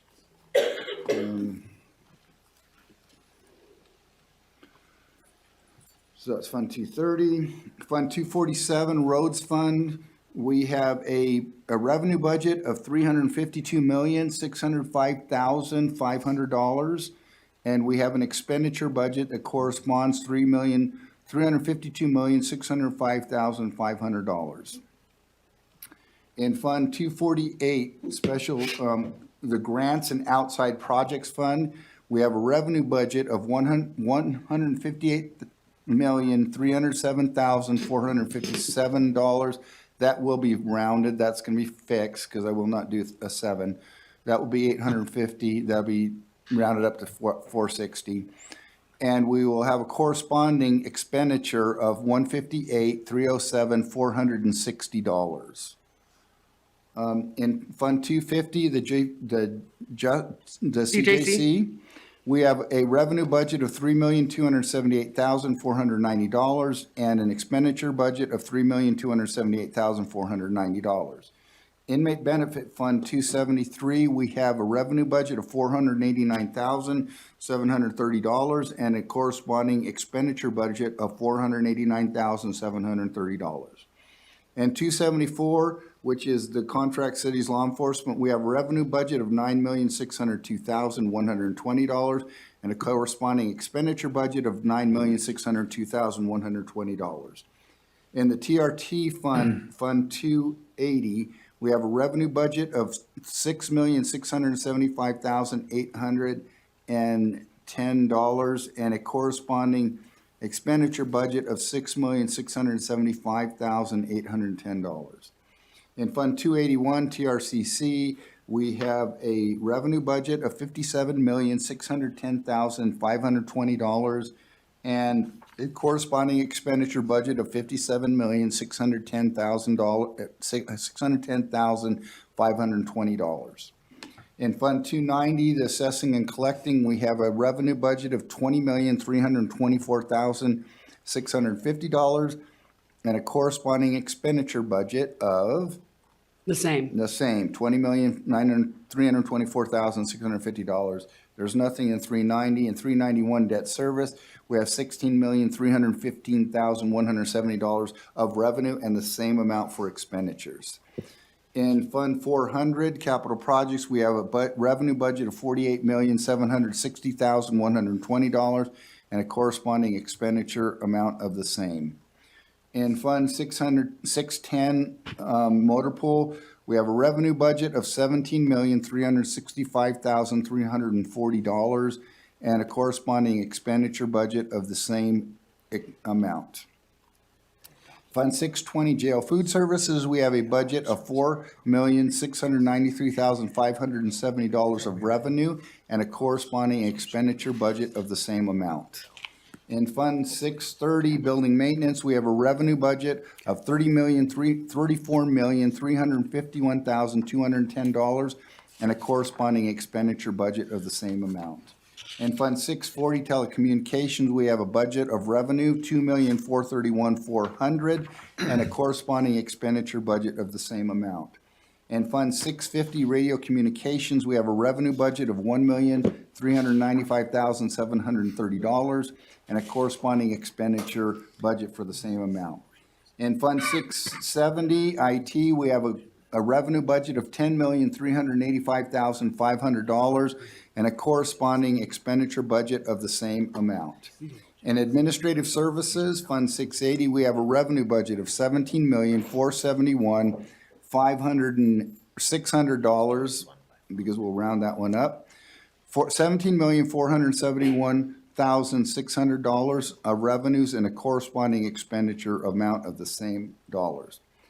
And then we have in Fund 690, a risk management fund, we have a budget of revenue of $3,151,680 and a corresponding expenditure amount. Did you already did the special those are all done. districts, right? Yep. So then we're done with that. All the other ones are the special districts from there on. Okay. So moved. Second? All in favor, say aye. Aye. Aye. Motion to adjourn. Aye. I'm Oh, getting, my. it sounds like they're in a hurry. We're just getting started. Well, I'm just doing it for Rob. He's got.